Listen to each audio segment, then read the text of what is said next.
Good morning again, everyone here at the course, and also those watching us on the live stream. As you may have seen from that fairly grey shot from the start line, I can inform you that racing has been delayed here for 1 hour at the beginning of day 2 of the 2026 Australian Rowing Championships due to the proximity of lightning to the regatta venue. But we've now had confirmation racing will resume, or will commence at least, at 9 a.m. The first race 85, the repechage of the under-17 women's single scull, will come down the course at 9 a.m. And the races will continue in scheduled order at 4-minute intervals throughout the morning part of today's racing. So the schedule on the regatta website is being updated to reflect that new information. But for the benefit of all here at the course and watching us on the live stream, racing will commence in about 55 minutes time at 9 a.m. Australian Eastern Daylight Saving Time, and races will be spaced at 4-minute intervals.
Ladies and gentlemen, an important update. The course is now open. The Lightning has moved away from Lake Barrington, so the course is now open and boats can now move onto the water.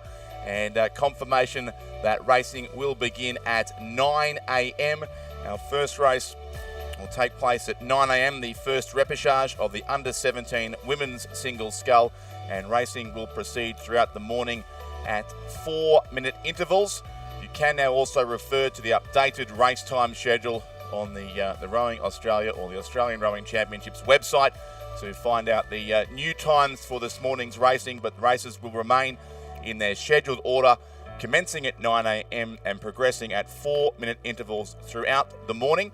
And at this stage, it does appear on that revised schedule we can fit all of today's races in, still concluding at around about 6:30 this afternoon. So please check the regatta schedule on the website for updated race time informations. But the course is now open and racing will commence in 38 minutes time at 9 a.m. Australian Eastern Daylight Saving Time.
We acknowledge the Tasmanian Aboriginal people as the traditional and original owners and continuing custodians of the land and waters of this region, the lands of the Northwest people.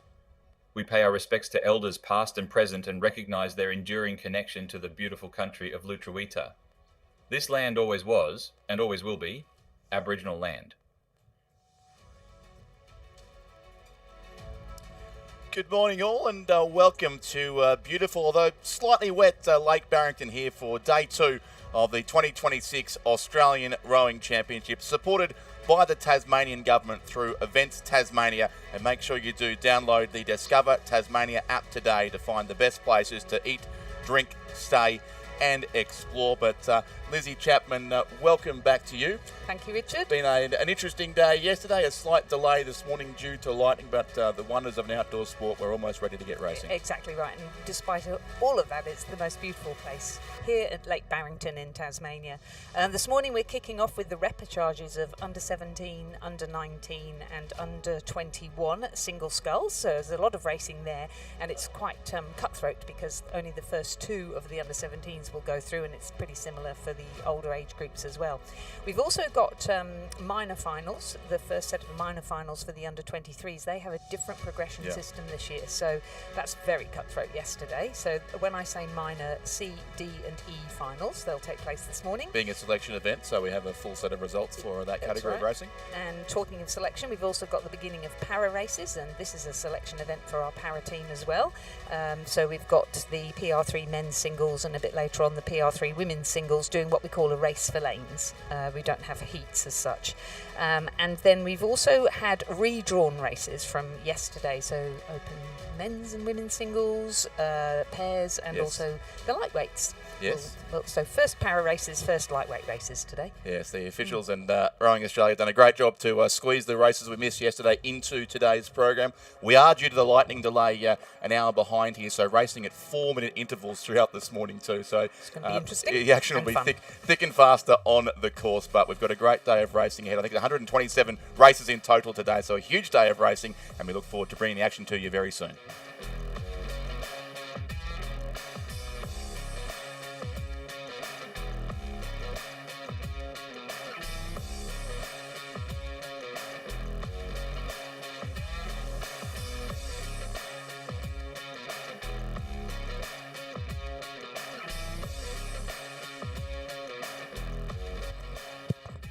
Rowing Australia would like to thank all partners, supporters and suppliers of the 2026 Australian Rowing Championships.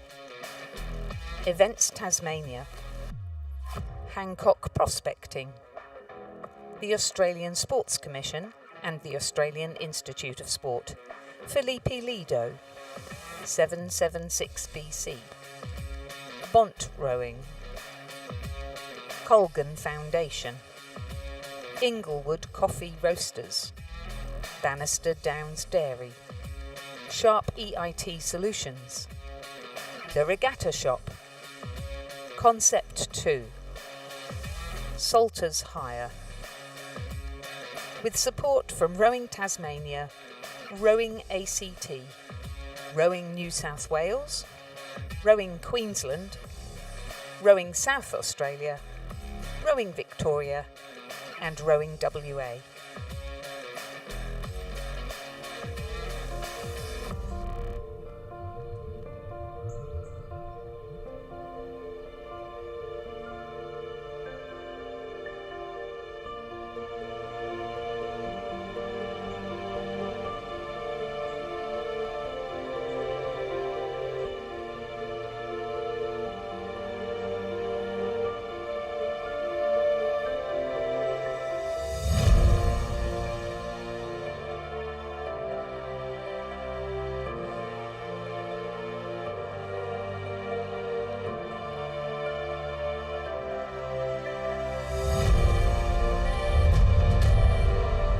Atlas Iron and Roy Hill have come together to form Hancock Iron Ore, a team built on a significant West Australian legacy, founded by a patriotic Australian, Gina Reinhardt, working together to be the best in Australia, for Australia.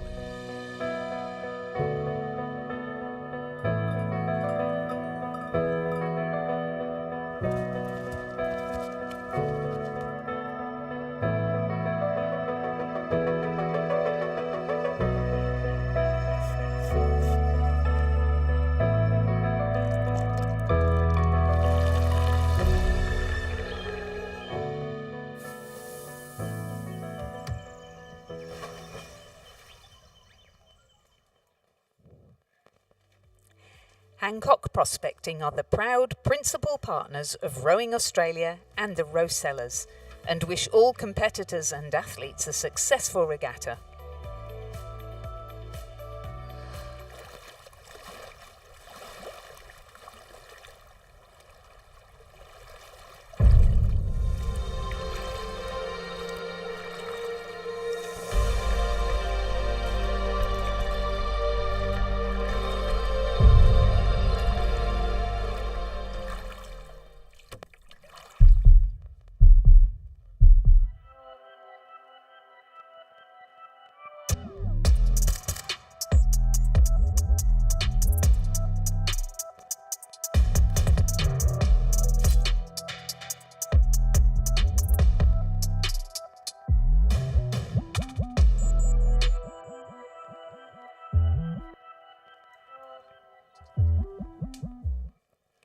Rowing Australia would like to thank all of our incredible event volunteers who have generously given their time to be part of the volunteer team.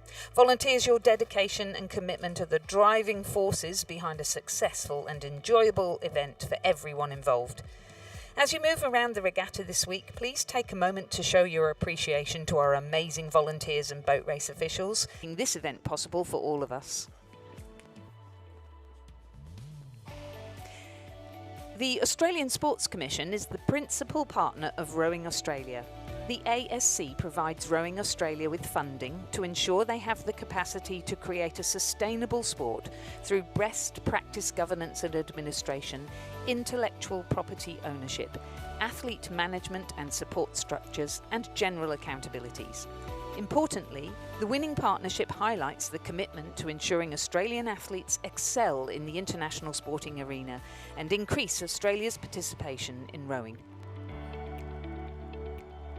Rowing Australia is broadcasting live for free via our YouTube channel all week until the final race on Sunday. Find the link on the Rowing Australia website and social media. And hello to our interstate and international viewers. Don't forget to check out our traders and boat builders in the boat park if you are here to service your boats and provide spare parts.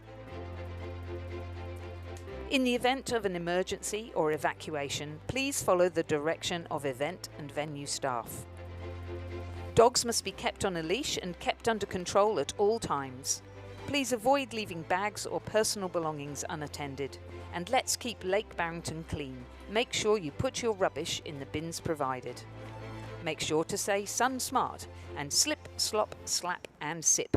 Slip on a long-sleeved shirt after racing, slop on some sunscreen, slap on a hat and sip on some water to keep yourself hydrated.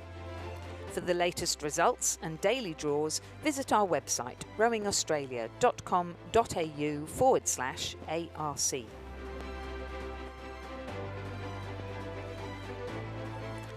So, Richard, we can see that the first repechage of the under-17 women's single scull is sitting there on the line, ready to go. Beautiful view on screen of down the lake. Absolutely, and great to see, despite some interesting happenings in the air around Lake Barrington this morning. The water is fantastic for racing, as we see our 8 single sculls lined up there and just about ready to race in the delayed by an hour opening race of the event here, but we're just about to be racing here. The lane 1 scull there, Layla Bryant from Loretto Marriotteville in Adelaide, front and centre there. Beside her in lane 2, the dark black boat from Townsville Grammar School is Matilda Hare. Leichhardt Sophie Moore racing in lane number 3. Coco Kent from the University of Queensland in lane 4 as we are underway right on the scheduled start time of 9 a.m. So officials doing a wonderful job as they have throughout the first day of racing here as well. The rest of the field there, we go from lane 5, Rachel Luscombe from Unley High. Lane 6, Miranda Sutton from the Mersey Rowing Club up the road in Devonport. Lane 7, Charlie Skinner from St Patrick's in Townsville. And lane 8 is Ella Cossins from Hunter Valley Grammar School. And our scullers away and off through the first 100 or so metres. Great views there from above Lake Barrington of the start pontoon, which has been rebuilt again earlier this year. That a couple of times in the last 4 or 5 years that pontoon has been badly damaged by the weather here at Lake Barrington. So the many hard-working volunteers from Rowing Tasmania who keep this course up to scratch, and have in many cases since this was used for the World Championships back in 1990. Have done a wonderful job as always at reinstalling and repairing a lot of the equipment there at the start line of the course. And they're on their way now in this first repechage of the under-17 women's single, the first of 5 repechages, I should say, it will be to open proceedings here. And these are the first of our, well, elimination races, I guess we do have to call them. First and second only will go through to the semi-final, and the rest of the field will be eliminated from this event, with a huge field, of course, here in the under-17 women's single scull, and the under-19 events to follow shortly as well. Big morning of underage repechage racing.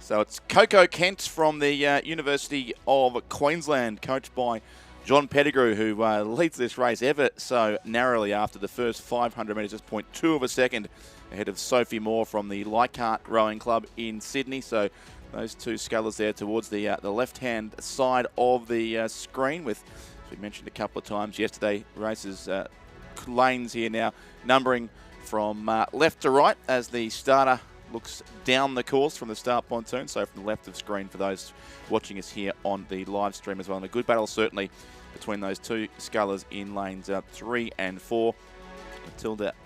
Sophie Moore, I should say, from Leichhardt Rowing Club, coached by Isaac Shepherd and Arabella Barr. And Coco Kent from the University of Queensland, coached by John Pettigrew, whose daughter Stephanie won this race last year and is racing now in the older division, the under-19 women's single scull.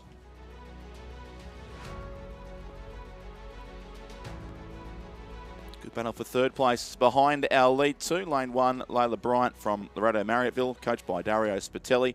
He's thereabouts, along with the lane 6 sculler as well. Miranda Sutton from the Mersey Rowing Club in Devonport, coached by David Tippett and Prudence Tippett. The pleasure of staying in Devonport last night and saw the Spirit of Tasmania come in early this morning on the waters of the Mersey. No doubt bringing a few more competitors and probably a few boats over too from the mainland. So she's in the battle here for for third and fourth place. But our top two certainly have gone well clear as we approach the halfway mark of this race. And a narrow lead it does look like still to that sculler from the University of Queensland in lane 4, with Leichhardt lane 3 very tight indeed between those top two, both looking to be in qualifying spots at least, and both looking relatively comfortable too in the middle stages now of this race as they're about to go through the 1,000-metre mark, the halfway point of this course. And we can see the Leichhardt sculler has just extended out to a bit over half a length lead now. In fact, after 1,000 metres, 1.58 seconds her lead. Sophie Moore there over Coco Kent from University of Queensland. Layla Bryant still third for Laredo Marriotteville. Miranda Sutton fourth for Mersey, and Rachel Luscombe, Charlie Skinner, the next two through the timing point there as well.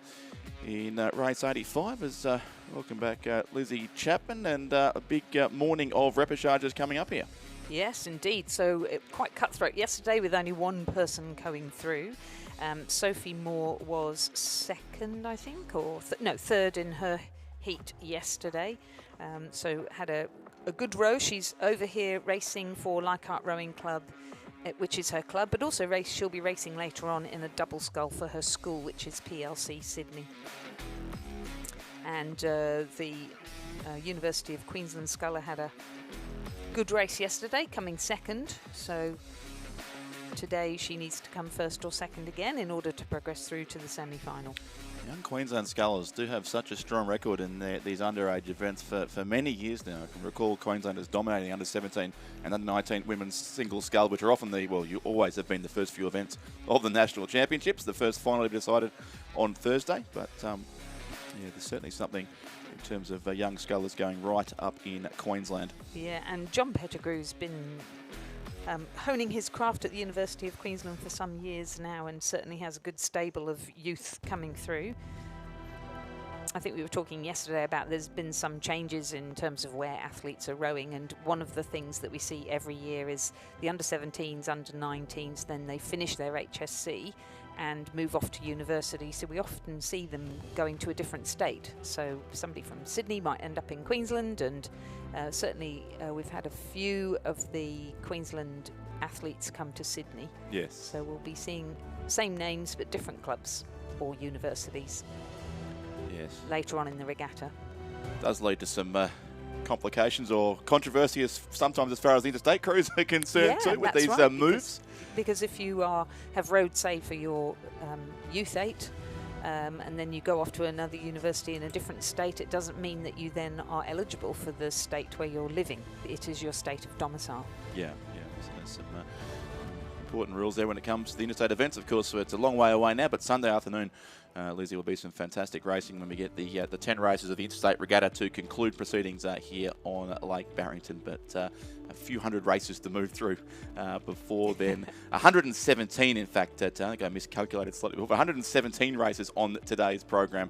And as we mentioned just before, they'll be raced all morning at 4-minute intervals. So the action will come thick and fast. Unfortunately, on the live stream, that means we'll probably only get the second half of most of the races in today. But we'll do our best to bring you as much action as we can from around Lake Barrington. And we can see now very comfortably that Sophie Moore is leading this race for Leichhardt. She's gone out to a 2-length lead over Coco Kent from the University of Queensland, and you'd think these two scholars now will just manage their energy levels down towards the finish line, well clear of the rest of the field. Yeah, and as we've said before, only the first two will progress through to the next round. The rest will now drop out of this event, and most of them are either in the under-17 double, under-17 quad, which starts tomorrow, or under-17 eights. Yeah, certainly big programs for a lot of these athletes. Many, of course, rowing the under-17 double scull as well, for which there were heats yesterday afternoon, and some repecharges coming up, I think, today as well. So potentially 3 or 4 races in each of the events for many of these young scullers. So big programs indeed. A lovely scull here from Sophie Moore. She's managed her energy levels really well by not stressing too much in the race yesterday. Lovely scull this morning, and you can see on the screen there Coco Kent from University of Queensland in the upper part of the screen, furthest lane from you if you're on the bank, and Sophie Moore from Leichhardt and PLC, coached by Isaac Shepherd and Arabella Barr.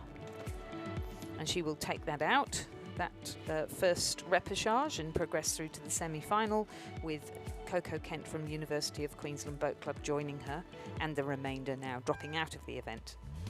Yeah, it looks like third place will go on this side to Layla Bryant from Loretto Marriotteville. Rachel Luscombe from Unley High thereabouts as well. She'll be 4th. Mersey Sculler as well there. Miranda Sutton in 5th place. 6th will go to Charlie Skinner of St Patrick's Townsville. 7th looks like Matilda Hare, and 8th place Ella Cossins of Hunter Valley Grammar School. So Sophie Moore and Coco Kent go through from repechage 1, and as I reckon we'll go straight back down the course for repechage 2. We will just, the winning time 8:53.7, the margin 4.43. Repechage 2 of the under-17 women's scull sees Zoe Beer from Swan River in lane 1, Chelsea Skinner of St Patrick's Townsville in lane 2, Gabriella Tonnelly of North Esk in lane 3, Sky Quirk of Corio Bay in lane 4, Zoe Webster of Cathedral Townsville School in lane 5, Ada Dedick of Adelaide High in lane 6, and Morgan Butler of North Esk Rowing Club in lane 7. A couple of North Esk rowers in this race. Great to see strong Tasmanian representation here at the home National Championships for the second year in a row. But it was the Victorian, the Corio-based sculler Sky Quirk, who led narrowly after 1,000 metres, just under a second her margin over Gabriella Tonelli, one of the 2 North Esk scullers. So lane 4 it was from lane 3, currently sitting in the qualifying spots. Then Ada Dedick of Adelaide High, Zoe Webster from Cathedral Townsville, Chelsea Skinner of St Patrick's Townsville, also up in North Queensland. Zoe Beer from Swan River was in 6th place as they go through halfway, and Sky Quirk still just holding on to a narrow lead. Gabriella Tonelli, but she's a pretty well-credentialed sculler too, Lizzie. Sky Quirk from Corio Bay. She certainly is. From what I understand, she was Victoria's Schoolgirl Rower of the Year, having won gold in the Year 9 single scull at the Schoolgirl Head. The head of the schoolgirls, yes, Sorry, in Geelong. Differently, don't you? Yes. That's we'd like to be different in Victoria. But you know that. Bronze in the state championships in the schoolgirl single, and gold at the state championships in the under-17 single. Yes. So certainly well credentialed. And she's been racing against a lot of older rowers, so she is just a Year 9 student, obviously still Sky Quirk from Corio Bay, but has been racing in many cases in the open single scull. I think she was a state championship bronze medalist in the open schoolgirl single, so competing against girls 3 years older than her and getting some very good results. And yesterday was an interesting race. She was racing probably the favourite to win this event, Ayla Drury from Murwillumbah, who had a fast time of 8 minutes 35, and Sky was 10 seconds behind that, but probably because she was conserving her energy. I'm pretty sure I remember watching that race with you, and yes, she didn't really push right out to the finish line given the lead that Ayla Drury had established, but she's doing a pretty good job here, Sky Quirk, just having a look to both sides to check the chasing scullers. And Gabriella Tonelli from North Esk Rowing Club is still there, certainly in second place as well. On the orange cap there of Adelaide High towards the far side of the course, Ada Dedick, coached by Harrison Lindler, and Joe Malcolm might be the only danger to our current top two, but we're rapidly approaching the finish line here. And Sky Quirk, another of the many great scullers to have come from the Corio Bay Rowing Club in Geelong, looks to be comfortably clear. Pressure coming late from Gabriella Tonelli of North Esk, who I think has seen the danger from the Adelaide High sculler on the far side of the course. The red boat there as well is Zoe Webster from the Cathedral School in Townsville. Our top two remain unchanged. They've been most of the way through this race. That lead diminishing a bit, but Sky Quirk doing exactly what she has to do here in the second repechage of the under-17 women's single scull. She wins it by a length. Sky Quirk first for Corio Bay, second to Gabriella Tonelli of North Esk. Those two will qualify for the semi-finals tomorrow. Third, Ada Dedick of Adelaide High. Fourth will be Zoe Webster from Cathedral Townsville. In lane 2 will be next Chelsea Skinner of St Patrick's, and she'll be followed home on this side by Zoe Beer, and then Morgan Butler on the far side of the course. And the winning time for Sky Quirk was 8 minutes 51.18, so just a couple of seconds faster than the first repechage, and the margin 1.97 back to Gabriella Tonelli, obviously one to watch as well. So we move on to our third repechage in the under-17 women's single scull, watching Beatrice Liu from Pembroke School in lane 1, coached by Tom Merrigan. Matilda Cunningham of St Mary's College Hobart in lane 2, coached by Elizabeth Carter and Rob Langdale. In lane 3, Nia Simmons from Manning Valley Anglican College, coached by Murray Doust. In lane 4, from North Esk, Eleanor Peach, coached by Trevor Barrett. In lane 5, Sarah Thompson from Radford College, coached by Olivia Hickey and Gordon Marks. In lane 6, Saskia Schmidt of Brisbane and GPS Rowing Club, coached by Nigel Stubbs. In lane 7, Eugenie Anderson of Loreto Corridge Marriattville, coached by Dario Sportelli. And in lane 8, another North Esk sculler, Stella Mannion, also coached by Trevor Barrett. Yeah, a lot of North Esk scullers across these few repechages here in the under-17 women's single scull. Great clearly to see. Got a great junior squad there, and of course Trevor Barrett, we see his name year in, year out, so doing an excellent job there at North Esk. Yeah, fantastic a boat club shed with too. A great spirit, I think, having looked at their website earlier on today, because I was curious about the para sculler that they have in the PR3 men's event later on. And we learnt, did we not, that was it James Bogue was the first and James president Bogue was of the club? First club president. The yes. James Bogue. The James Bogue. Wow.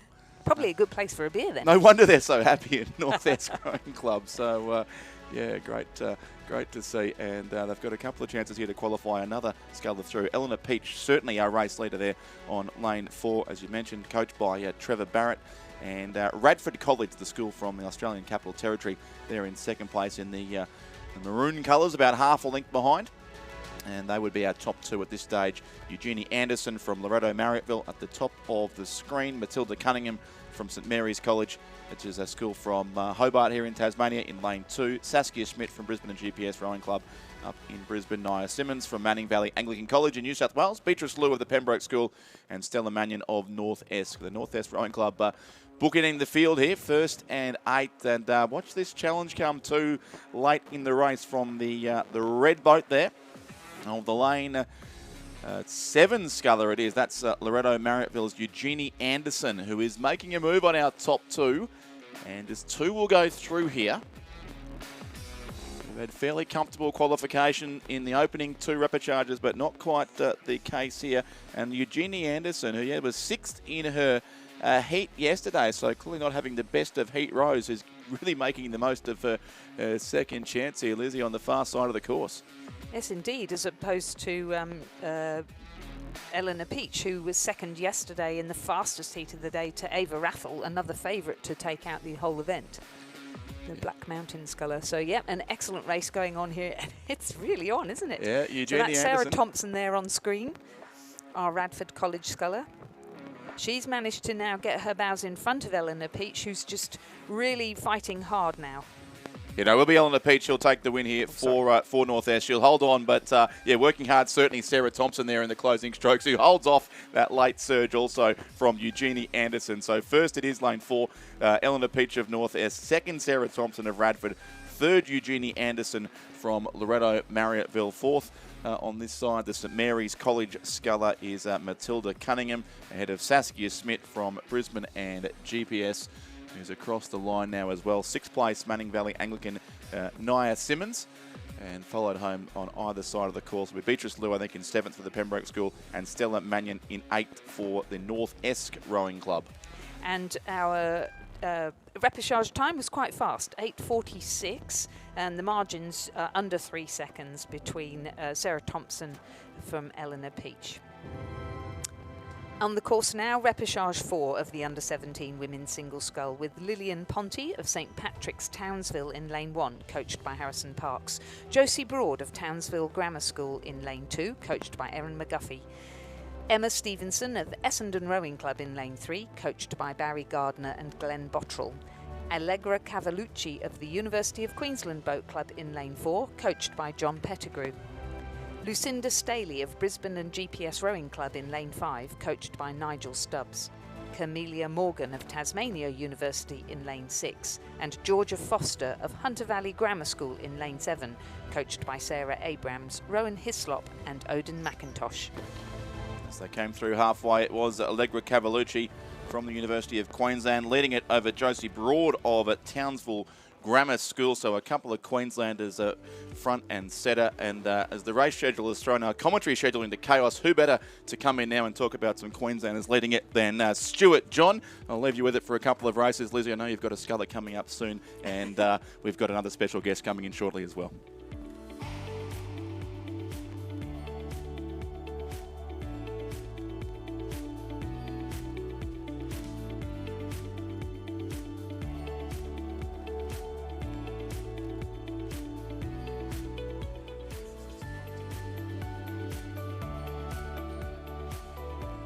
Thanks to Richard Dorstein for his commentary this morning as we look at the under-17 repechage 4 of the under-17 women's single sculls, and you can see there a lovely chevron shape as they come down the course. Allegra Cavalucci of the University of Queensland sitting nicely out in front. Now the battle is going to be on here for second place, because either side of her we have Emma Stevenson from Essendon Rowing Club, Lucinda Staley from Brisbane and GPS Rowing Club, and then also Josie Broad from Townsville Grammar. So through the 1500, it was Allegra leading out from Lucinda, Josie and Emma, 2 seconds between them in that battle for second place, Lizzie. It's 3 boats, 1 spot. It is, but Allegra Cavalucci from the fine stable of athletes there at the University of Queensland under the guidance of John Pettigrew has taken a couple of lengths the lead, and you can see that on the screen there, a beautiful drone shot from above her. Very calm, really good technique. Now, John did coach his daughter Stephanie Pettigrew to a win in this event in 2025, and he's gradually filling up the semi-finals with athletes. So obviously looking to, all of these girls looking to try and emulate Stephanie and take out this title this year. Yeah, and in that battle for the second place, it does look like Lucinda Staley from Brisbane and GPS just about half a canvas ahead of Emma Stevenson from Essendon Rowing Club. It'll take a big push from Josie Broad from Townsville Grammar if she's able to make up over the final few strokes. So Allegra Cavalucci from the University of Queensland. We've seen some big representation from UQ at this regatta so far, particularly in the junior events. She's going to go through and take the win in the repechage. Now, who is going to take second place? There's a big push coming here from the Essendon sculler, but it does look like it is going to be Lucinda Staley from Brisbane and GPS. She'll go through to the semi-final, finishing just ahead of a very fast-moving Emma Stevenson from the Essendon Rowing Club. Fourth place will be Josie Broad from Townsville Grammar. Fifth and sixth will be very, very level there between St Patrick's Townsville's Lillian Ponti and Camellia Morgan from Tasmania University, with Georgia Foster from Hunter Valley Grammar School finishing back in seventh place. And the winning time, the provisional winning time for Allegra Cavalucci of the University of Queensland Boat Club was 8 minutes 52.74. The margin between her and Lucinda Staley, 5.75. We're off to the next repechage, repechage 5, which is the final repechage in the under-17 women's single scull, with again the first two going through to the semi-final and the remainder eliminated from the event. In lane 1, Kaylin Marshall from Swan River Rowing Club, where she's coached by David Morich, Neville Kempton and Mark Beer. In lane 2, Emily Black from Bundaberg Rowing Club, where she's coached by Ashlyn Chapman. In lane 3, Sammy Rebillard from Ascombe School, who is coached by Oliver Klotz and myself. In lane 5, Ruby McLeod in lane 4 from Commercial Rowing Club. In lane 5, Alicia Garvey from Swan River Rowing Club. In lane 6, Amara Davis from Walford Anglican School in South Australia, where she's coached by Matt Hooper, Sophie Waters and Molly Goodman. And in lane 7, Sarah Harper from North Esk Rowing Club, coached by Trevor Barrett. And coming through the 1500 metres, it is Ruby McLeod from Commercial Rowing Club with a nice lead. So it's plenty of clear water between herself and second place. The second place sculler coming through is Alicia Garvey from Swan River Rowing Club. Then we have the Ascombe sculler, Sammy Rebillard, in third place. So a bit of ground to make up over the final 500 metres if she's to make it through. Amara Davis from Walford Anglican School sitting in third place, just ahead of Sia Harper from North Esk, Kaylin Marshall from Swan River Rowing Club and Emily Black from the Bundaberg Rowing Club. So Ruby McLeod from Commercial Rowing Club, we saw her at last year's national titles, Lizzie Commercial, particularly in the juniors, yes. The under-17s, the under-19s, really dominant performance and a resurgence at the national level under Jacinta Edmonds. Yes, doing a great job there, and they've got a really wonderful squad. And I cannot see the results from yesterday, but I'm sure I saw Ruby just have an amazing race yesterday. Maybe it was in the double scull, but certainly all of this group's athletes to watch for the future. So we're just seeing footage there from Ruby McLeod from the Commercial Rowing Club. You can see there really being able to take that rating right down as she heads into the Red Boys, marking 250 metres left to go. Off to her left-hand side in lane number 5, Alicia Garvey from Swan River Rowing Club, looking out to the right, looking out to the left, making sure that she's in a nice position. She's keeping an eye out on Sammy Rebillard and then also Amara Davis from Ascombe and Walford Anglican Schools. So you can see there just making sure that she's going to qualify in for the semi-finals. Remember, it is only the top two that'll go through to the semi-finals. There is a little bit of a sprint coming there, particularly from the Walford Anglican sculler, Amara Davis, but it is still the Alicia Garvey from the Swan River Rowing Club who is holding on to second place. So still a bit of clear water as they head into the last 100 metres or so. It's a very impressive scull from Ruby McLeod, isn't it? Yeah, Ruby McLeod's just been able to take that rating down. It's a nice technique, no unnecessary movements, it's very smooth, and it's going to take her through to the semi-finals here in the under-17 women's single sculls. So Commercials, Ruby McLeod goes through, as does Swan River's Alicia Garvey from WA, so she'll go through in second place. Finishing in third for the race will be Sammy Rebillard from the Ascombe School, and a little fist pump there from Lizzie Chapman next to me. She finishes half a boat length ahead of Amara Davis from Walford Anglican School in fourth place. Fifth place will go to Swan River's Kaylin Marshall, who finishes just ahead of North Esk's Sia Harper, with Bundaberg's Emily Black finishing in seventh. So just confirming then, through from the final repechage of the under-17 women's single scull are Ruby McLeod from Commercial and Alicia Garvey of Swan River. The time's 8:56.41 provisionally. The margin was 7:57. And now we move on to the under-17 men's single scull, and again we have a series of repechages with just the first two to progress through to the semi-final and the remainder eliminated. There are 5 repechages in this. In the first repechage we have Jake Espinosa of Radford College in lane 1, coached by Stuart Sampson and Gordon Marks. In lane 2, Angus Liu of Hawthorn Rowing Club, coached by Jackson Morrish and Tristan Krevsky. In lane 3, Tristan Dugdale of Centenary Rowing Club, where he's coached by Kerry Tickle and Peter Wadsworth. In lane 4, Oliver Kennedy from St Augustine's College, New South Wales, where he's coached by Amos Noon, Joshua Wilson and Judith Ungemach. In lane 5, Drew Galley from the Southport School. In lane 6, Jasper Jones from Albert Park College, coached by Virginia Lee. And in lane 7, Andrew Mooney from St Virgil's College, coached by Jonathan Stone and Susan Weeding.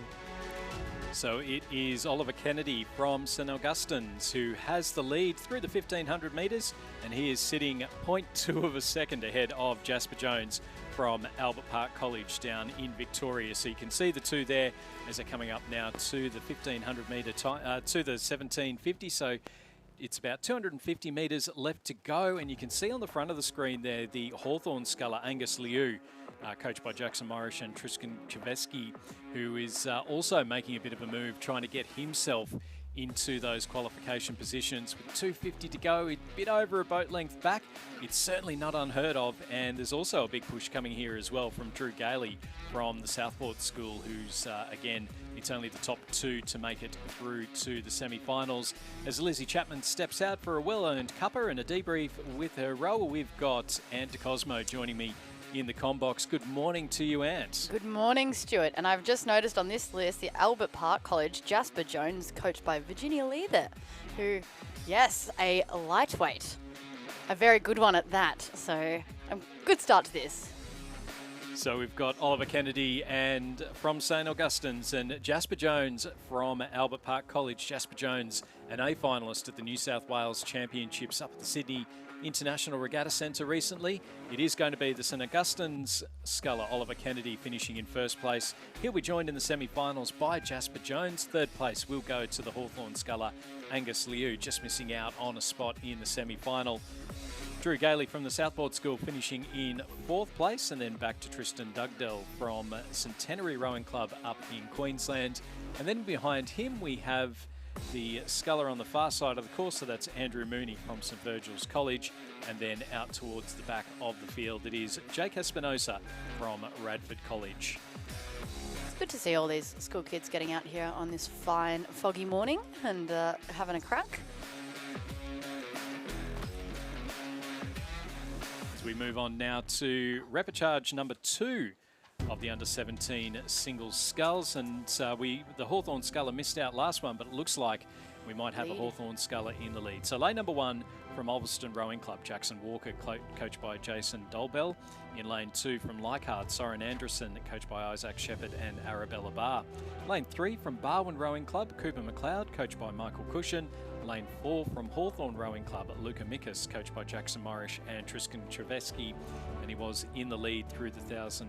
He was sitting in 2nd place actually through the 1,000 metres. Barwon and Hawthorn have very similar colourings on their zooties, so easy to get those two confused, especially if they're both taking up the middle lanes. Absolutely. Ben Ferraris from Swan River Rowing Club, coached by David Maharich, Neville Kempton and Mark Beer in lane 5. Mersey Rowing Club's Nicholas Pappas, coached by David Tippett and Prudence Tippett in lane 6. And then another Hawthorn sculler, Thomas Perrinate, coached by Jackson Morrish and Tristan Krevsky in lane number 7. So we've got a fascinating view here, and because we've got 3 scullers all going for just 2 positions. So it looks to be Leichhardt, Barwon and Hawthorn, our 3 scullers across the top, and then off to the left-hand side there, Ben Ferraris from Swan River Rowing Club, also not without a shot as they come into the 1,500 metre timing point. Yeah, this is amazing. It looks like the Barwon sculler Cooper McLeod there, who is coached by Michael Cushion, who will be coaching the Penrith Cup later on in the week. in the lead there, but it still looks quite tight. And as we've seen in races from previous days, anything can really change in the last couple closing strokes.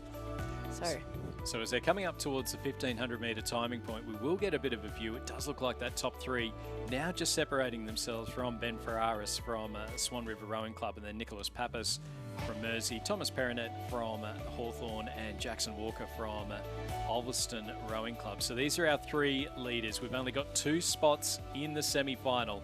It's McLeod leading Mickus and Anderson. We'll see as they come through the timing point. It's still the Barwon Sculler, Cooper McLeod holding on to that lead. Luca Mickus sitting in second. Soren Anderson not out of the running, back in third place. And as you're going through this, if you've got 3 scullers, you're one of 3 scullers, you've got 2 spots in the semi-final. What are you telling yourself over the last 500 metres? Because the lactic acid is really building at this point. Yeah, it hurts. And it can be quite a lot of mental pressure, as we see here, particularly, you know, the Swan River Sculler there putting pressure on the Barwon Sculler. You can get up in your head, so you kind of just need to stay calm. You need to bring the rate up, but there's an order to it, right? There's length, strength, and then rate. That's the order of stuff that you need to do, but you also need to stay calm. So Cooper doing a good job here in the middle, but, you know, Hawthorn just creeping up there. I think this is going to be a really tight race as it comes to the line. We're seeing the move now. The 1500 metre marker was the point for Luca Mickus from the Hawthorn Rowing Club to really start to make a move. And now Soren Anderson has matched, so it's Mickus just leading out Cooper McLeod and Soren Anderson. We're down now to the last 250 metres. In behind them, it is Ben Ferraris leading out Nicholas Pappas and Thomas Perinet and Jackson Walker. So those scullers out towards the back. So it's McLeod now sitting in second place. Mickus just getting himself out in front, but also the Leichhardt sculler, Soren Anderson, he's starting to push now. It is only about a canvas between our leading 3 scullers as they come up now.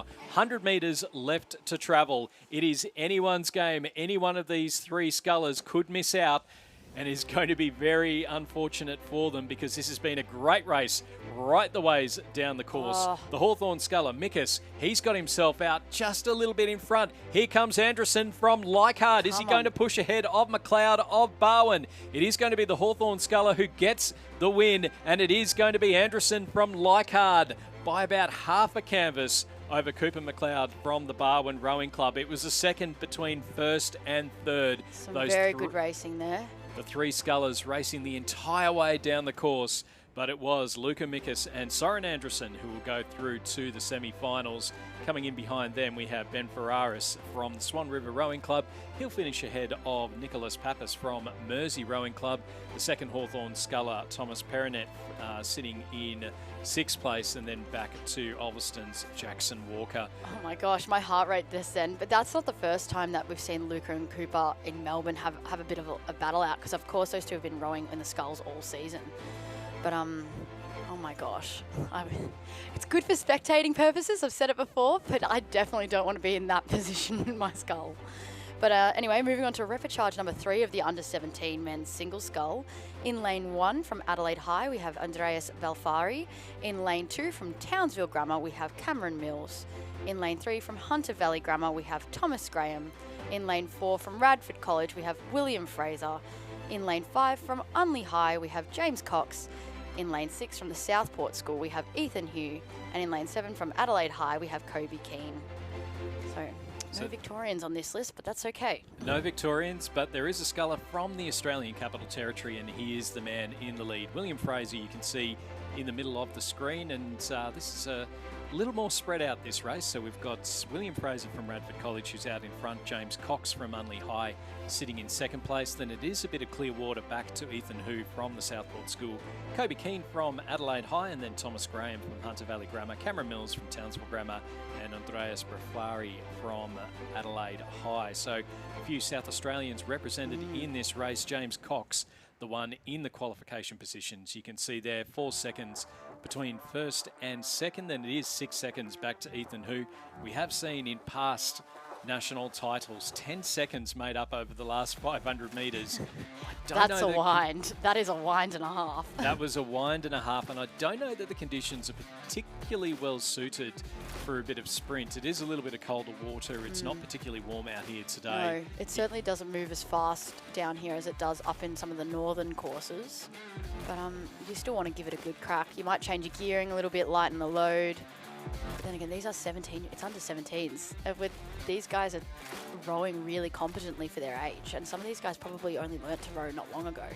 Yeah, only a few years worth of rowing in there, and particularly in the single sculls. So William Fraser and James Cox, our two leaders.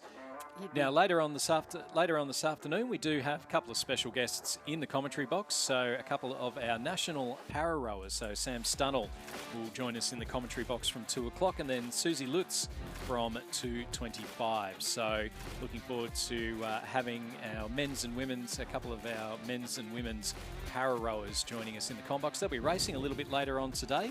So we've got the men. I think the men's PR3 is on first, and that's on round about 11 o'clock, 11:30 or so, and then just under an hour later we'll cross to the women's PR3, and a number of new entrants in both of those events. So we'll be looking forward to getting the debrief from Sam and Suze later on this afternoon. That'll be from 2 o'clock here in the commentary box. But just looking now, the Radford Sculler there has done a really good job to stay out in front and is maintaining that lead. Although, is that the Hunter Valley Sculler there? That Thomas Graham? No, sorry. The Only High Sculler, James Cox, did bring the rate up there, just trying to mount that challenge. But both will go through to the semi-final as they cross the line now. So William Fraser from Radford College through to the semi-final, along with James Cox from Unley High. Third place will go to the Southport School, Ethan Hu. He'll unfortunately miss out on a spot in the semi. Coming through in fourth place will be the Adelaide High Sculler, Kobe Keane, who will finish ahead of the black hull of Cameron Mills from Townsville Grammar, back in fifth place. Sixth place will go, it'll be between Thomas Graham of Hunter Valley High and Andreas Blafari of Adelaide High. It will be the Hunter Valley Grammar Sculler who'll finish in sixth. He'll be half a boat length ahead of Andreas Blafari of Adelaide High, back in seventh. Winning time of 8 minutes, 2 seconds, 0.16. Andreas, what a great name. What a good name, so much fun to say as well. Anyway, moving on to Repechage 4 of the Under-17 men's single scull. In lane 1, we have another Radford College sculler there, Billy Miller. In lane 2, from the Southport School, we have Oscar Derman. In lane 3, from St. Augustine's, we have Daniel Corrigan. In lane 4, from Radford College, we have Victor Cumston. In lane 5, from Surfers Paradise, we have Marcus Fox. In lane 6, from Hunter Valley Grammar, we have Fergus McCormack. And then in lane 7, from St. Virgil's, we have Finn McCamey. So our leading two rowers at this stage, it is Marcus Fox from the Surfers Paradise Rowing Club and Victor Cumston from Radford College. It's a bit over a boat length between Victor Cumston in lane number 4, so in the middle of the course, and then over on the far side of the course we've got Finn McCamey from St. Virgil's here in Tasmania. So that's probably the main rower that could upset the apple cart over the final 500 metres, and as you get tired, there is that potential to try and make up a fair amount of ground. It's a great scull here from Marcus Fox, Surfers Paradise Rowing Club, New South Wales Championships on the way back from New South Wales. They had the vehicle catch on fire, the trailer, all the boats went down. There's been, if you have a look at the Australian Sports Foundation page for Surfers Paradise Rowing Club, there's just been an outpouring of support for them. Yeah, it's been nice to see that sort of response from the rowing community as well, even just people lending equipment. So I dare say, would Foxy be in a borrowed scull today? Quite potentially, yeah. So I know there were a lot of repairs that were done, so a lot of the boat repairers were jumping in and trying to make sure that those boats were the priority. Of course, get them back on the water on time. Exactly right. So it's a lovely spot up there at Surfers Paradise. So they go all through the canals. There's and it's on the Gold Coast, so it's normally nice and warm, particularly in winter. Any carnivorous friends in those canals? There's carnivorous friends in every waterway in Queensland. I think that's just what they do up there. If it doesn't bite you, it'll sting you. So, but Marcus Fox from Surfers Paradise just extending that lead out over Victor Cumston from Radford College. Finn McNamee is not out of the running. It's down to the last 100 metres or so. He will need to sprint. You can see there Victor Cumston from Radford College in lane number 4. He is looking out to the left-hand side, making sure that he is keeping ahead of Finn McNamee. I like the name of that boat, the Dazzle. That'll be Daryl Ninham, who is very well known down in Canberra, does a lot of boat repairs, heavily involved. How do you even see that, Stu? Eyes like a hawk. Well, that was definitely on the footage because my eyes are absolutely atrocious. We've got Marcus Fox from Surfers Paradise Rowing Club. He's going to take the win in the repechage. He'll go through to the semi-finals where he'll be joined by Victor Cumston in the Dazzle from Radford College. Third place, it's going to be a big push here from St Augustine's Daniel Corrigan, and he might just get his bow ball out in front there of the Finn McNamee from St Virgil's, just trailing off a little bit towards the end there. Hunter Valley Grammar's Fergus McCormick will finish in 5th place, and then they're ahead of Billy Miller, the second sculler from Radford College, in 6th, and then the Southport School's Oscar Durham in 7th spot. A 7:59.24, so just a little bit quicker in that heat. Now, repechage 5, I'm assuming, is already underway. In lane 1 from Bundaberg, we have Jaden Van Ruyen. In lane 2, also from Bundaberg, is Stanley Marsh. Lane 3 from the Southport School is Edward Milligan. In lane 4 from St Virgil's is Ryan Lamprey. In lane 5 from Rockhampton Grammar is Archie Becker. And then in lane 6 we have another sculler from Bundaberg, Max Lee. So all the Queenslanders in this repechage. There's 5 Queenslanders in this repechage, and it's the local from St Virgil's College exactly. who has the lead. So the one Taswegian flying the flag in the middle there. Yeah, Ryan Lamprey from St Virgil's College. He's leading Archie Becker from Rockhampton Grammar. And we'll see as they come through the 1,500 metre timing point just how far that lead is. So Lamprey with the lead, and it's a couple of boat lengths there ahead of Archie Becker. So 4 seconds between first and second, that it is quite significant back there to Edward Milligan from the Southport School. You can see the Bundaberg sculler, Jaden Van Royen. He's sitting in 4th position, and then he's ahead there of one of the other Bundaberg scullers, Max Lee, and then our final Bundaberg sculler, Stanley Marsh. And Bundaberg themselves going through some dramas. There's been a bit of flooding up in Queensland recently. Really? They had to completely empty out the boat shed as the Bucka River rose up. And it has meant so they were able to save all the equipment. It meant that there was nothing that was lost, but they had to move it to higher ground, and obviously that's just going to disrupt your training as you go through. They've also had a couple of para rowers up there as well, so Christian Lane Krebs and Rebecca, whose surname is temporarily eluding me, but they've been great stalwarts of the para rowing program up in Queensland, and big shout out to them if they are watching here on the live stream, watching their clubmates on the live stream. It takes some mental resilience from these scullers, even just before with the Surfers Paradise sculler Marcus Fox. These guys are under 17s. They're young boys, and not only are they in the scull motivating themselves, they also have to demonstrate that resilience when you do have training disruptions or equipment issues. Anyway, teaching valuable life skills rowing is. So it is the St Virgil sculler Ryan Lamprey leading out Archie Becker. You can see Archie there in the background with the bucket hat on, nice and sun smart. Ryan Lamprey from St Virgil's College in the Peter Leamy in lane number 4. So our 2 leading scullers, not much to pick between them. Lamprey obviously going just that wee bit quicker, but there is a bit of clear water back to Edward Milligan from the Southport School. They could probably both drop the rating down, but neither of them in the way of young men everywhere, neither willing to give up an inch. It is going to be Ryan Lamprey from St Virgil's College who'll take the win, go through to the semi-final. He'll be joined by Archie Becker from Rockhampton Grammar. Now in the race for 3rd place, it is going to be Edward Milligan from the Southport School, who'll finish a boat length ahead of Jaden Van Royen of Bundaberg Rowing Club in 4th place. 5th place will go to the Bundaberg sculler on the far side in the green hull, so that's Max Lee. And then 6th place will go to Stanley Marsh, also from the Bundaberg Rowing Club. So the Bundy scullers, we had 1 white hull, 1 green hull, and now 1 purple hull to cross over the line. Winning time there for Ryan Lamprey, a 7:56.39, so the time's just getting a little bit quicker now. Some excellent stuff out of these guys. Anyway, moving on to repechage 1 of the women's under 19 single scull.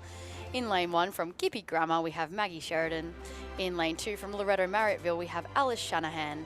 In lane 3 from Radford College, we have Freya Tershinoff. In lane 4 from Surfers Paradise, we have Maddie McLaughlin. In lane 5 from Genesis Christian is Pia Muller-Croft. In lane 6, another Gippy Grammar scholar, Mia Kansidis. In lane 7 from Sydney Uni, Sophie Jones. I've just noticed the coach there next to Mia's name is Nick Bardo, so I'm sure I'll get a text from Bardo being like, her last name is pronounced like this, and get it right. Yes. There you go, Stu. So Maddie McLaughlin from the Surfers Paradise Rowing Club is our leader. It's first 3 through to the quarterfinals, so the rest being eliminated from the event. So we've got a 1, 2, 3 at the moment. It is Surfers Paradise, Maddie McLaughlin, head of Genesis Christian College's Pia Muller-Croft, coached by Ray Smith. And then over on the far side of the course, we have Sophie Jones from Sydney University, who is sitting in 3rd place. So that's the 1, 2 and 3. It is a little bit of a gap back then to the sculler from Radford College, Freya Teschendorf, coached by Oscar Willink, Claudia Kendall and Gordon Marks. So a big turnout here from Radford College. And then sitting in behind them, Mia Kansidis from Gippsland Grammar, Loretto Marriotteville's Alice Shanahan and Maggie Sheridan from Gippsland Grammar. So a couple of regional Victorian rowers. So it's a very geographically dispersed. Surfers Paradise, Genesis Christian, which I believe is up where I grew up around the northern edges of Brisbane. And then we've got South Australia, Alice Shanahan in there as well. And then Sydney University with Sophie Jones.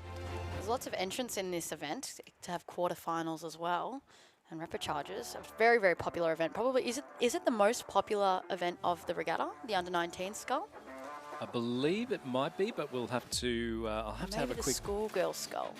We'll have to have a quick look into that one. Just going through the 1500, it is Maddie McLaughlin from Surfers Paradise, leading out Pia Muller-Croft and Sophie Jones. Freya Teschendorf is moved up a little bit now. It's less than 2 seconds between Sophie Jones of Sydney University and Freya Teschendorf of Radford College. So we'll keep an eye out on that one. It's top 3 to go through to the quarterfinals. So it's all up to play for Freya Teschendorf of Radford College. Mia Kansidis sitting in as 5th place, and then Alice Shanahan and Maggie Sheridan. As we look now from the drone, you can see there the Surfers Paradise sculler Maddie McLaughlin getting plenty of length with all of those strokes, sitting ahead of the sculler from Genesis Christian College, Pia Muller-Croft. So that's our 1 and 2. Sophie Jones from Sydney University sitting just in behind her. But we've got to look across to Freya Teschendorf from Radford College, and it looks like Freya might just be dropping a little ways off the pace. It's difficult to see with the parallax error, but with 250 metres to go, there's no doubt about our leading 2 scullers. Who's going to take 3rd? Some very strong rowing out of these leading scullers. They're just having a look there on that drone footage. And of course, for everyone at home, our live stream is free, so tune in if you'd like. And make sure that you are not clicking a link that makes you ask for personal details. Exactly. You do not need to do that. Answer your question before, this is the most popular event. I thought so. 60 entries, and then we've got 52 in the schoolgirls single sculls. Yeah. The next one is 48 for the under-19 men's single sculls, which will be coming up next. So a very, very competitive event for everybody who's entered into it. But as they're coming to the line now, Stu, those top 2 scullers, those leading scullers, have just looked to be probably taking it down just a little bit or relaxing a little bit more. But just the quality of their rowing, it's very, very strong, very long, not making many mistakes at all. So some very good races out of our leading scullers. 3rd place, very clearly, just a little bit way back, but still ahead of the rest of the pack. So Maddie McLaughlin from Surfers Paradise taking the win in the repechage. Pia Muller-Croft from Genesis Christian in 2nd. And it will be Sophie Jones from Sydney University able to hold on ahead of Freya Teschendorf from Radford College in 4th place.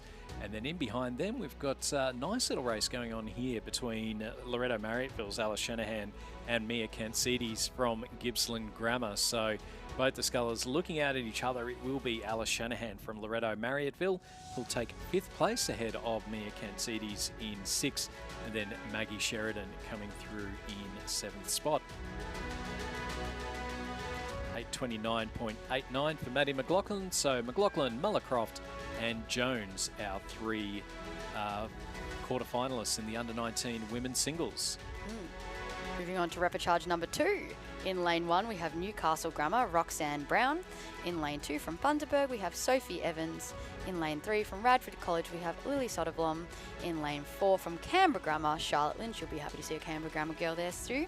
In lane 5, from Barwon, we have Grace Holton. And in lane 6, from North Esk, we have Madeline Hogarth. And in lane 7 from Perth College is Olivia Johnston. And I've just noticed there another Barwon sculler coached by Anita Whitehouse. So the Canberra sculler and the Victorian sculler in the middle there, Stu. Yeah, look, absolutely. So it is, we'll get a bit of an idea here as they go through the 1500. It is Grace Holton from the Barwon Rowing Club who has the lead. Second place, well, it's pretty even between Lily Soderblom of Radford College and then Roxana Brown of Newcastle Grammar. It is a little ways back then to Charlotte Lynch of Canberra Grammar School and then Madeline Hogarth of North Esk Rowing Club. And then back again, it looks to be Sophie Evans from the Bundaberg Rowing Club, just a little ways off the pace, just coming through that 1500 metre timing point now. I'll be more impressed if they ever have a Toowoomba Grammar sculler. Yeah. I think that's when I'll That's when you'll be really, really happy? Yeah, that's or a Bray Park High School sculler. That's my two main high schools. So if there's ever one from either of those, and I get to call that a national titles, I'll be stoked. Okay, noted. I'll keep that in the back of my mind for next time when it does. It will happen when it does happen. But I don't know where you'd row in Toowoomba. Sure, you can find something. Maybe, There'll be a dam somewhere. Yeah, I mean, or a pool. well, Kinross Wallaroy certainly make the most of the limited water that they've got available. I think it's only about 1,000 metres up and back. Well, we had some Singapore scullers at Banks, some Singapore national team people who trained out, and they only have about 1,000 metres to train on. And we went, what do you mean? They literally have to do these tiny circles and laps, and most of the work is done on the erg, which wouldn't be that different to America in winter, I suppose. Yeah, absolutely. Slightly warmer conditions in Singapore than it is exactly in a Midwestern winter as we look back down the course. And you can see there the Barwon sculler, Grace Holton, Very holding comfortable there. Yeah, Very comfortably. really able to drop that rating down a bit. We've still got Radford College's Lily Soderblom sitting in second place, and she's ahead of Roxana Brown from Newcastle Grammar in third. So they're our 1, 2 and 3, looking reasonably comfortable as they come to the final stages. I believe Grace is a little bit younger than these scullers as well. She's just rowing up an age category, is my understanding of that, and I'm sure Anita will correct me. But Barwon obviously having the luxury of being located in Geelong, so just sort of hopping onto the ferry and then making their way to Tasmania.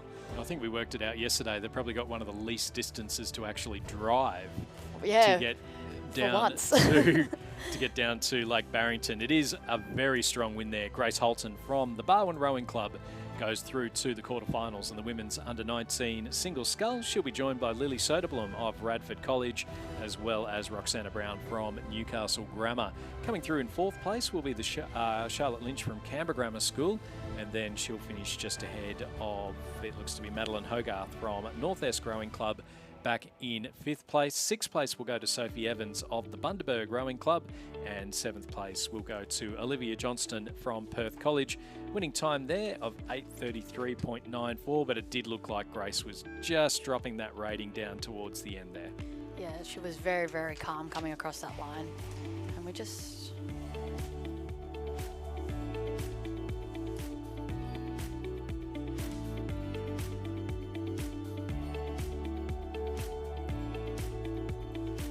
All right, rapid charge 3. In lane 2, we have commercial Maggie Stafford. In lane 2, commercial Maggie Stafford. In lane 3, from Yarra Yarra, you have Sadie Schlitt. In lane 4, from Radford College, we have Hannah Koch. In lane 5, from Radford College, we have Kate Collier. In lane 6, from Fremantle, we have Letita Generat. And then in lane 7, from Tassie Uni, we have Zoe Brooks. A special shout out there to Sadie Schlitt. I actually went to school with her older sister. Ah, there we go. So I know the Schlitts very, very well.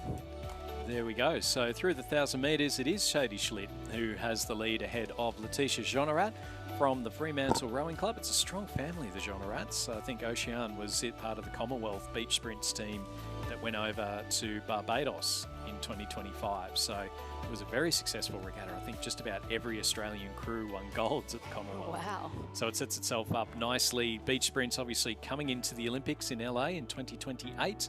So, and it is, if you've never tuned in to a World Beach Sprints in particular, it is a heck of a lot of fun. It is chaos. It is actually chaos. There's so much happening. This feels very organised with our lanes and everything's very ordered, but beach sprints, it's like someone took the whole program and threw it out the window. It's been described as the T20, the 2020 of rowing. So it's definitely well worth a look. Sitting out in front, it is Sadie Schlitt from the Yarra Yarra Rowing Club, looking very comfortable indeed. Letitia Jeannerat from Fremantle Rowing Club sitting in second place. She's made up a little bit of ground through that middle stages, and then Kate Collier from Radford College in third place, potentially. And top three, just a reminder, top three will progress through to that quarter-final. So it's top three that will progress. Hannah Kosh sitting in third place. Sadie comes out of that sculling program that Yarra Yarra have been doing for the last couple years under David Orchard. So we see these girls on the Yarra. Their home water is the Yarra, training very hard every day in their sculls. So unsurprising to see one of the Yarra Yarra scullers here today, or there's a few of them around, but unsurprising to see them, and also towards the top end of the pack.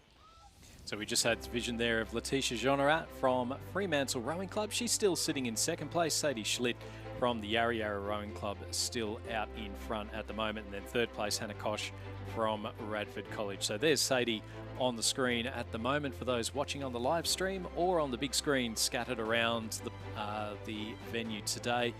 The clouds are starting to clear out a little bit with the storms, hopefully, fingers crossed, have passed. I think we've had just about every version of race delays so far. We're only on day 2, but a very good win here for Sadie Schlitt from the Yarra Yarra Rowing Club. She'll go through to the quarterfinals of the women's under-19 single sculls. She'll be joined by Letitia Jeannerat from Fremantle Rowing Club. And now in the battle for third place, the Radford sculler Hannah Kosh was sitting nicely, but it's been a big push from Maggie Stafford from Commercial. Hannah will go through in third place. She'll finish a boat length ahead of Maggie Stafford, who had a very brave sprint towards the line, left absolutely nothing on the table. Kate Collier from Radford College will finish in 5th place. Then we are a little ways back to Zoe Brooks from Tasmania University, who will finish in 6th. 8:29.15 for Sadie Schlitt, and a very strong row from her. Good to see Zoe Brooks there in that red skull, the famous, well-known Tassie red skulls that they seem to have darted around the place. Makes it easy as a commentator to ID them. Anyway, repechage number 4 underway. In lane 2 from the University of Queensland is Yo-Yo Wang. In lane 3 from Mersey is Moliere Clemens. In lane 4 from Mercantile is Violet Whitehouse. In lane 5 from Genesis Christian is Tianan Cutts.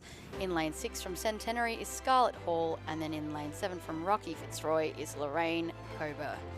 And you can see on the screen there the wonderful drone footage, and it is every second lane are our 3 leaders. So 6 in the race, and Yo-Yo Wang from the University of Queensland in lane number 2, Violet Whithouse from Mercantile Rowing Club in lane number 4, and then Scarlett Hall from the Centenary Rowing Club in lane number 6. So the Centenary Rowing Club, it's not based in the centre of Brisbane like most of the Brisbane rowing clubs. It's actually a little ways down the river out towards Ipswich. So I'm very much hoping at one point I can get one of my nieces and nephews who live at Ipswich to go out there and to pull an oar. He'd be very good. The little fellow actually got a bit of height. And athletic ability and all the other stuff. Oh, that's good that you've got some family members who are interested in rowing. My family's always like, that's nice, Nettie, that's nice. Got to get them interested in rowing. Violet Whithouse from Mercantile sitting out in front, coached by Olympian Jane Robinson. Scarlett Hall sitting in 2nd place, and Yo-Yo Wang just less than a second back in 3rd. It's then nearly 10 seconds back to Molly Clemens from the Mersey Rowing Club, and then Tiana Kutz from Genesis Christian College, and Lorraine Coburn from Rockhampton Fitzroy Rowing Club. So our top 3 looking comfortable at the moment. When you're out there, Ant, and you're sculling, how do you keep...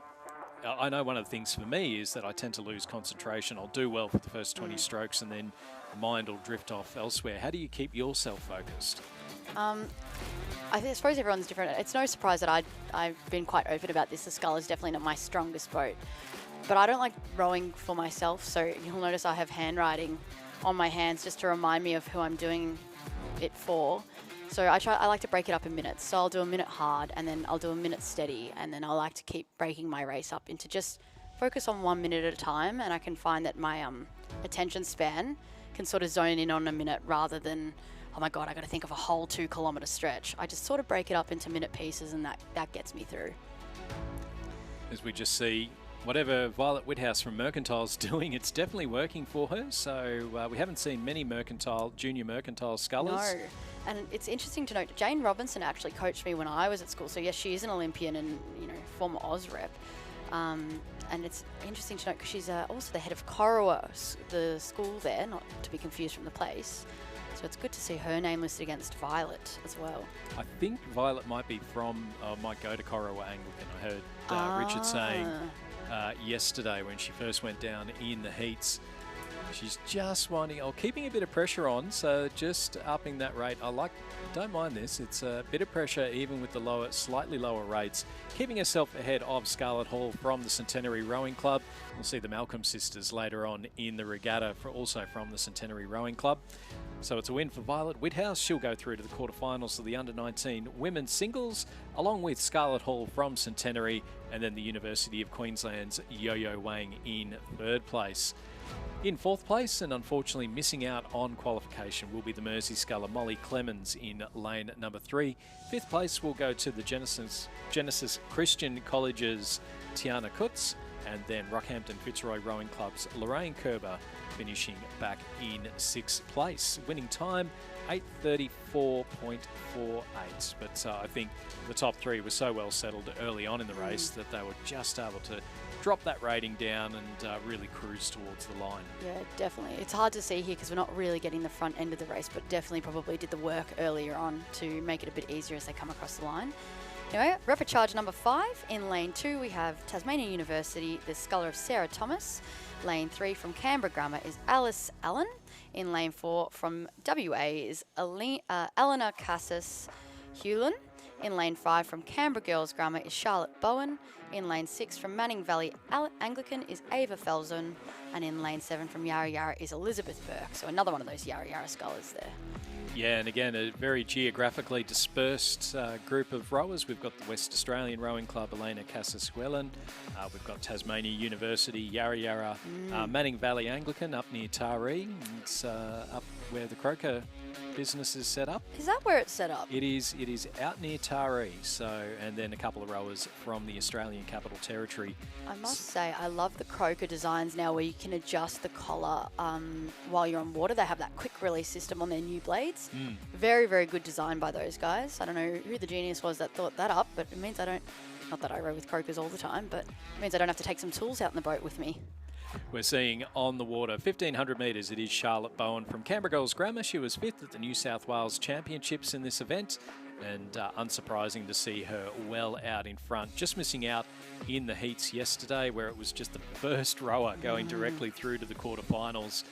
Very, very unforgiving progression system, but she is looking very comfortable out in front here at the moment. Sarah Thomas from Tasmania University sitting in 2nd place, and then the battle is on between Alice Allen from Canberra Grammar School and then Elizabeth Burke from the Yarra Yarra Rowing Club for 3rd place. So Allen just with her bow ball out in front, and it'll take a bit of a push here from Elizabeth Burke over the final stages. But again, in the single scull, once you lose that momentum, and particularly at this stage of the race, it's so hard to get back, isn't it? It can be. But then again, it's sculls. It's the same thing as those pairs. You might call one thing, or you might think one thing's going to happen, and then in the last 250, 500, it changes. It's the benefit of being in an outdoor sport. You never know what's going to happen. So we're seeing Charlotte Bowen from Canberra Girls Grammar with that commanding leads, and then across to Sarah Thomas from Tasmania University. So they're our 1 and 2. Still plenty of pressure from Charlotte Bowen. You can see there each stroke really getting those legs down, and with a strong finish to make sure that she's getting as much boat run as possible. A very, very dominant lead there. Yeah, and so sitting in 2nd place, Sarah Thomas from Tasmania University. And then in that battle for 3rd, it is between Alice Allen and Elizabeth Burke from Yarra Yarra. So we'll keep an eye on that one as they come in towards the finish line. Charlotte Bowen, though, from Canberra Girls Grammar, we'll see her in the schoolgirl quads, and they will be one of the favourites along with Gippsland Grammar. I can't wait for that race on Sunday morning, the Battle of the Green Machines. No, neither can I, because they're very, very strong quads, as we've sort of mentioned. which will make for some good racing. Charlotte Bowen with the win in the repechage of the under-19 women's singles. Second place going to Sarah Thomas from Tasmania University. It will be Alice Allen from Canberra Grammar School who'll qualify in third place, a couple of boat lengths ahead of Elizabeth Burke from Yarra Yarra Rowing Club. Fifth place, it will be the sculler from Western Australia, Elena Casas-Huelen, and she'll finish ahead of Ava Falzon from Manning Valley Anglican High, and it's an 8:34.50 for Charlotte Bowen. Plenty of strength there, and you can see why she'll be a favourite to get through to the A final. Definitely. Repechage 6 of this event, race 100. In lane 2 from Ulverstone is Hannah Dove. In lane 3 from the Armidale School is Isabel Coddington. In lane 4 from UTS Haberfield is Isabella Henderson. In lane 5 from Marucci is Jamila Milo-Hines. In lane 6 from Mersey is Sybil O'Rourke. In lane 7 from Commercial is Olivia Ewan. So our leading scullers at this point, so it is Isabella Henderson from UTS Haberfield and the Armidale School. So she's got the early lead, and then sitting in second and third. So Olivia Ewan from the Commercial Rowing Club sitting in second place, and then Isabel Coddington from the Armidale School sitting in third place. And I've just had a message that's come through just for my personal benefit. Somebody is listening in. Toowoomba Grammar could row on Kobe or Crestwood Brook Dams just outside of Toowoomba, and if the new facility were to be built in Launton, then Bray Park State High School could well be a powerhouse there. So there are two. Brisbane, Southeast Queensland has the GPS, obviously, the Southport School, Churchie, Brisbane Boys College. There are two schools that don't row, and that is Ipswich Grammar and Toowoomba Grammar. So the two schools that are inland. There is the Bremer River in Ipswich, which Ipswich Grammar could row, and Toowoomba Grammar. Now there's a couple of dams in there, so it's very possible then. I would love to see it. It is Isabella Henderson leading out Olivia Ewan. It's a commanding lead there, 13 seconds. Isabel Coddington sitting in third place, and she's half a second. And then it is Sybil O'Rourke in fourth place, Jamila Milu-Hines in fifth, and then Hannah Dove back in sixth place. So our top three looking reasonably well settled. It looks like it's going to be a nice little race there between Hines and O'Rourke from Marucci River and Mersey Rowing Clubs. I just note that Isabella Henderson there, that sculler from UTS Haberfield, is coached by Martin Ingalls and Sam Fennessy. And Sam, of course, has moved up from Victoria, made the jump north. But Fenno being a former coach at Mercantile Rowing Club. And we saw some great success in that Maddie combination yesterday. The two Madeleines. Exactly. I did get an answer on what they're called, by the way. We did get an answer, but I'm not sure we can broadcast it necessarily. But the UTS sculler here, Isabella Henderson, looking very comfortable out in front at the moment. Although I was told at South Australia it's never comfortable, because at this point in the race, even if you are leading, you're not feeling particularly comfortable, but be feeling confident anyway, Isabella Henderson. When we say comfortable, they've got a comfortable lead. What we mean is you're still in pain. You just happen to be controlling the race. Exactly right. But it's looking quite good out there at the moment. You can see there as they zoom in on Isabella Henderson wearing the black, white and teal of the UTS Haberfield Rowing Club. It is second place, looks to be the bright yellow bucket hat of Isabel Coddington from the Armidale School, sitting ahead of Olivia Ewan from Commercial Rowing Club. So they're our 1, 2 and 3 that'll potentially qualify for the quarterfinals, as we just see Isabella Henderson coming through in first place. So she's definitely going through to the quarterfinals, where she'll be joined by the Armidale School's Isabel Coddington in second place. Third will go to Olivia Ewan from Commercial Rowing Club. I remember seeing her here last year as part of that really strong Commercial junior squad. Fourth place will go to it looks like it's going to be the rower there from Marucci River Rowing Club, Jamila Milu-Hines, and she'll unfortunately miss out on qualification, as will Sybil O'Rourke from Mersey Rowing Club in fifth place, as the Ulverston sculler Hannah Dove comes through in sixth, winning time there of 8:35.68. But again, for Isabella Henderson, that ability to be able to take that rating down and really relax as much as you can in the scull. Comfortable as possible.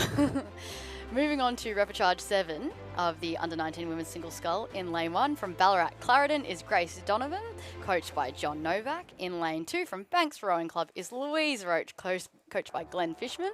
In lane 3 from Mercantile is Melandra Nell, coached by Susie Franklin and Rhett Spiller. In lane 4 from the Uni of Queensland is Stephanie Pettigrew, coached by John Pettigrew. In lane 5 from Canberra Grammar is Addison Perry, coached by Darcy Kelly Stout. In lane 6 from Cand is Paige Smith. And in lane 7 from Hawthorn is Poppy Page, coached by Jackson Moorish and Tristan Kravetsky. So a lot of Victorians in this race, one from my home club of Banks, so small shout out to Louise Roach there. Good to see Ballarat Clarendon and Grace Donovan here as well. Ballarat is a regional club from Victoria. And then good old Melandra Nell, who is from next door, coached by Susie Franklin, and is in that junior program that they are running. All those Victorians, and it's Stephanie Pettigrew from the University of Queensland. Exactly. You've got Stephanie and then Addison and Perry, Canberra Grammar, who's sitting in second place. Now, the battle for third is going to be interesting here because we can see that it is Pedra Smith from Cand Rowing Club who's sitting just a couple of seconds ahead of Melandra Nell from Mercantile, and then Grace Donovan and Louise Roach sitting just in behind them. So we've got the 4 Victorian scullers in this race, and it's the 2 Queenslanders and the Canberran. I know, this is so good. This is such a good race. Flying the flags everywhere. And I love how you just came to get me back on track so I don't run away with the Victorian propaganda, because I will do it. Everybody knows I'll do it, but I'm being contained here. Stu's doing a good job. Stephanie Pettigrew, coached by her father, John Pettigrew, and again, we saw a commercial with that really strong junior squad in 2025. In 2026, it looks to be the University of Queensland who are very much dominating at the junior level. Addison Perry from Canberra Grammar still sitting in second, but the push is coming now from Melandra Nell from Mercantile Rowing Club. Is she able to get ahead of Pedra Smith from Cand Rowing Club? As they're in now to the last 250 metres, and you can see there Melandra Nell in the red hull has moved herself ahead of Pedra Smith, so she's now in that third and final qualification position. What has the Cand sculler? Has she got anything left? Melandra is moving the boat nicely and keeping that rating nice and high. Oh, this is very good. Like, I'm trying very hard not to jump out of my seat here. The bright red skull, the red zooty, and the red hair. Yes, and the red hair. So you've got to keep everything matching, you know. Now, you might know the answer to the question. Is Stephanie younger? Did we see her in some of the younger school kid events at New South Wales State, Stu? I think Stephanie Pettigrew, yeah, we did see her. Very talented sculler, part of the Pettigrew family. Very great scullers up there in Queensland, particularly with the University of Queensland Boat Club. It is going to be Stephanie Pettigrew who takes the win. Addison Perry is sitting in second place, but Melandra Nell has timed her run to absolute perfection to qualify, and if she has a faster start, she'll certainly be up there for racing for a spot in the semi-finals. So Stephanie Pettigrew in first. She'll go through to the quarters, as will Addison Perry from Canberra Grammar. Melandra Nell from Mercantile finishing in third place, ahead of Pedra Smith from Cand Rowing Club up in Queensland. Fifth place will go to the Ballarat Clarendon sculler Grace Donovan, and then she'll finish ahead of Louise Roach in the distinctive pink suitie of the Banks Rowing Club, and Poppy Page of Hawthorn Rowing Club finishing in seventh. Winning time there for Stephanie in 8:38.85. Dare say that the quarterfinals, semi-finals and the finals of this event will be very exciting, Stuart, with all of these times and scullers, and just strong scullers across the board. All right, moving to repechage number 8, race 102. In lane 1 from Bundaberg is Mary Stelmack. In lane 2 from Surfers Paradise is Alana Thompson. In lane 3 from Torrens is Caitlin Anderson. In lane 4 from Fremantle is Lily Lucas. In lane 5, also from Fremantle, is Briar Froud. In lane 6 from Gippy Grammar is Eloise Tavashi. And in lane 7 from Fremantle is Sophia Tonatora. Very good spread here. A few WA scullers. They've made a heck of a journey to get here, across the Nullarbor and then on a boat to get here. Exactly right, and it is one of those Fremantle scullers, Lily Lucas, coached by David Vandis, who has the lead. She's a boat length ahead of Briar Froud, also from the Fremantle Rowing Club. So are we going to see the two of the 3 Freo scullers make it through to the quarterfinals? Sitting in third place at the moment, it is Caitlin Anderson from the Torrens Rowing Club in South Australia, and then she is ahead of Eloise Tavaski of Gippsland Grammar, but not by a lot. So they're coming up to the 1500 metre timing point, and we'll see on the screen shortly. It is Lily Lucas sitting out in front. It's 4 seconds back to Briar Froud. So Frio 1 and 2 now in the battle for third. Caitlin Anderson holding out Eloise Tavaski by 2 seconds. And then it is back to Alanya Thomason of the Surfers Paradise Rowing Club. And then back a little bit further, we've got the final Fremantle sculler.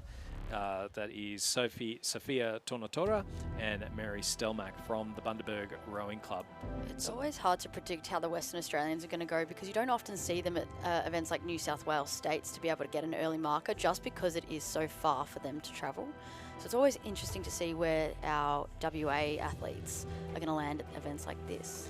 And the other thing as well is that the West Australian state titles are held at a different time of year. So I think it's in about September. So it's the school events. The Head of the River, as I was told by someone yesterday, was very recent over in WA. But yeah, so it's as you say, it can be very, very difficult. And I know when doing preview articles, for example, that trying to work out exactly who from the WA crews is going to go well, you've just got to have a look at some of the times, you've got to have a look at how they're going, and it's yeah, always fascinating to see. Our leading scullers coming up towards the finish line. You can see our two leading Frio scullers. It's Lily Lucas on the right-hand side and then Briar Froud on the left. So Lily is the one leading at the moment, a boat length ahead of Briar Froud. That battle for second is still well and truly on, though. It's Eloise Tavaski at the top of the screen and Caitlin Anderson at the bottom. So our two Frio scullers there. They're looking reasonably comfortable, but in behind them, it is now level pegging. Eloise Tavaski of Gippsland Grammar at the top of the screen. Caitlin Anderson from Torrens Rowing Club down the bottom. So we'll see who's going to take that third and final qualification position in Repechage 8 at the Under-19 Women's Singles Sculls. Great win coming up here for Lily Lucas of the Fremantle Rowing Club. She's into the quarterfinals, as is Briar Froud, also of the Freo Rowing Club. Torrens Rowing Club, Caitlin Anderson, she looked out to her left, realised there was some big danger coming, and a big sprint towards the line takes her through to the quarterfinals, ahead of Eloise Tavaski of Gippsland Grammar School. Fifth place will go to the sculler from Surfers Paradise, so that's Alanya Thomason, and she will finish ahead of the third Fremantle sculler, Sophia Tornatora, in lane number 7, and then back to the Bundaberg sculler, Mary Stelmach, in lane number 1. Winning time there for Lily Lucas, an 8:37.38. Right, Stu, I think I'm going to leave you now and hand back over to Chris McCarthy because I have my own race to jump to. So have a great race, and we look forward to seeing you out on the course. On the course at the moment is the men's under-19 single sculls. So this is the Repechage top 3 through to the quarterfinals and the bottom 2 to be eliminated. So lane 2 from Fremantle Rowing Club, Tad Bryan, coached by Javier Ronda and David Vandas. Lane 3 from Cand Rowing Club, Charlie L. Lane 4 from Canberra Rowing Club, Harrison Brathwaite, coached by Tom Westgarth. Lane 5 from the King's School, Lockie Rogers, coached by Julian Huxley and David Jelly. And lane 6 from the Manning Valley Anglican College, Oliver Sampson, coached by Murray Dowse. And it does look, as Chris joins us in the commentary box, it looks like it's Brathwaite, Rogers and Sampson, our top 3. Yep, that is certainly the case. You can see Harrison Brathwaite there just really starting to cruise as they come into the last, or well into the last 500 metres now, as is Lockie Rogers from the King's School over to his left. We've got a pretty tight race in the heats yesterday and just came out on the wrong side of things to have to get the chance to row again, but another chance to row on this course with the beautiful low-hanging cloud will certainly, I'm sure, be welcomed, even if it was a little bit delayed out there this morning. But we're rolling with the punches, aren't we today, Stuart? Absolutely. It's been an interesting one. We've had a few different reasons, but big shout out to the boat race officials, the volunteers that have helped make it all run smoothly, even with the changes in programming that we've had. Harrison Brathwaite from the Canberra Rowing Club, they are changing their zooty. So from next season, Again? we will see a change in the zooty from Canberra Rowing Club. So the dots will be no more. You can see them on the screen at the moment. You'll still have some dots on it though. There is a thing on the Canberra Rowing Club Instagram page. If you jump in and have a bit of a look at that, it's a different style of zooty again. They've gone unique. Yeah. I do recall there was a lot of controversy last time they changed it. So let's wait and see if there's more to this story after it comes through. It's getting kind of close here at the finish here, Stu. Lockie Rogers taking it right down. And Oliver Sampson from Manning Valley Anglican fancies his chances of a second place finish. And Lockie Rogers trying to see how easily he can hang on to that second place finish. He just will in the end. Yeah, so Harrison Brathwaite from Canberra Rowing Club with the win ahead of Lockie Rogers. Oliver Sampson in third place. Those three crews going through to the quarterfinals. They'll finish ahead of Charlie L from Cant Rowing Club and Tad Bryan from Fremantle Rowing Club. It looked like it was a rate 20 race between Brathwaite and Rogers, and then Sampson was motoring at about 30 or so. Yep, and it was that way the whole way down the course. So they were separated by less than a second at the 500, and then Rogers bringing it down, but just staying, I think both of them bringing it down fairly early on and just staying in touch with each other. So a little bit of gamesmanship ahead of quarterfinals. What's that? Is that this afternoon? Quarterfinals for this one. And then semis tomorrow and finals on Thursday. So a big program of racing in the under-19 men's single scull. Second repechage coming up next. Rockhampton Grammar in lane 2 on the close side of the course. Oliver Whaling Kane, coached by Kimberly Brown. Dash Whitnell from St Joseph's Nudgee up in Brisbane in lane 3. Cassidy Elam Allen from Redbanks Plains High in lane 4. Lachlan Schofield from St Augustine's College in lane 5. And Sydney University's Addison Stanberg in lane number 6, Stuart. Yeah, and it is Lachlan Schofield from St Augustine's who has the lead ahead of Addison Stanberg, Cassidy Elam Allen and Oliver Whaling Kane. So it does look like we might just be missing Dash Whitnell from St Joseph's Nudgee College. So it's no word of a scratching in there. So it will certainly just no be... sculler there in lane 3 from our view up here in our ivory tower. So it's our top 3 looking reasonable, but Oliver Whaling Kane from Rockhampton Grammar certainly not out of the picture. So we're just seeing them come up towards the 1500 metre timing point now. It is Lachlan Schofield from St Augustine's who has that lead. Second and third is nice and even. Cassidy Elam Allen from Redbank Plains State High School. Addison Stanberg from Sydney University. So Redbank Plains out on the southern edges of Brisbane. And then Oliver Whaling Kane from Rockhampton Grammar sitting in third place. So we were supposed to have 3 Queenslanders, 2 New South Welshmen. It is the two of the ones from New South Wales that were out in front. Elam Allen now moving up into second place ahead of Addison Stanberg from Sydney University. Yeah, and Cassidy Elam Allen there had a bit of a Barry Crocker of a start there. Was a good 2-3 seconds, or 5 seconds off, 6 seconds off the race leaders at the first 500 metre mark, and has done well to recover now and put himself into the top 2. And all 3 of those top 3 look to still be racing here into the closing strokes. So not no gamesmanship, not as much gamesmanship as we saw earlier on this morning. So these guys all having to work for it, and I see Lockie Schofield from St Augustine's actually just starting to lift now into the line and taking this as a good opportunity for a good hit out on the course. I know we chatted about this on the podcast a little while ago, Rowing Down Under, wherever you get your podcasts. And Ant was telling us about the bush at Cirque that she pushes at, and I think that's the local crews will know this course like the back of their hand, but for people like really everyone on this course at the moment who may not have raced here in the single scull, knowing exactly where to push and where, little landmarks and things, it does feel very lonely out on this course. You're very far from the banks and your reference points. It's certainly not like racing up at the Sydney International Regatta Centre. So Lachlan Schofield from St Augustine's will go through and take the win here in the repechage. And he's going to finish a couple of boat lengths ahead of the scullers from Redbank Plains State High School and Sydney University. So a win for St Augustine's. Second place, well, it's been a nice race between Redbank Plains and Sydney University. It's going to be Cassidy Elam Allen from Redbank Plains State High School in second place. Addison Stanberg from Sydney University will finish in third. And then Oliver Whaling Kane, he pushed the entire way down the course, and then I think with about 200 metres left to go, realised that it was going to be extremely tough to try and make it through. So he finishes in fourth place. We had a DNS from Nudgee College So a 7:50.56 for Lachlan Schofield.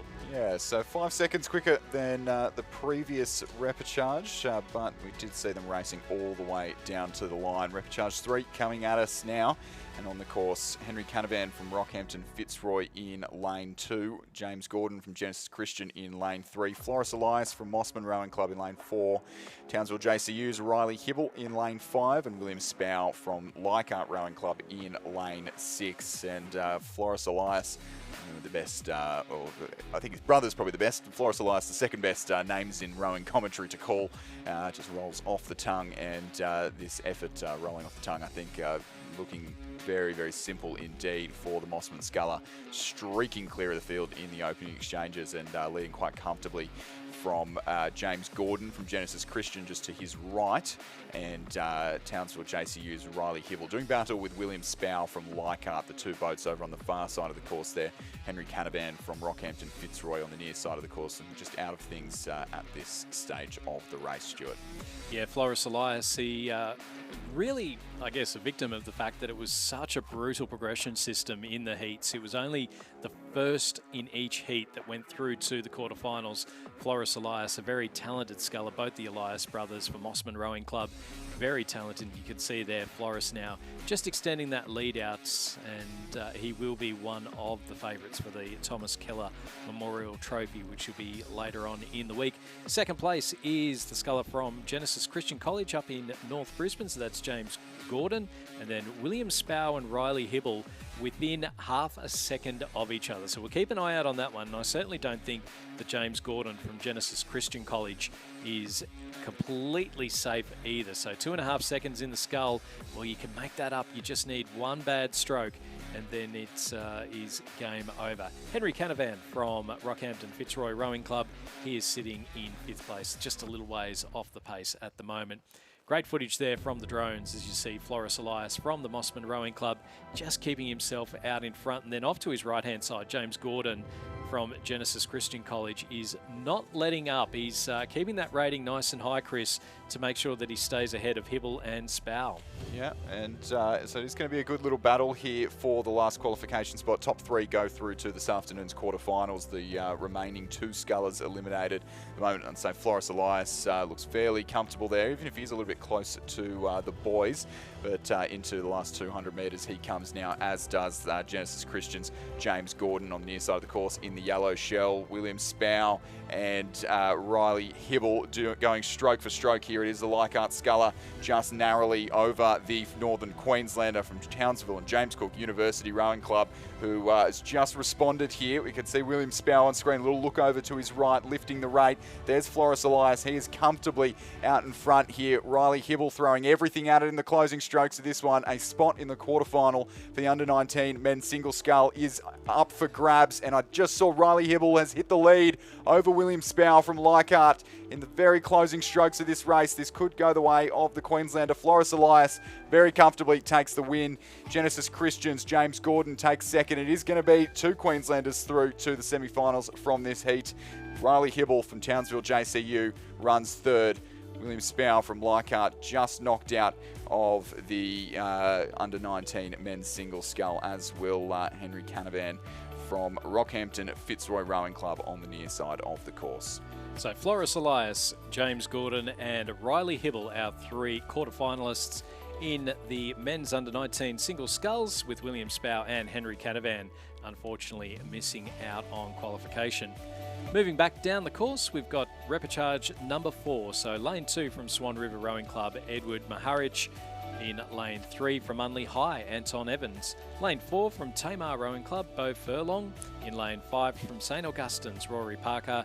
And lane 6 from Torrens Rowing Club, Tom Redmond. So a couple of South Australians, a West Australian, Tasmanian and a New South Welshman. And through the 1,000 metres, it was the New South Welshman, Rory Parker, with a half-second lead over Beau Furlong from Tamar Rowing Club. Tom Redmond sitting in third, and then Edward Maharich and Anton Evans. But certainly that race for third place between Redmond and Maharich well and truly on. We'll get a bit of an idea as they come through the 1,500 metre timing point as to how that's playing out. Yeah, I think we'll also hopefully get a nice, interesting or a more accurate gauge of the times up in the top end of this race. Rory Parker beat Floris Elias at the New South Wales Championships a couple of weeks ago, but it was very, very narrow between those two. Floris Elias had the opportunity to sort of take things down a little bit. It was still a reasonably quick time. It was the quickest we've seen so far, or out of those 3 repechages that we've had, with 7:43.64, and so it'd be interesting to see where Rory Parker fits into this. It was tight at the 1,000-metre mark, but the championship quarter has gone well for the rower from St Augustine's on Sydney's northern beaches, and now leads by just over 4 seconds from the local Beau Furlong from the Tamar Rowing Club. Tom Redman as well having a good third quarter of the race, just over almost 2 boat lengths over Edward Maharich from Swan River, and then Unley High's Anton Evans making up the remainder of the field here in this repecharge. So top 3 through, and looks like decisive moves in the third quarter of this race have let's not say sealed yet. We've seen bigger margins overtaken in the last 500 of a single scull race, but Rory Parker, Beau Furlong and Tom Redman looking best placed to progress through to the quarterfinals. Yeah, it was less than a second between Tom Redman and Edward Maharich.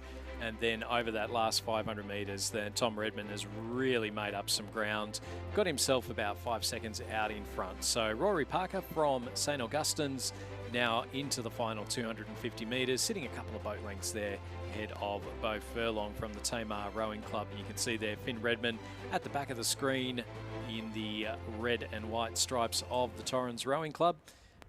Tamar sculler Beau Furlong there on the screen. So Rory Parker from St Augustine's, our leader, and just starting to drop that rating down a little bit. Still keeping plenty of pressure on as they head into the last 150 metres or so. Beau Furlong from Tamar just starting to catch up a little bit. He's now Tom just Redman as well, really going for it in the closing strokes here. He's through. He's in third. He's looking fairly comfortable for a qualification spot, but using this as a good bit of racing experience, lifting his rate in the red boys of the last 100 metres, putting some pressure on the Tasmanian. Yeah, Edward Maharich from Swan River and Anton Evans from Unley High, neither of them letting it go until just towards the end there. Now just focusing on getting those good strokes in. So it is going to be Rory Parker from St Augustine's who'll go through to the quarterfinals. He'll finish a boat length ahead of Beau Furlong from Tamar Rowing Club. Third place will go to Tom Redman, who, as you say, Chris, had a really great third 500 metres. Fourth place will go to Edward Maharich of the Swan River Rowing Club, and then he'll finish a bit over a boat length ahead of Anton Evans from Unley High. 7:47.5 for Rory Parker, but you just felt like right towards the end there he was able to take that rating down and conserve a bit of energy for this afternoon. Yep, so confirming there, Rory Parker from St Augustine's over Beau Furlong from Tamar and Tom Redman from Torrens, winning time 7:47.5. Those 3 through the quarterfinals. Edward Maharich from Swan River and Anton Evans from Unley missing out on the next round of racing. Repechage 5 underway and almost upon us. Nicholas Michel from Mercantile in lane 2. Cooper Wood from the University of WA in lane 3. Xander Bailey from Corio Bay Rowing Club in lane 4. Leichhardt Rowing Club's Remy Wilson in lane 5. And Townsville Grammar's Nicholas Beaumont Walsh in lane number 6. And at the moment, Cooper Wood from the University of Western Australia, my eyes are not deceiving me there. That does look correct, and has moved through in the third 500 there over Xander Bailey, who was looking very well placed in the early parts of this race.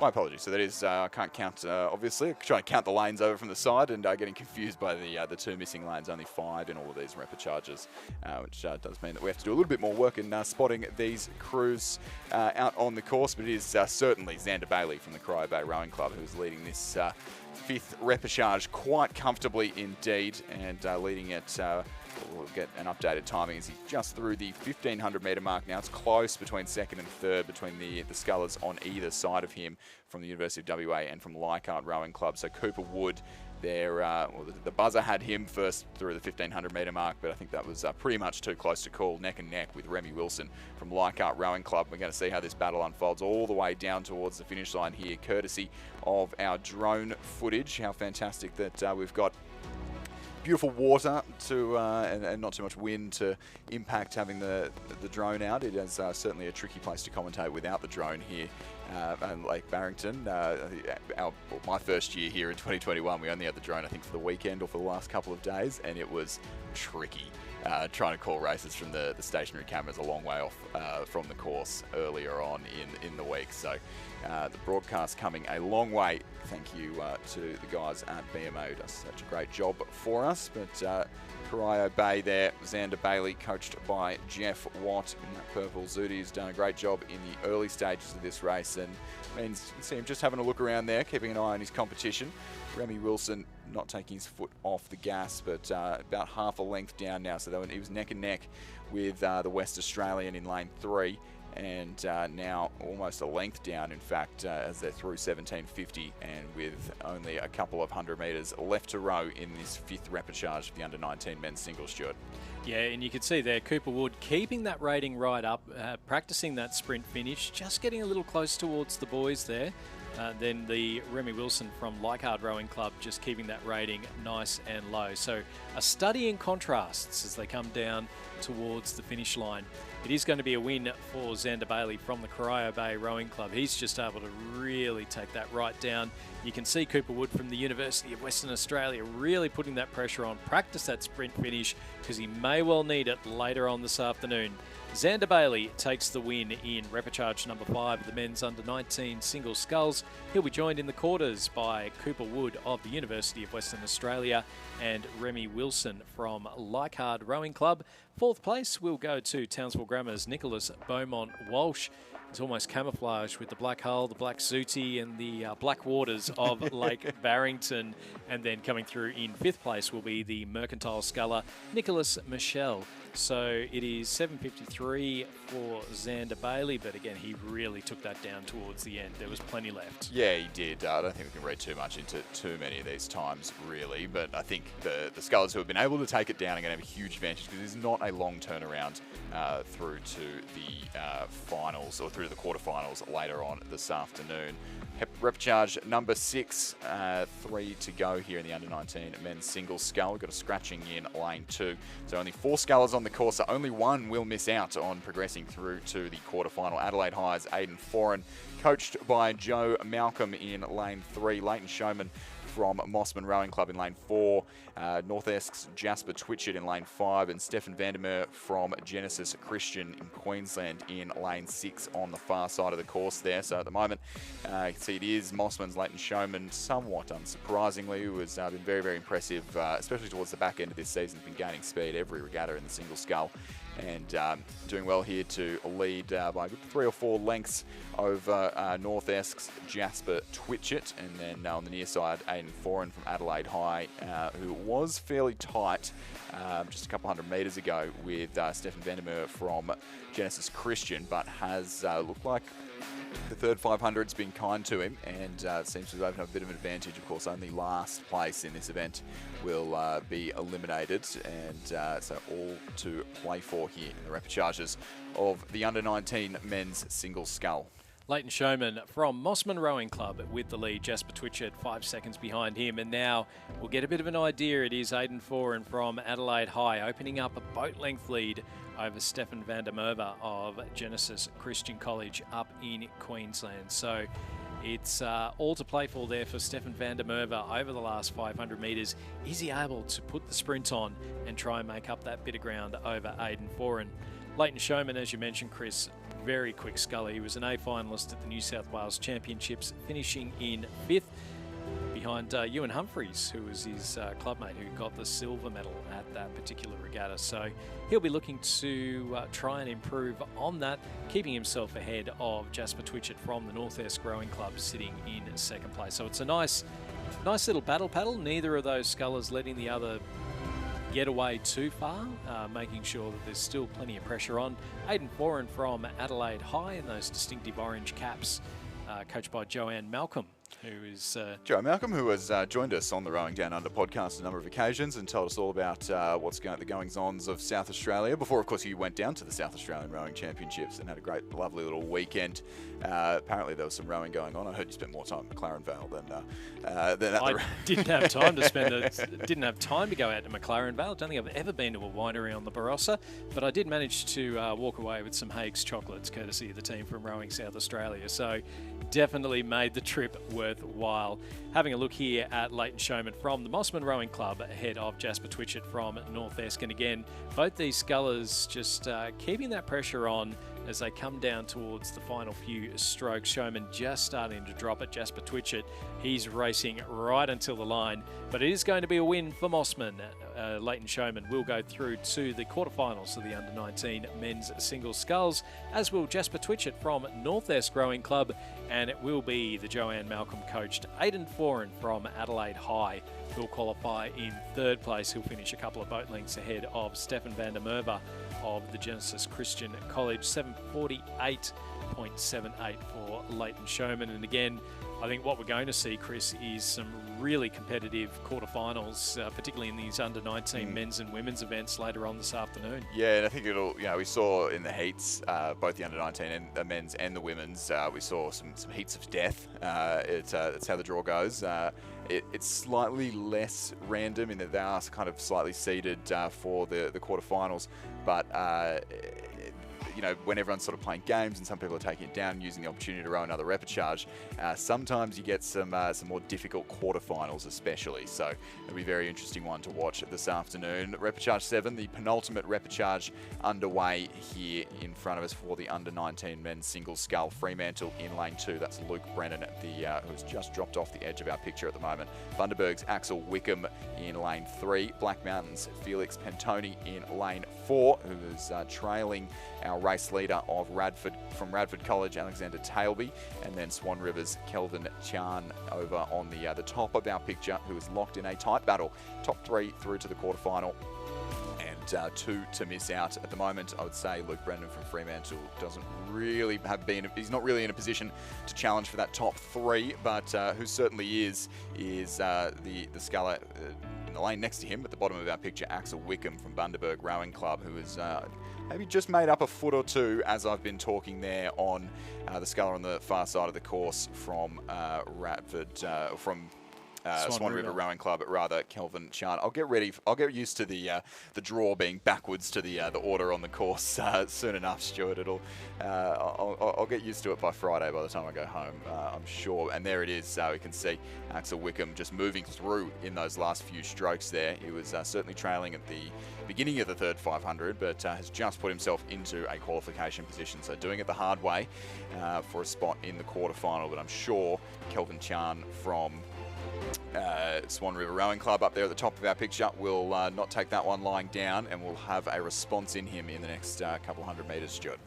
Yeah, you could see through that third 500 metres there was a real push from Axel Wickham. He was just rating a couple of points higher than Kevin Tian of the Swan River Rowing Club, so he's still just having a little bit of a higher rate. It's some nice clean blade work and getting himself into that final qualification spot. Alexander Tailby leads Felix Pentoni of Black Mountain Rowing Club in the battle of the ACT Scullers, so both of these young men will be desperately keen to try and keep ahead of the other. So Tailby leading out Pentoni, and then it is back to Wickham of the Bundaberg Rowing Club. The push is coming back from Kelvin Tian of Swan River Rowing Club, though. Is he going to be able to make up that ground? It's now extended out just that little bit further. So having that higher rating through the third 500 metres has paid dividends for the Bundaberg sculler Axel Wickham. Out in front, Alexander Tailby, well, he's led from the start. He's coached by Mackenzie Moore, Angus Walker and Gordon Marks, and sitting himself out nicely, keeping himself ahead of Felix Pentoni, who is coached by Charlotte McCarthy at the Black Mountain Rowing Club, and they'll finish ahead of the Bundaberg and Swan River Scullers. So Radford College with the win here, it is Alexander Talby who'll go through to the quarterfinals of the men's under-19 single sculls. Felix Pantoni of Black Mountain finishing in second place, and Axel Wickham from Bundaberg with that run through the second 1,000 metres, able to go through and take third and final qualification position.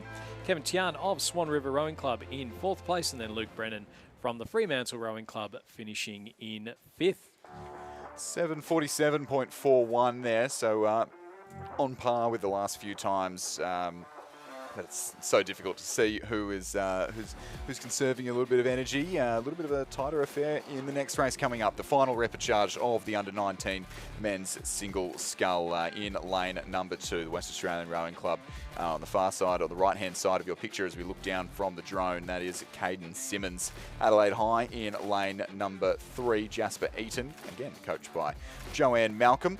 University of West Australia in lane number 4, Dylan Capewell. Radford College in lane 5, Connor Kruger.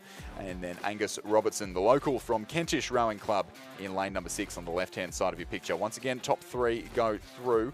And while that top 3 have just in the last couple of 100 metres started to move clear of the trailing 2, those 3 themselves not separated by very much indeed, and looks like all 3 of them are going to have a crack to see how good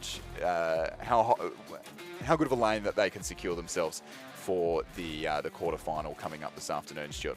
Yeah, Connor Kruger from Radford College holding on to a boat length lead ahead of Dylan Capewell from the University of Western Australia, and then Jasper Eaton from Adelaide High sitting in third place. So that's our 1, 2 and 3 as they come in to the final 500 metres or so. We'll get a bit of an idea as to those gaps. We're just seeing Angus Robertson from the Kentish Rowing Club just starting to drop off the pace a little bit behind, as well as Caden Simmons from the West Australian Rowing Club. So our top 3 looking like they've separated themselves out nicely. It's a boat length between Connor Kruger of Radford College and Dylan Capewell of the University of Western Australia, and then a bit over a boat length back to Jasper Eaton. So still certainly all to play for here in this last repechage for these top 3, and none of those 3 have taken it down, and doesn't look like any of them really starting to conserve some energy. Similar times to the 1500 as we've seen all the way through the racing this morning in these repechages, but now we'll see the sculler sort of on the near side of the course of that chasing 3 from Adelaide High. Jasper Eaton just starting to drop off the pace. Maybe he's decided time to conserve a little bit of energy, but here comes, look at this battle going on between our leading 2, Radford College and the University of WA. So Radford's Connor Kruger and Dylan Capewell from the University of WA. It was Radford in the lead, but as they cross through the 1750 metre mark, that is anyone's guess. And I think it is the West Australian who's just had a crack there in the first half of the last quarter of this race. He's sent the rating through the roof. I'd be surprised if the Radford sculler decides to keep playing this game, or if he just shuts it down and goes, you know what, I don't think I need to expend this much energy when we're already qualified through to the quarterfinals. But Dylan Capewell, here we go, throwing the kitchen sink, maybe the toilet and the cupboard and any other furniture he can find at this repechage of the under-19 men's single scull. Dylan Capewell, there we go. The Radford sculler over there has just decided, nah, this isn't for me. I don't see any point. Oh, no, he's responded now, and he's sent the rate through the roof as well. There's not much going through the water, but the rate is up. Here is the West Australian has broken clear, and I think he's probably going to do the fastest time of all the repechages we've seen so far this afternoon. Dylan Capewell from the University of West Australia, Adelaide High, over Radford College's Connor Kruger for second place. Yeah, a bit of a nod there. He's happy with that. There we go.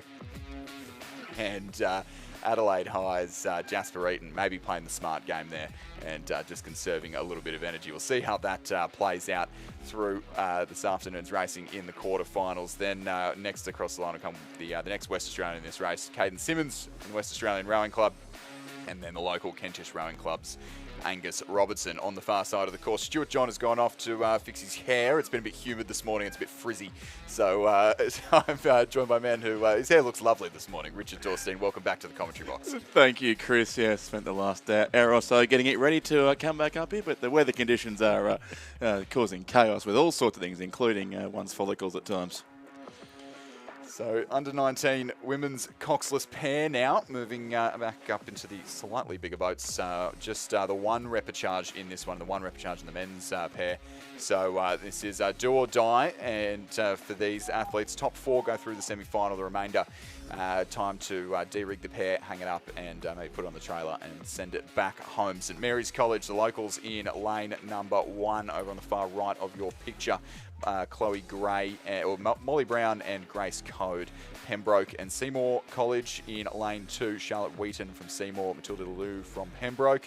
University of WA in lane 3. Alina Frank and Sophie Fitzgerald in lane 3.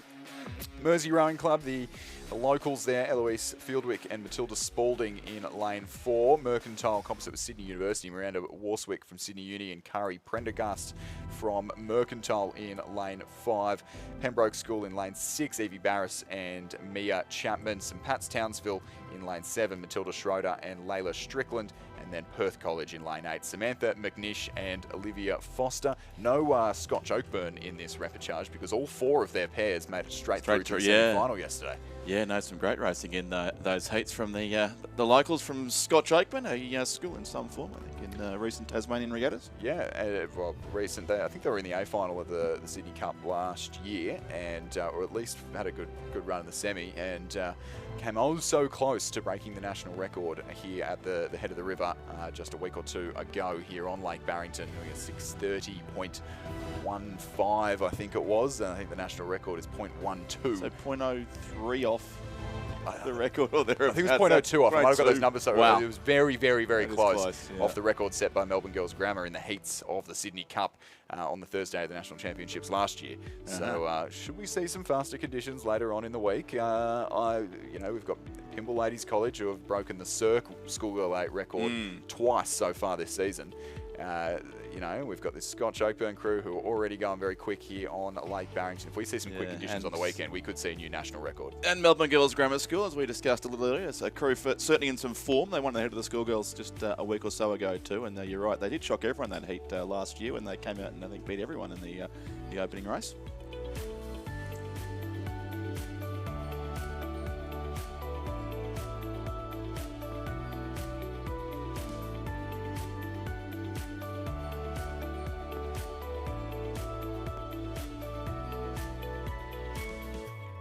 So in race 111 here, we have that Mercantile and Sydney Uni. There's a fusion composite crew from 2 different clubs and competing clubs and states there, Chris, our race leaders. Yeah, Kari Prendergast, who I think came out of St Cass last year, and I think Miranda Warswick maybe out of St Cass, Sydney. I might have to double check that. Lizzie Chapman might know, has appeared in the... it's St Catherine's and St Catherine's combination.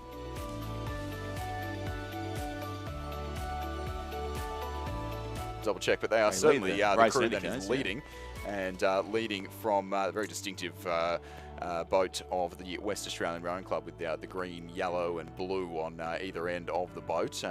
Richard, can we get your thoughts on the boat colours? We haven't had any too much boat colour chat yet. It's been relatively sedate, but look, I don't mind that combination on the, at least it's matching on the bow and stern of the University of Western Australia Rowing Club combination there in lane 3, who sit certainly comfortably in second place and not too far, in fact, behind our race leaders now. There are 4 to go through to the semi-finals here with this is in fact the sole repechage of the under-19 women's coxless pair. Oh, so here we go.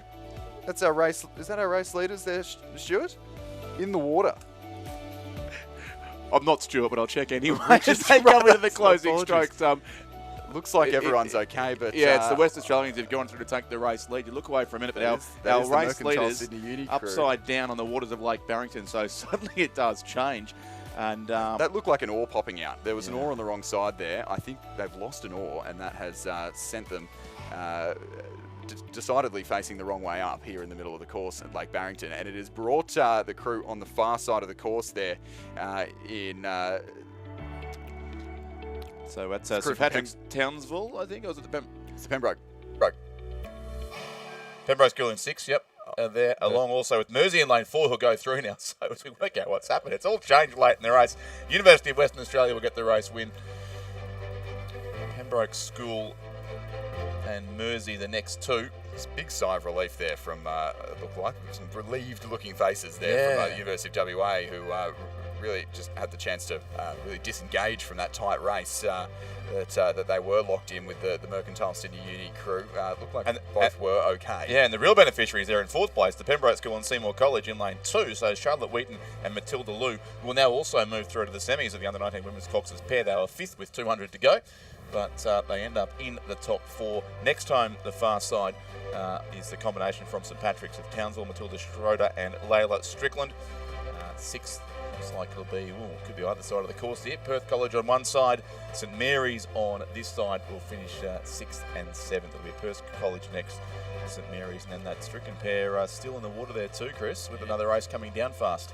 Yeah, they'll have to get out of the way. I remember this happened in the, I think the club double last year, and it was very, very close to another race coming down. They only just got them out of the way, so it'll be interesting viewing from the drone. We'll run you through the next race, and hopefully by the time I've run you through them, we have cleared the course. But Brisbane Grammar, Johnston and Stroughton in lane 1, Unley High, Beaton and Velt in lane 2, Mersey's, De Boer and Brown in lane 3, Norwood International, Adelaide High, Carlson and Vandenberg in lane 4, Lloyd and Tierney in lane 5, Dennis and Talbot in lane 6, Marriott and Twelftree from Unley High in lane 7. Plenty of South Australian and Tasmanian representation in this event. Looks like we've got them maybe back in the boat, but it is going to be tight, and I think our umpires are going to have to steer some of these crews around, which is very unfortunate because they're right in the race for the qualification spot. It's a very close race here in the under-19 men's coxless pair at the moment. The crew in lane 3 from Mersey is leading this race, but the South Australians are having to do some steering. They've gotten through it pretty much scot-free, and hopefully this isn't. I don't think this is actually going to impact our race. Yeah, they're the sitting top 2nd 4. and 3rd, so they'll do it remarkably well. This they've certainly had to battle to do some steering around a stricken crew to make it through to the semi-final, but this Mersey crew currently leading from St Peter's College and Scotch Oakburn, who both had to navigate that stricken crew. The race is on for 4th, the last qualification spot between the crew from Unley High on the far side and then the composite, the South Australian composite in the middle of the course here. It is all about Mersey there in lane 3. Rolf de Boer and Lars Brown who take the win in this repechage. Scotch Oakburn for 2nd, make it a Tasmanian 1 and 2. St Peter's for 3rd, and Unley High for 4th, make it a South Australian 3 and 4. The South Australian composite crew in lane 4 for 5th place.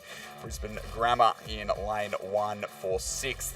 And then the crew in lane 2 from Unley High for 7th place. And I think the real congratulations there has to go from our umpires, who would have had blood pressure through the roof trying to navigate a stricken pair there. And it looks like we'll get that under-19 pair.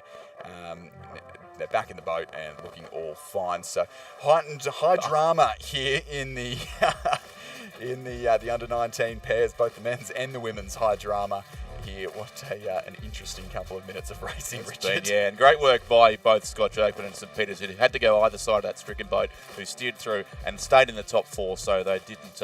It hasn't stopped their qualification chances. So all is good after those 2 races. We go back to the first repechage now of the under-21 women's singles scull, the sole repechage here. So again, 4 of these 6 to go through. Lane 2, Corio Bay, Stella Benson. Lane 3, Swan River, Emma O'Neill. Lane 4, Yarra Yarra, Constantina Kafasis. Lane 5, Mercantile, Eliza Jenkins. Lane 6, Townsville and JCU, Amy Edgerton. And Lane 7, Mercantile, is Gabrielle Simcox. And Chris, I've caused enough chaos up here now, so I'm going to hand back over to Lizzie Chapman. We get some nice sedate repechages. You turn up here and we get boats capsizing. We get almost photo finishes. It is, yeah. Thanks.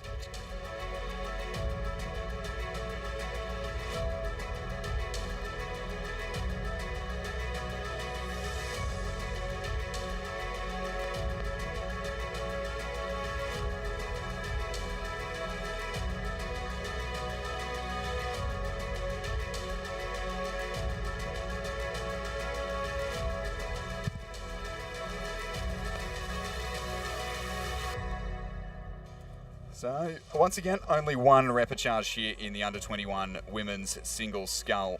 Corio Bay, Swan River, Yarra Yarra, Mercantile, Townsville JCU, and Mercantile once again. We do welcome back into the commentary box Lizzie Chapman once again today, who's I've just put on the spot, is still getting ready with the headset and all the everything that goes with it. So coming through the 1500 metre mark, Constantina Kafasis from Yarra Yarra in that Alpaca Skull, ahead of Swan River's Emma O'Neill and Cryo Bay's Stella Benson. So it's top 4 through to the semi-final. That's our top 3, and 4th is currently Gabrielle Simcox from Mercantile, who herself about a length and a half clear of Amy Edgerton from Townsville JCU. And then right up the back of the field there, currently running 6th, Eliza Jenkins from Mercantile Rowing Club. There in the centre of the course in lane 5, so slightly more calm here in the under-21 women's single scull than we had earlier on in the coxless pairs. That really turned on us quite quickly, as both Richard and I were both looking away from the screen trying to do a little bit of research mid-race. And suddenly they weren't there. And suddenly they weren't there, exactly. But glad that everyone's okay, and well done from all of our boat race officials. And hopefully less chance of a sculler tipping in, because Ant was saying yesterday about the precision that's required in a pair and how easy it can be to not get the timing quite right or for something to go wrong. So exactly, we saw it. You've got a little bit more control over yourself in the scull, and a lot of us have spent a lot of time in the scull, Ant included. Certainly a lot of people in the scull are more comfortable with everything being within their own control. Yes. I was certainly like that. I know I'd hazard a guess that Ant shares that sentiment. But there, the sculler in lane 4 from Yarra Yarra Rowing Club, Constantina Kafasis, who is certainly very in control of her own destiny here in the under-21 women's single. 1 repechage, so we kind of expect maybe a couple of standouts to shine through in this one, and that's sort of what we're getting here. She's just over a length clear, being chased down now in the closing strokes by Emma O'Neill from Swan River Rowing Club in the red shell, but certainly won't make too much impact on the race for the lead. The race for the top 4 maybe starting to hot up just a little bit. I don't think anything's going to change here in the last couple of strokes. Constantina Kafasis from Yarra Yarra Rowing Club there takes the win in this sole repechage of the under-21 women's single scull. Emma O'Neill from Swan River for 2nd. And then Cryo Bay's Stella Benson for 3rd. The Mercantile sculler Gabrielle Simcox will hold on for that last qualification spot by just over a boat length from Amy Edgerton from Townsville JCU. And then we have the 2nd Mercantile sculler Eliza Jenkins, who will cross for 6th place. And the winning time for Constantina Kafasis in the under-21 women's single scull repechage was 8 minutes 26.38. These are unofficial times, but there was nothing too startling there. The margin between her and Emma O'Neill, 4.93, and similar gaps between then back to Stella Benson and Gabrielle Simcox, who are the 4 that go through to the semi-final. Everyone else now eliminated from the event. And then we move to the repechage of the men's single scull. We've got 3 repechages here, so the first 2 will progress through to the semi-final. Sorry, we've got 4. So 8 people going through to a semi-final from these 4 races, and in the first repechage we've got Ben Haywood of Canberra in lane 2, James Bowie of Fremantle in lane 3, Angus Scott of Canberra and the ACT High Performance Programme in lane 4, Matthew English of Melbourne University Boat Club in lane 5, and Campbell Milne of Canberra Rowing Club in lane 6.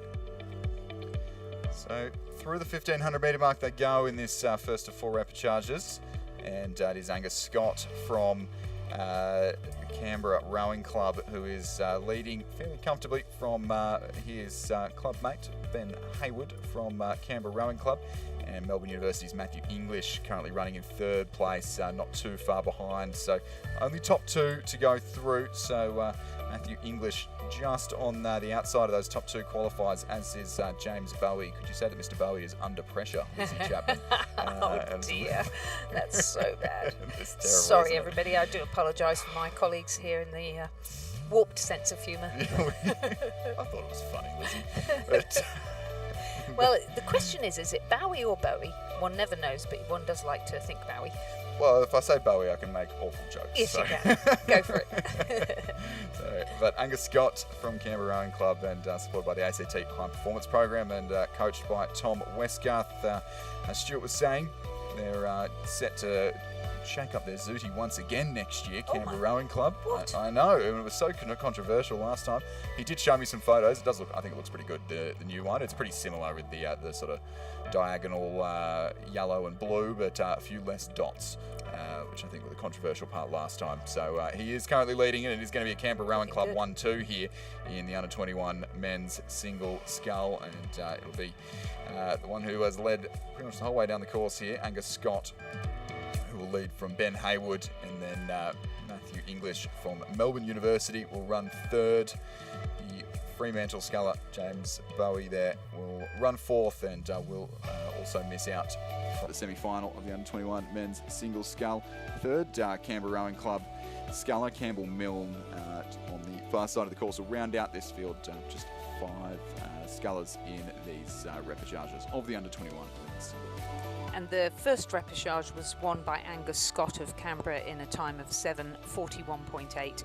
The margin between him and Ben Haywood, our second semi-finalist, is 2.55 seconds, so about a length. Moving on to the second repechage of the under-21 men's single scull, we've got Finn Parr of Rockhampton Fitzroy in lane 2. He's coached by Kim Byrne and Matthew Thompson. We have Cameron Renkema of Swan River in lane 3. He's coached by Neville Kempton, David Morowich and Mark Beer. We have Finn Redman of Torrens Rowing Club in lane 4, coached by Emma Hall-Craggs. Alex Lee of Adelaide Rowing Club in lane 5, coached by Katie Healy. And Zachary Neal of UTS Haberfield in lane 6, coached by Matthias Ungermark and Jack Hargreaves. Yep, through 1,000 metres, so they're just approaching the 1,500 metre timing point at the moment. Was 2 South Australians in that in the top 3. It's just the top two to go through to the semi-finals. Alex Lee from Adelaide Rowing Club, who is locked neck and neck, we can see there, with Zachary Neal from UTS Haberfield. So Alex Lee in the boat with the red decks that we could see from the drone there, and then over on the far side of the course, Zachary Neal from UTS Haberfield. So unlike the under-19s that we saw earlier, these guys don't have a quarter-final this afternoon, semi-finals tomorrow, so a little bit more time to rest, and a little bit more time if they want to take this fight all the way to the end, which I think they're going to. 0.3 of a second, it was closer than 0.3 of a second. That was very, very tight indeed in the top 2 of this race. So top 2 will be through, and they've cleared Finn Redmond from Torrens by almost 5 seconds there at the 3/4 mark of this race. Cameron Renkema from Swan River runs 4th. He's some way back as well, as is Rockhampton Fitzroy's Finn Parr. Have a look at this, side by side, stroke for stroke, almost at the same rate as well. We can see the sculler from Adelaide in the stripes, the horizontal stripes, the red, yellow and black stripes, which are not the exact same colours as their football club, are they, Lizzie? But just rating up a little bit higher. Zachary Neal from UTS with the rating down a little bit lower, and has possibly just got a little bit momentum, but they are changing the lead every single stroke here. I don't see either of them. There'd be a bit of pride in this. Yes, both of them could just cruise home to the finish here, but at the same time, they're locked in a very tight battle. They'll have the sniff. They'll be able to smell the opportunity, exactly, Lizzie. They'll be able to smell a victory here and a little bit of bragging rights, and to be the quickest from the repechage will secure them a slightly better lane, a slightly more central lane in the final. Zachary Neal there with that was slightly lower rating. I reckon he's just turned up the wick a bit here in the last 150 metres of the race, and just taken advantage of about a foot or two. He's rowing in the Peter Waldesy. That'll be the secret to the free speed there. The legendary New South Wales lightweight of Peter Waldesy there. What a great boat to be rowing in. And Zachary Neal just with the ascendancy now. Should be about 10 strokes left to go. Alex Lee from Adelaide Rowing Club doesn't look like he's going to fight this one. There we go, with the momentum going the way of the UTS Haberfield sculler, and it will be his for the taking. Largely elementary, both will go through as Zachary Neal first across the line, and Alex Lee second across the line. Those two through to the semi-final, and then Finn Redmond, same as his brother, third in his repechage of the under-19 single earlier on today, but unfortunately that doesn't get you through to the semi-final of the under-21s here. Cameron Renkema from Swan River running in fourth place, and the Scull from Rockhampton, Fitzroy on the near side, of course, Finn Parr in fifth. And Zachary Neal from UTS Haberfield went across that finish line in a provisional time of 7 minutes 44.86, so 3 seconds slower than the previous repechage. The margin was 1.86 of a second. Race 116 on our programme, yes, still is that. Under 21 men's single scull repechage number 3. Zach Lazarus from Marucci River Rowing Club is in lane 2. He's coached by Lachlan Allen. Robert Olivier of UTS Haberfield Rowing Club is in lane 3. Dylan Lee of Leichhardt Rowing Club is in lane 4. He's coached by Isaac Shepherd. From Swan River, Ethan Mayfield is in lane 5, coached by Mark Beer, Neville Kempton and David Murich. And in lane 6 from Swan River, Lachlan Beaton. Yeah, it's shaping up to be a pretty good morning here for the under-21s from UTS Haberfield. So here comes Robert Olivier, coached by Matthias Ungemark and Jack Hargraves, and he is stretching up very clear of the field. Big congratulations to Jack Hargraves, who's with wife Georgie, has just welcomed little Bub into the world. Yes. Big gold medalist now with a different challenge. Yes, I saw him down at the sheds the other day, and I think he's adjusting gradually. Yes. As if a rowing coach already didn't get enough sleep. That's exactly what he said. And but he said Georgie's really taken to motherhood like a duck to water. So congratulations to the both of them. That's so wonderful, and no doubt extending our rowing family by another generation. Good genes there. For 100%, yeah. Probably long Hargraves. arms and legs. Yeah. And the other coach that's mentioned here, Matthias Ungemark, who's not able to be with us at the course for this regatta either because he's not too well. So Matthias, if you are tuning in and watching your boys do so well here, congratulations, and also really sorry to hear that you're not able to join us this year, and hope you're going okay. Yeah, all the best. I'm sure he is tuning in throughout the week. Absolutely loves the sport, and he loves Lake Barrington too. Won a world championship here and set the world's best time. I don't think he set the world's best time here. I might have to double check that, but certainly won a world championship in the 8 for Germany in 1990. Right. 91. Yeah, the 91 at the 91 Worlds world here. champs that were here at Lake Barrington International Rowing Course. Right. And, Oh yeah, no wonder he loves it so much. Yes. of course, but his young charge in Robert Olivier from UTS Haberfield wearing the teal, black and white stripes. He's loving it here as well because he is so far clear of the rest of the field here in this heat, or the repechage of the under-21 men's single scull. He was sort of middle of the pack in this event at the New South Wales titles, so he was well clear of Dylan Lee, who you can see running second in this race, and then Alex Lee from Adelaide, who we saw in the last race, also featured in that A final, and Robert Olivier was about 11 seconds or so quicker than him. So we can, we'll see reasonably similar. We'll see a quicker time in this repechage than we did in the last, and we could probably say that's around about accurate, even though just really cruising across the line is the UTS sculler, Robert Olivier. He takes a very, very comfortable win. Won't even have to stop at the finish line, I reckon. And the Leichhardt sculler of Dylan Lee crosses for second. Only those two through to the semi-final, and then Swan River's the Swan River sculler directly to his left, or just the one Swan River sculler.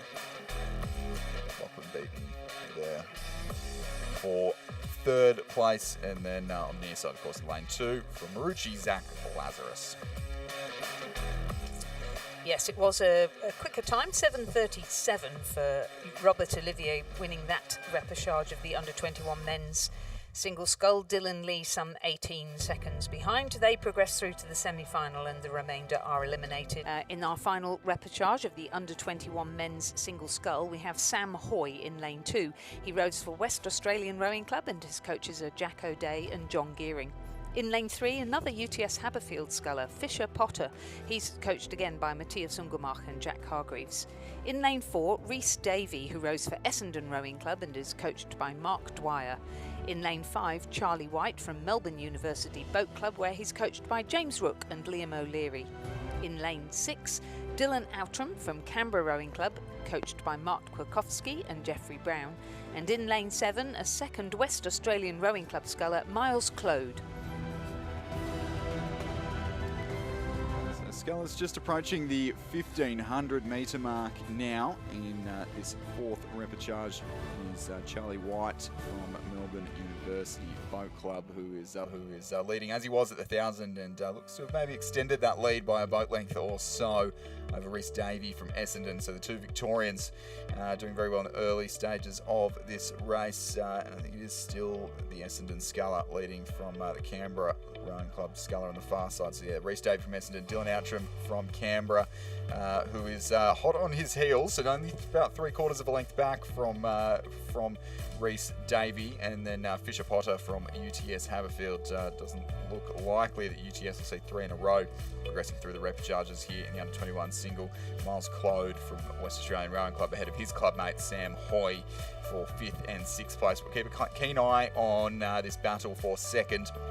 Only 2 through to the semi-final of this event, and Charlie White from Melbourne University pretty comfortable there in the lead. He'll be able to he's got a good look back obviously on the competition, and can see if that battle for second does hot up and encroach on his comfortable lead. I mean, he's got about 3 boat lengths at the moment, which is a fairly comfortable margin, but the Essendon and Canberra scullers on either side of him looking to get in on the action, as is Fisher Potter there from UTS Haberfield, who has almost got a little bit of overlap on our third place sculler. Could we see a grandstand finish for those of us who, now that it has stopped raining, I've seen some of the beanbags have made their way out onto the lawn in front of the big screen, and everyone loving the coverage here at Lake Barrington as the sun just tries to peek through the clouds for what is looking to be a very intriguing finish here in the under-21 singles. Still Charlie White from Melbourne University, and then it is the sculler on the far side from Canberra Rowing Club, Dylan Outram,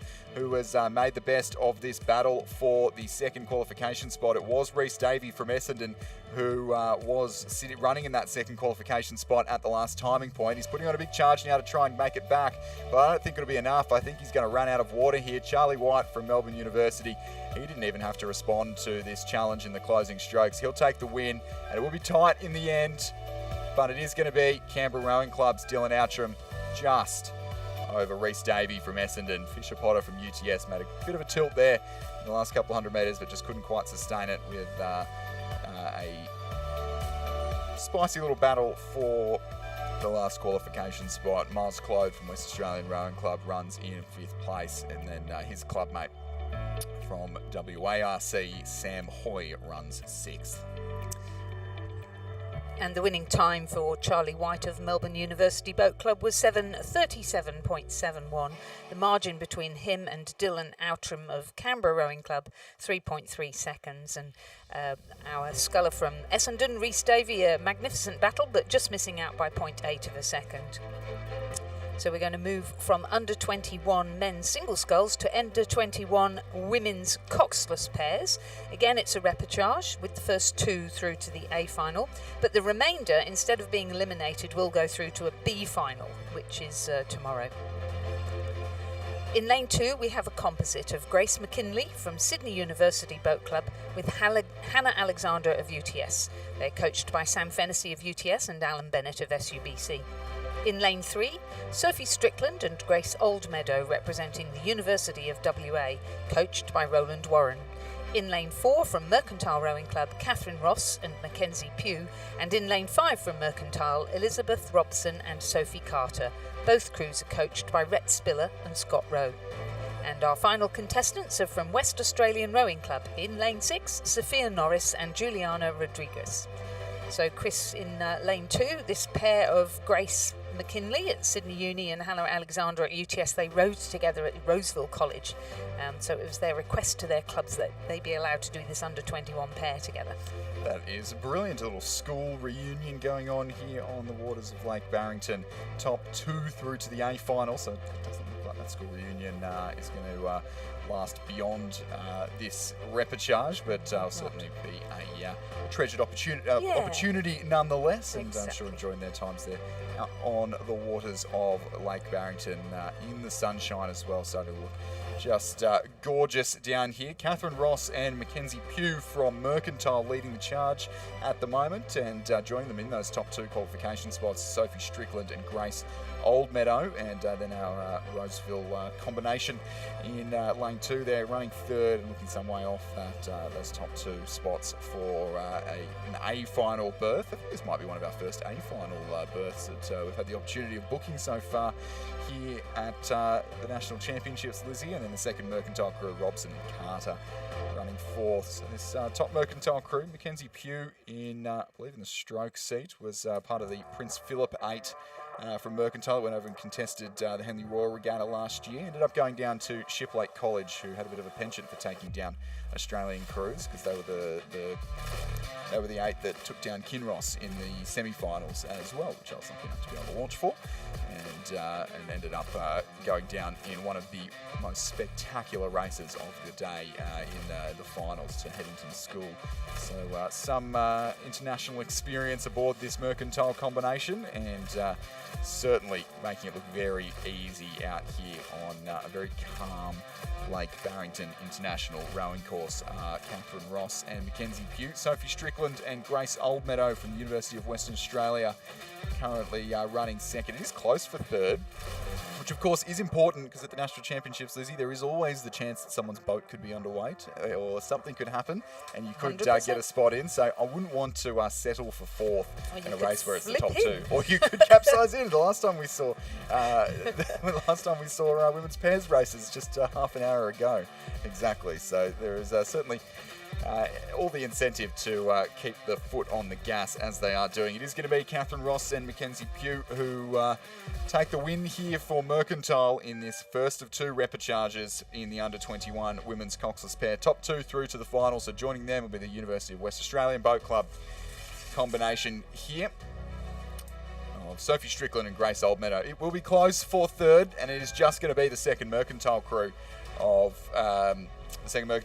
Elizabeth Robson and Sophie Carter, just over the UTS Sydney Uni's Grace McKinley and Hannah Alexander for 4th place. And then over on the far side there, in 5th, the West Australian Rowing Club combination, Juliana Rodriguez and Sophia Norris. And our Mercantile crew, in taking out that repechage of the under-21 women's coxless pair, did a time just under 8 minutes, 7:59.59. The margin between them and the University of WA crew was 8.54 seconds. Those 2 crews will progress through to the A final tomorrow, and the remainder will go through to the B final tomorrow, with Mercantile's Robson and Carter in 3rd, Hannah Alexander and Grace McKinley in 4th, and the West Australian Rowing Club crew in 5th. Our second repechage of the under-21 women's coxless is now on the water, with Georgia Mackay and Robin Matthews representing Toowong and rowing in lane 2, and also from Toowong, Kate Ward and Danielle Watt rowing in lane 3. Both crews are coached by Alex Field, Simon Daly and Hamish Cooney. We have another crew from Mercantile in lane 4, this time Sophia Purton and Gabby Price. We also have a Mercantile crew in lane 6, Ruby Ivers and Eve Sadler. And in between them, Melbourne University Boat Club, represented by Ella Bailey and Frankie Deaver and coached by Emma Dyke. The Mercantile coaches are Rhett Spiller and Scott Rowe. We've got pretty good credentials in this coaching team. Yeah, absolutely. And credentials all across, I think, a lot of our high-performance clubs doing very well to attract pretty good talent in recent years. It's pretty handy Kiwis making their way over here, Emma Dyke and... doing a great job at Melbourne Uni. Yeah. I was chatting to Brooke Robertson earlier as well, who's doing a great job over at Sydney. Another very handy Kiwi. Kiwi who's made his way across the Dutch. Melbourne University Boat Clubs. Bailey and Diva currently leading the charge here. Only 2 through to the A final. And it is pretty certain it's going to be 2 Victorian crews here with Melbourne Uni, and then challenged by 2 mercantile combinations. But which of the mercantile combinations is it going to be at the moment? It's Sophia Purton and Gabby Price, you can see on the screen there. But further over to the left there, or rather that is Sophia Purton and Gabby Price, who are on the screen there, and then Ruby Ivers and Eve Sadler challenging them. And only about half a length behind, and I'd say is actually the crew sitting in third, Ivers and Sadler, who have a little bit of momentum here coming into the last 200 metres or so of the course. And there we go. You can see a response there from Purton and Price. So Purton and Price currently sitting best for that second qualification spot. Melbourne University Boat Club rowing in the Cameron Mackenzie McCarg, obviously the founder, or Olympic silver medalist and founder of 776BC, one of our event sponsors here at the Australian Rowing Championships, and his boat set for a win here in the repechage of the under-21 women's coxless pair. It is still pretty tight between these 2 mercantile crews, perhaps proving some selection headaches for Rhett Spiller and Scott Rowe, but it is going to be the crew that has managed to just stay in front. We've lost some ground, but Melbourne University first, the mercantile crew of Purton and Price for second, and then Ivers and Sadler by less than a second it was in the end for third, and missing out on the A final. They're rowing in a boat with handy name as well, Hayley Verbunt, the cox of the Australian Women's 8. And there we go, the 2 crews from Toowong there battling it out at the rear of the field, and it is Ward and Watt over Mackay and Matthews in the Toowong battle. So Ella Bailey and Frankie Diva rowing for Melbourne University Boat Club will take out first place. Sophia Purton and Gabby Price for Mercantile second place. They move through to the A final tomorrow, and the remainder of the crews will go through to the B final. That's Mercantile, Ivers and Sadler, Toowong and Toowong. The under-21 men's coxless pair repechage is now in progress. This time the first 4 will go through to a semi-final.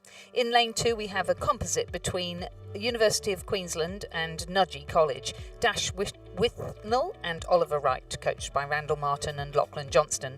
Melbourne University Boat Club in lane 3, William Ball and Charlie McClure, coached by James Rook and Liam O'Leary.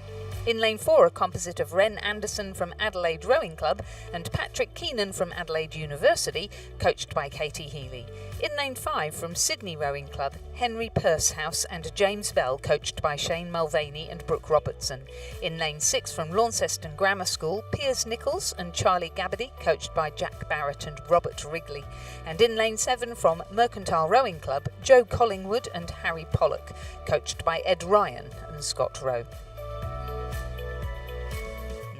Probably not quite as close as the last race, at least for the lead, but the race for second, third, fourth certainly still not over. Sydney Rowing Club's Pursehouse and Bell leading through the last 500 metres. Henry Pursehouse was in the Youth 8 last year, Scots College old boy, and leading this race, looking for a bit of redemption after they came unstuck.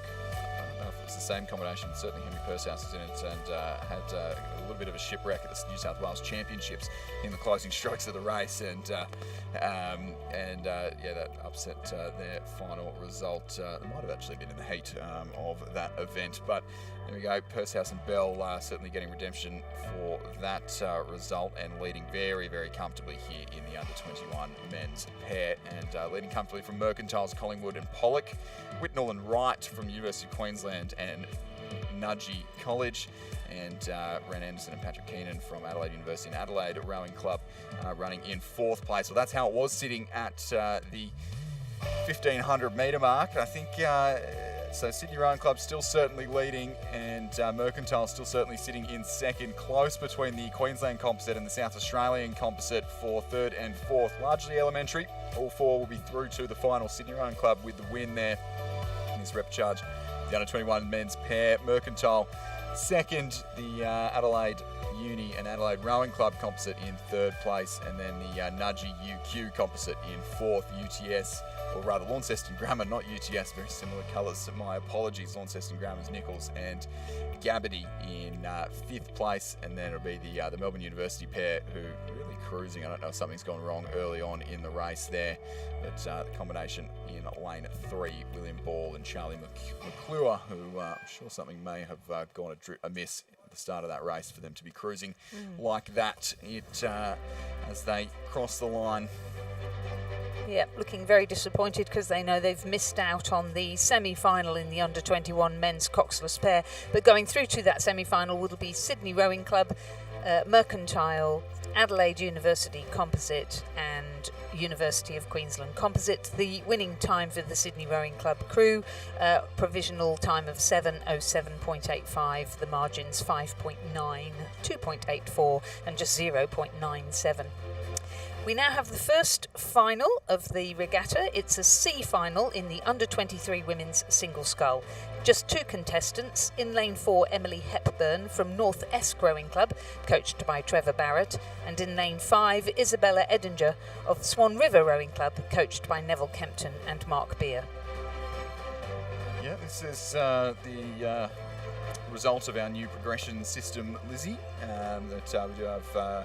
It means we can run some more finals. We can run down to C finals, or we've actually got an E final in an E final and a D final and a C final in the men's coming up after this one. So it does mean that you have a few more finals races, but less repechage races. So, in theory, that should increase get more time out there in a competitive, more competitive race.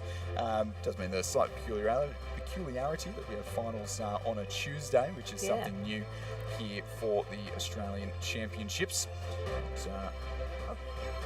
And less opposed racing where you've got a chance of going through to the next round. So, yes, I'm certainly in 2 minds about it, but we had a good conversation about that yesterday. Yeah. I think what it does do, though, it fast tracks the what you would expect to be the really experienced competitive people through to an A final sooner, and you get a ranking more quickly. So certainly for our under-23 women's singles, those of them who are vying for national team representation will be doing this event because it's a requirement of our national team progression, and it means we get to the final ranking quicker. So the C final will be the lowest ranked crews, and obviously it'll go up then through B final and A final. And it does mean as well if something were to happen, which I don't think we're going to jinx anything at this stage because we've already had a few. So many jinxes if something already were to happen on Thursday and we had no racing on Thursday, we would have a pretty good idea of all the rankings because we would have already run all of the sort of minor finals in the lead up to that on Thursday. I don't know if we've got B finals running. We don't have B finals running on Thursday, I don't think so. But we would have a little bit more of an idea of those sorts of things and could maybe be a little bit more flexible with racing as well. I think it's worked out at the senior level, so I'm willing to give it a shot here at the National Championships, new progression system. I'm curious to see what happens with yesterday's events, but there were some productive conversations going on earlier on. I'm sure we'll find out about that soon. But at the moment, the West Australian against the Tasmanian, and Isabella Edinger looking set to win the first final of the Australian Rowing Championships. Yes, it's a C final, but an honour nonetheless as she enters the last 500 metres of the course. North Esk's Emily Hepburn running in second place, so a Henley Royal Regatta style match race, Lizzie. Yes, indeed, but without all of the millions of people watching, just tens of thousands, of course, tuning into our broadcast here, and in a nice straight line. Nice straight line, exactly. There's no wash and no jazz band right next to you as you're trying to race your heart out.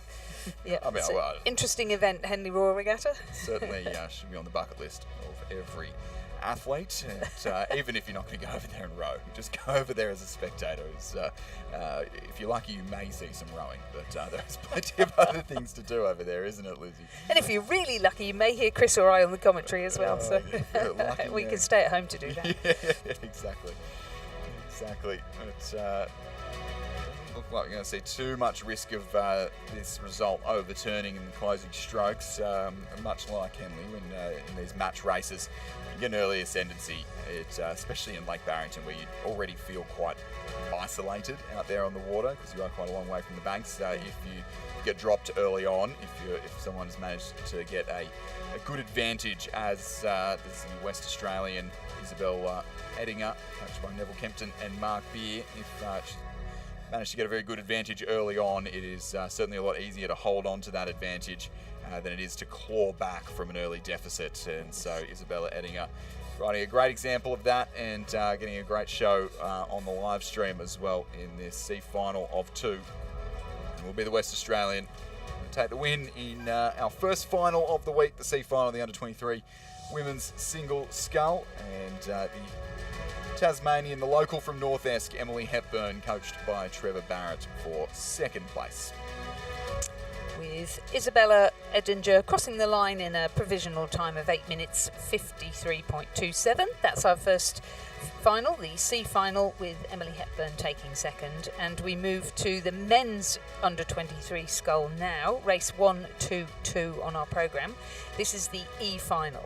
In lane 3, we have Xavier Nicoletto from West Australian Rowing Club, coached by Jack O'Day and John Gearing. In lane 4, a local, Rowan Sanderson, who comes from Tasmania University. In lane 5, we have Joseph Petrie Repar from Toowong Rowing Club, coached by Alex Field, Simon Daly and Jack Price. And in lane 6, Ryan Furness from Newcastle University, where he's coached by Odin McIntosh. So all the way down to E finals in the under-23 men's single scull, and it's great depth in this event. A couple of years ago, pretty much only having enough for sort of 2 heats and a final in the under-23 men's single. So we've got just the 4 out on the water here, 4 entered, all 4 out there on the water. You can just see leading 2 on the screen at the moment. That leading 2, Rowan Sanderson from Tasmania University Boat Club. Much to Richard's displeasure, not rowing in those iconic red boats of the Tasmania University Boat Club, which doesn't seem like they've had too many of in the last couple of years. But rowing in one of the grey ex-National Training Centre Sykes hulls there, and Toowong Rowing Club's Joseph Petrie Repar currently running in second place. Ryan Furness from the Newcastle University Boat Club with a very small contingent, but a very proud contingent for the Novocastrians down here at the National Championships, and Xavier Nicoletto from the West Australian Rowing Club rounding out the field at the moment in the E final of the Under-23 men's single scull. So it'll be red Zooties at either end of this race, but the red Zootie of the Tasmanian University Boat Club, worn by Rowan Sanderson, who will take the win in this E final of the Under-23 men's single scull, and it'll be the Queenslander who crosses the line in second place, Petrie Repar from Toowong Rowing Club. Ryan Furness from Newcastle University looks poised for a third position finish here in this E final, and then it will be the West Australian Xavier Nicoletto, coached by Jack O'Day and John Gearing, who will finish in fourth place. As we farewell Lizzie Chapman once again, who is balancing duties as a commentator and as a coach, and I believe as a cox this afternoon. Is going to be coxing her under-17 crew to get them a paddle out on the water ahead of the under-17 quads kicking off tomorrow. And we'll join back to the commentary box, Stuart John. Thanks, Chris. An interesting hour's worth of racing coming up. We've got some of the minor finals of the under-23s, and you can see one of them on the screen at the moment. So it's the D final of the men's under-23 single sculls. Dan Stute from Hawthorn Rowing Club in lane number 1. We have a scratching lane 2. Mac Rogers from Toowong Rowing Club lane 3. Jesse Rosen from Canberra Rowing Club and the ACT High Performance Program lane 4.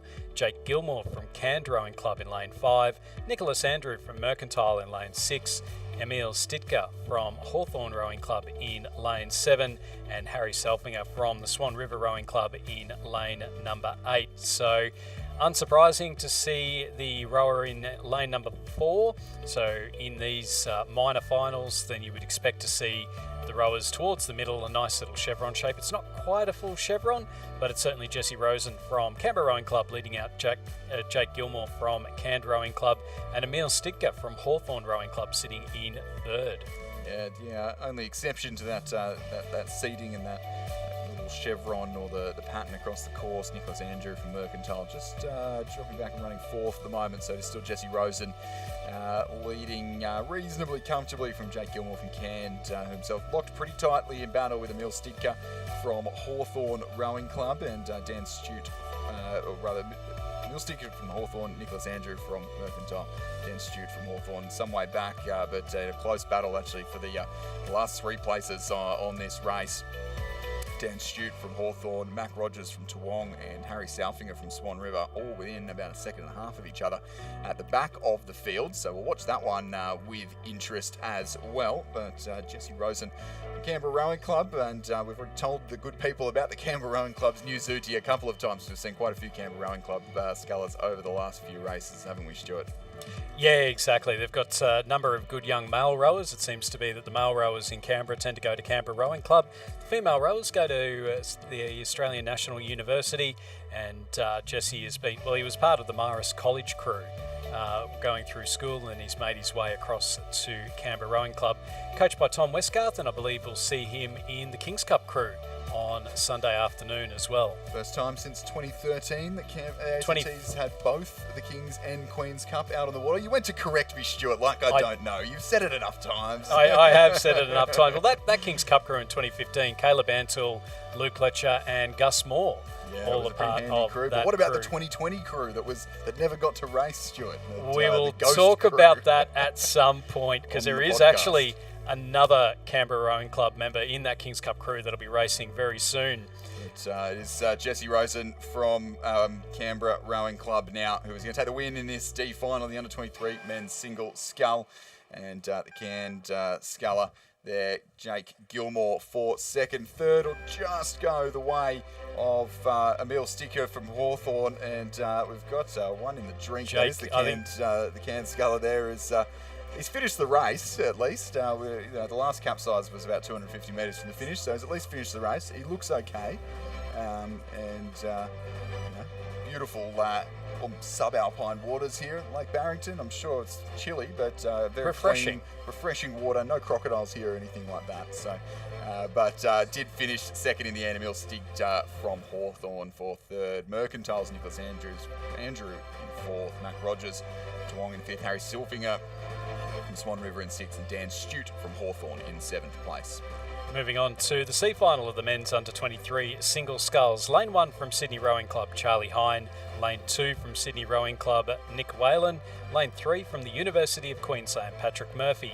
Lane 4 from Canberra Rowing Club, we have Cameron Schmidt. Lane 5 from Mercantile Rowing Club, Archie Critchell. Lane 6 from Mercantile, Matisse Kerr. Lane 7 from Toowong, Nicholas Barlow. And Lane 8 from UTS Haberfield, Brandon Smith. And this race is going to be tight. It is level.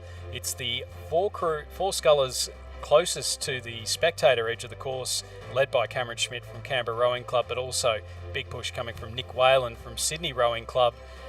That is the 1, 2, 3 and 4, and then not far in behind them you've got Archie Critchell, Matisse Kerr, Nicholas Barlow and Brandon Smith, all pushing hard themselves. So the race just separating out into 2 spots. It is Nick Whalen from Sydney Rowing Club, who's now got his bow ball ahead of Cameron Schmidt, Patrick Murphy and Charlie Hine.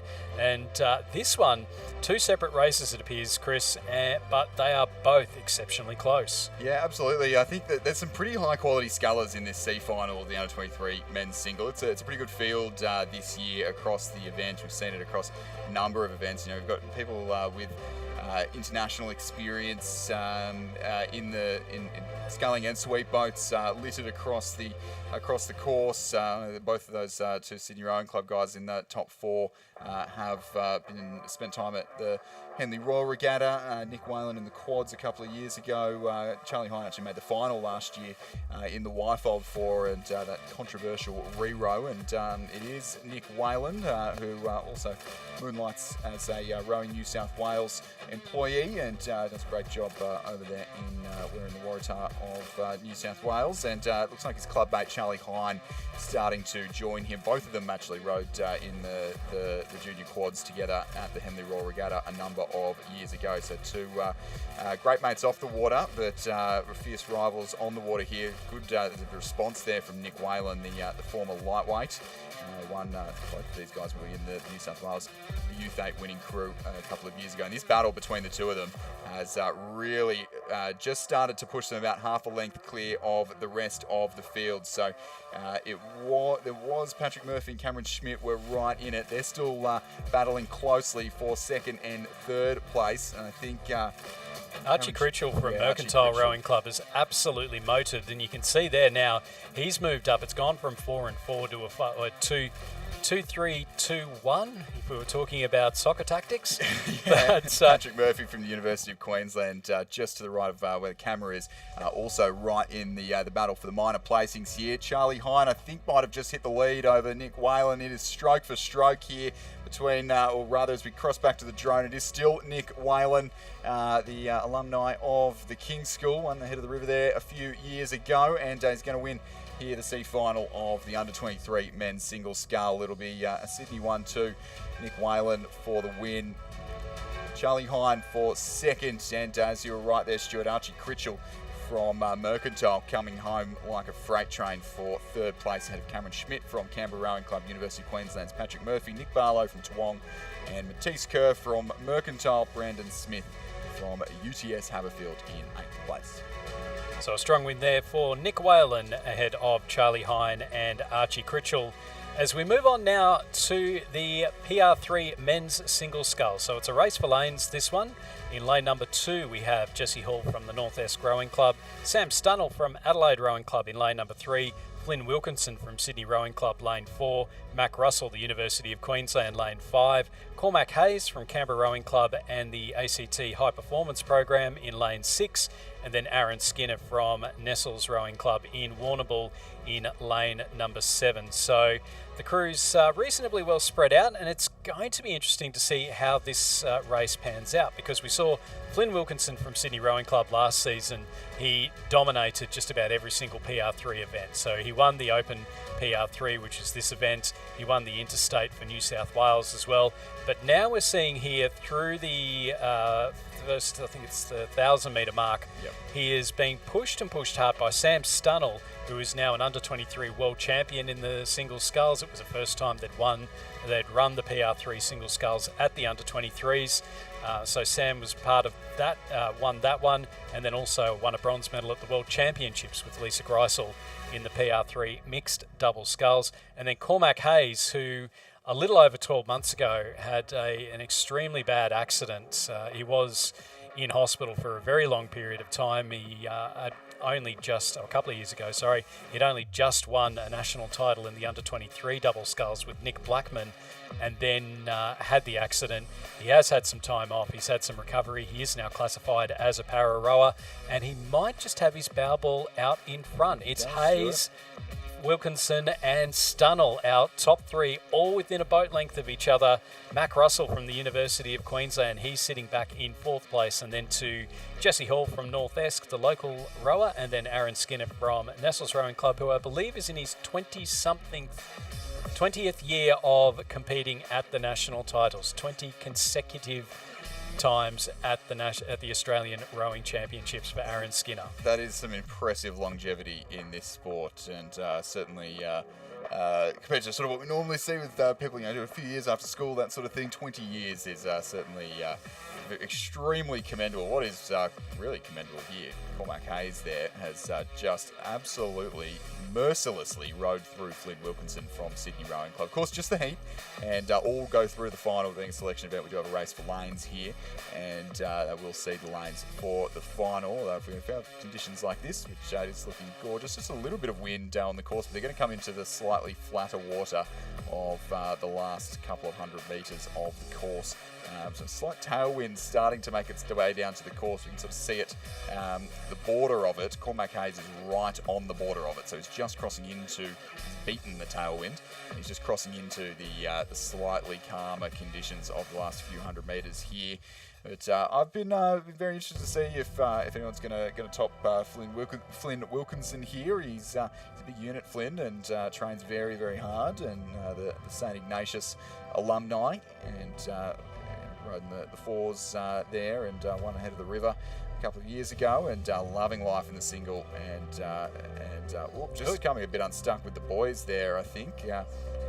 It is quite difficult. The boys here, they're quite small, and they can be a little bit difficult to see sometimes. You can get a little bit close to them without realising, but certainly isn't at the end of the world here in the heats. You can see Sam Stunnell starting to really wind it down in the last, as they go through the last 250. Sam Stunnell will of course be joining us up here in the commentary box about 3 p.m. this afternoon, and we'll be up here for 20 minutes or so to have a chat and some co-commentary with our colleague Ben Homer this afternoon at 3 o'clock. And Susanna Lutzi also will be up here in the commentary box for a bit of a chat and some co-commentary later on, so that to look forward to on this afternoon's coverage of the Australian Rowing Championships. It's been a great row here from Cormac Hayes. I know that he finished second to Flynn Wilkinson at the New South Wales Championships, but I know he is a highly competitive rower, and he was very eager to try and throw down. He will be representing the ACT in the PR3 men's single scull on Sunday, and also in the King's Cup, and he's set a marker early with the win there for Cormac Hayes of Canberra Rowing Club in the race for lanes. Flynn Wilkinson from Sydney Rowing Club in second place. Third place will go to Sam Stunnell of Adelaide Rowing Club. He'll finish ahead of Mac Russell from the University of Queensland. I suspect that Sam might just have been conserving a little bit of energy for a large part of the second half of that race. Got ahead of Mac and then just let it go down. Our final couple of rowers to come up are Jesse Hall from the Northwest Rowing Club.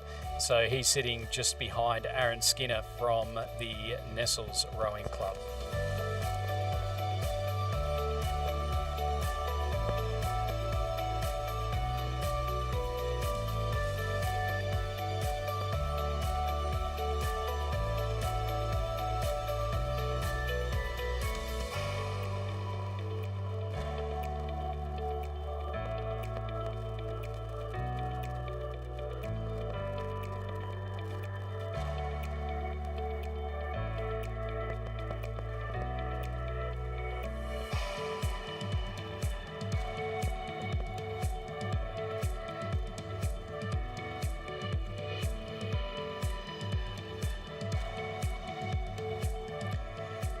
So, with a couple of minutes to our next race, head down to the spectator zone to check out Bont's range of top-performing rowing and cycling shoes for a free sizing of the very same shoes used by the Australian rowing team in training and in racing. One of our event partners, Bont Rowing, down in the athlete zone there. A couple of minutes to go, Stuart. We'll almost have a start very shortly in the Open Women's Single Scull. Yeah, they are now underway. So we're rerunning the first of the heats. We saw that yesterday just before the power went out. So in lane number 1 from Adelaide Rowing Club, we have Isabel Townsend, coached by Ron Mobbs and Darren Potts. Lane 2 from Melbourne University, Sarah Diure. In lane 3 from Sydney University and the National Training Centre, Emily Shepherd. Lane 4 from Melbourne University and the Victorian Institute of Sport, Romy Cantwell. Lane 5 from the Australian National University and the ACT High Performance Program, Catherine Kahn, coached by Tom Westgarth. Lane 7 from Mercantile, Freya Axton, coached by Peter Somerville.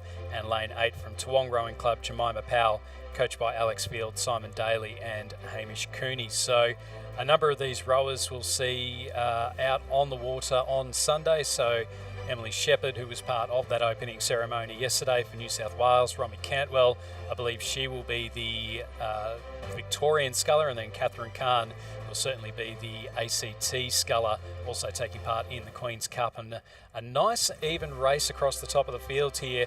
Unsurprising to see Romy Cantwell, the Australian single-scull representative at the World Championships, made the B final. I think finished 5th in the B final in Shanghai. She's got herself to a boat length lead ahead of Emily Shepherd. It was a bit of a late call-up as well. It was a very late. It was after racing the under-23 world champs, and then come over and jump on the senior team as they shuffled some people around ahead of the world championships, but leading early here in the heat of the open women's single. And this one, again, it's the top 2 to go through to the semi-finals, but the next 10 fastest. So there is that real need to try and push right through to the end. And you can see on the screen there. So Cantwell, Shepherd, Diure and Khan, our 4 leading scullers. Yes, obviously we did run this exact race yesterday, and it was halfway through this race that the power went out. So we didn't have times from it. We knew who came first and second. It was Romy Cantwell and then Emily Shepherd who came second. It was Catherine Kahn and then Sarah Diure who came third and fourth. And that's actually how they're running at the moment. But because we didn't have the times, yes, there were 2 people who had qualified for the final, and but then as well, there's the whole everyone else has then raced another, closer to the next round of racing in terms of the semi-finals. So I think there was some deliberations this morning, and they've decided just to run the race again from scratch, which I think is the right way to do, and then it's nice and fair across everyone, given that we do have that time-based progression, which I'm keen to see how it plays out here at Lake Barrington. It went very well at all of the World Rowing events last year. I don't think there were any major dramas with that new progression system. So if you're unfamiliar, if you're just joining us for the first time this week, top 2 will qualify in each of these 3 heats of the Open Women's Single Sculls. It is 3 heats, correct, Stuart, 3 heats, and then the next 10 fastest across those 3 heats will also qualify. So it doesn't matter if it's sort of 6 or 7. Be 6 from one and 4 from another, or if it's 3 and 3 and 4 from it.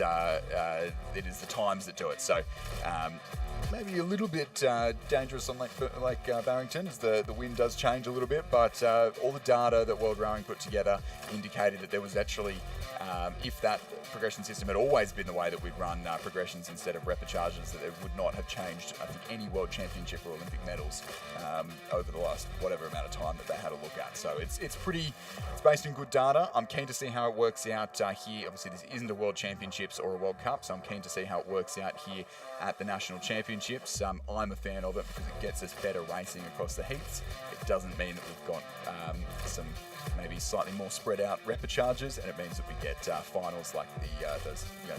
How good was that C final that we had earlier? That's because of this time-based progression that we got to see that this early in the week. What it does do is that it puts jeopardy right from the heat. So whereas when you have that traditional progression system where you've got the repecharges thrown in there as well, you can just wind it down if you're not going to qualify in one of those positions. Conserve your energy, save it for the repecharges a little bit later on. And I know a couple of years ago in Sydney, I did exactly that, was losing to a Bundaberg sculler in the heat and decided to wind it down with 500 to go because we weren't going to qualify ahead of Judge Altswager and Mac Russell. Then in the repecharge, that paid off because then that meant that I had the extra energy to go through in the repecharges. Nowadays, though, we'd have to race right into the line to try and get ahead of the people in the other heat. Which is what we're seeing here. So by this point in the race yesterday, from what we could see, because I think the live stream had cut out by this point, Lizzie Chapman does have a video of me commentating regardless. Even though the power had all gone out, I thought, it might come back on sometime soon. So I'm just here yelling in a quiet box by myself, which, Which is pretty standard. I do fairly regularly, just, whether I'm at a rowing event or not. But at this point, Emily Shepherd put on Catherine Kahn had a bit of an advantage over Emily Shepherd, and Emily Shepherd powered through and just put on this almighty sprint. So I think Catherine Kahn's doing a good job to stay a little bit closer in touch here without spending the bickies too early. Quick conditions now in the Open Women's Single Scull. So the Canberran within half a length there of the Sydney Uni sculler of Emily Shepherd. Romy Cantwell well out in front and leading by a good 3 seconds, bit over a boat length now, and Sarah Diure a good few lengths out of it, but well in that top little echelon, and surely her time will position her pretty well across the following heats for a spot in the semi-final. Freya Axton from Mercantile Rowing Club about 15 seconds back in 5th place, and then Jemima Powell from Toowong Rowing Club, and then back again to Isabel Townsend from the Adelaide Rowing Club. So all racing right through to the line. Catherine made an Australian team for the first time in 2025. She was part of the beach sprint in the mixed double sculls. Unfortunately, a couple of boat issues meant that they weren't able to qualify through the time trials, but certainly enjoyed the experience over in Antalya in Turkey, and looking to make an Australian team again. Yeah, and here she goes, does Catherine Kahn. She's just brought up the rating a little bit and really putting on the pressure and asking some questions of Emily Shepherd. Look, I'm going to say that regardless of who comes second or third, both of them are going to be through to the semi-final. It's unlikely we're going to have 10 faster athletes than whoever's coming third in this race. But Romy Cantwell, she's just keeping herself out of danger. Emily Shepherd has responded now and really starting to shut down any question of a challenge from Catherine Kahn. And I think that might be a decisive move from the Sydney University National Training Centre sculler of Emily Shepherd. Romy Cantwell has led from start to finish. The chasing pack, or the chasing two, starting to close in on her in the shadow of the post here, but I don't think there's going to be any major change in the way this race unfolds. Romy Cantwell will take the win in this first heat for the second time in 2 days. Will win the first heat, and then Emily Shepherd from Sydney University Boat Club in second. Catherine Kahn third, but closer than she was yesterday in this first heat. Sarah Dure from Melbourne University Boat Club will run fourth. We'll wait and see how all the times play out, but I would say that Catherine Kahn and Sarah Dure would be fairly comfortably through as we'll wait and see how these next couple of races unfold, Stuart. And just rounding out the rest of this heat, Mercantile's Freya Axton on the far side of the course, some 20 seconds back in this heat. And then we'll have Toowong's Jemima Powell and Adelaide Rowing Club's Isabel Townsend on the near side of the course here. As we move down to heat number 2 of the women's singles sculls, and again top 2 directly through to the semi-final, the next 10 fastest through as well. That's across all the heats. Lane 1 from Tasmania University, Kate Oliver. Lane 2 from ANU, Jacinta Essam, coached by Nigel Harding. Lane 3 from Swan River and the West Australian Institute of Sport, Rebecca Pretorius. Lane 4 from Mossman Rowing Club and the New South Wales Institute of Sport, Tara Rigney. In lane 5 from Sydney Rowing Club and the New South Wales Institute of Sport, Grace Cypher. Lane 6 from the University of Queensland, Elizabeth Newell and the Queensland Academy of Sport.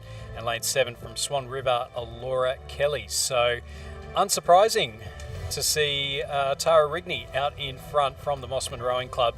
She's ahead of Grace Cypher, the 2024 lightweight women's singles sculls in the under-23s, the World Championships. Really quick too, 3:41 to the 1,000 metre mark. So the winning time of the last heat, which they weren't really weren't exactly rowing it down for Romy Cantwell, 7:42. So I think 1,500 times about similar there. So Tara Rigney, of course, if you are in those top 2 qualification spots, your time doesn't matter. No. You can just, as long as you're in the top 2, and Tara Rigney and Grace Cypher sitting in that top 2. Rebecca Pretorius there from Swan River running in 3rd place. Kate Oliver from Tasmania University running in 4th. So those two will be the ones really pushing for as good a time as possible. Laura Kelly from Swan River, formerly of the Australian National University Boat Club. Isn't that right, Stuart? It is, and she'll be rowing for the ACT in the Queen's Cup. She's sitting ahead of Elizabeth Newell of the University of Queensland, and then it's back a little bit further to Jacinta Essam, also of ANU in lane number 2. As we just see Tara Rigney on the screen, multiple bronze medalist at the World Championships, 4th place at the Paris Olympics in the women's singles sculls. She's one of the few that has given Caroline Florine an absolute run for her money in Lucerne, I think in 2024, where she got within a couple of boat lengths and really pushed Florine the entire way down the course. Expecting to see Florine back for the Netherlands this year as well. Yeah, hopefully from that very strong rowing family, the Florine family, with multiple Olympic medalists among 2 golds in Paris. Yeah, exactly, and a beach sprints, there's a beach sprints medal in there as well from another sibling. Coastal, Bia Florine. Yes, Bia. But yeah, Tara was one of the few to really give her a good run for her money in the run-up to the Paris Olympic Games, and she ran really nicely in this these quicker conditions. Good. Tara picks it up beautifully up the front end of the stroke, and just not doing too much in the second half. Nice and tidy around the back end as you need to be in these quick tailwind conditions. Late charge here coming from Rebecca Pretorius from the Swan River Rowing Club over Grace Cypher from Sydney Rowing Club, but I think she's done enough early. So Tara Rigney takes the win, substantially quicker than the first heat, 7:34 unofficially. Grace Cypher for second through to the final. Through to the semi-final rather. Rebecca Pretorius just shy within a boat length at the end there for third place. Kate Oliver from the Tasmanian University Boat Club will run in fourth place. So she'll be waiting on to have a look at her times, and as will the next two scullers on the far side of the course there. The sculler from Swan River, Alora Kelly, and University of Queensland's Elizabeth Newell there. Both of those two will be keeping a close eye on the times to see if they can progress through to the semi-final, as will ANU's Jacinta Essam there in lane 2.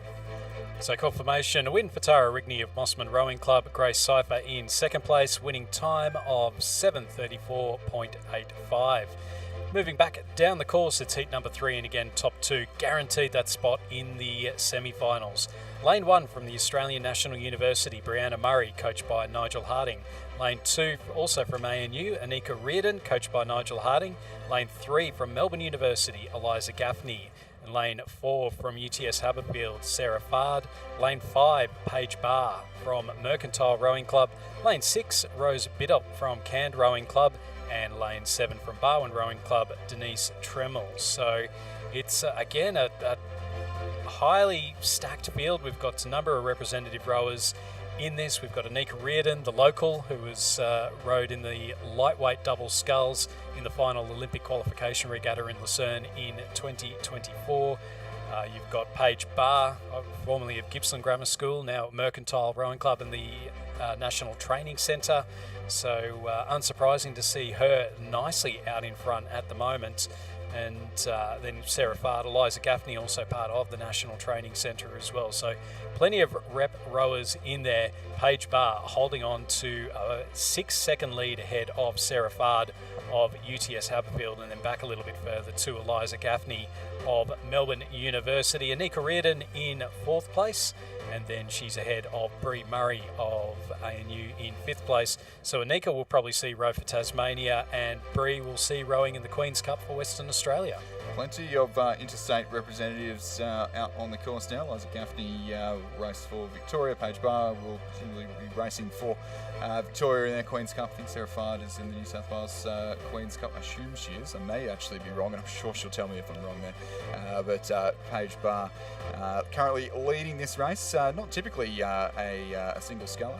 Of course, stroked the Australian Women's 8 for some time for the last couple of years. I don't know if she's always in the stroke seat, but certainly in the 8 is not typically seen out in the single scull, but doing a great job of things here as she approaches the last 250 metres of the course, and leading pretty comfortably from Sarah Fard from UTS Haberfield, the Tara School Old Girl, and Eliza Gaffney from Melbourne University. We'll have to wait and see on her times, although across all 3 of these heats, only 5 to not make it through to the semi-finals. So you would think that your 3rd and 4ths, for the most part, and having a look at the times, it looks fairly similar. Yeah, and if you want to get a bit of an idea of the daily life of a National Training Centre athlete, Paige Barr's Instagram is absolutely brilliant for that. Gets the Meta Oakley sunglasses on. I wonder if we're going to see a bit of footage from out in the course from this race from Paige Barr. We'll wait and see. But she is certainly looking dominant in this 3rd and final heat of the Open Women's Singles Scull. A very comfortable win indeed. 7:38 too, so quicker than the first heat, but not quite as quick as Tara Rigney in the 2nd heat. Sarah Fard from UTS Haberfield runs in 2nd place. Eliza Gaffney from Melbourne University runs in 3rd, so while not directly through, I think that time will be comfortable enough. Anika Reardon in 4th place. And then Brianna Murray in 5th place. And then over on the far side of the course, Barwon's Dramise Denise Tremel, will run in 6th place, and I think that's all we've got out on the course at the moment for this third heat of the Open Women's Singles, Stuart. So Paige Barr from Mercantile Rowing Club going through to the semi-finals along with Sarah Fard of UTS. As we move on now to the Open Men's Singles Sculls, and lane number 1, Pasha Bevan from Sydney Rowing Club. Lane 2, Alexander Wolf from Sydney Rowing Club and the ACT High Performance Program. Jack Cleary from the West Australian Rowing Club in lane 3. In lane 4, Cormac Kennedy Leverett from Sydney Rowing Club and the ACT High Performance Program again. Lane 5, Mitch Reinhardt from Adelaide Rowing Club, Hamish Harding from ANU and the ACT High Performance Program in lane 6, and James Meads from Banks Rowing Club in lane number 7. Cormac Kennedy Leverett, he was just second at the New South Wales Small Boats. He's the New South Wales champion. He won at the ACT Championships with the National Training Centre athletes in there, and it's unsurprising, Chris, to see him out in front as they come now to the final timing point. Yeah, it's certainly been a fantastic season for Cormac Kennedy Leverett. I was doing my research pre this regatta, and we've seen him win the national championship so many times. We've seen him win the under-17 single a number of times, the under-19, the under-21, the under-23, and the interstate single, and he's won 8 national titles in the single scull across all those different age categories and the interstate. The one he hasn't won, the Dr. Stephen Hinchey Memorial Trophy for the Open Men's Single Scull. He's never won this, which almost seems surprising, in all honesty, given his record. But Cormac Kennedy Leverett at the moment leading this heat very, very comfortably indeed. As you said, Stuart, he missed out on the win at New South Wales Small Boats Regatta in the end of January.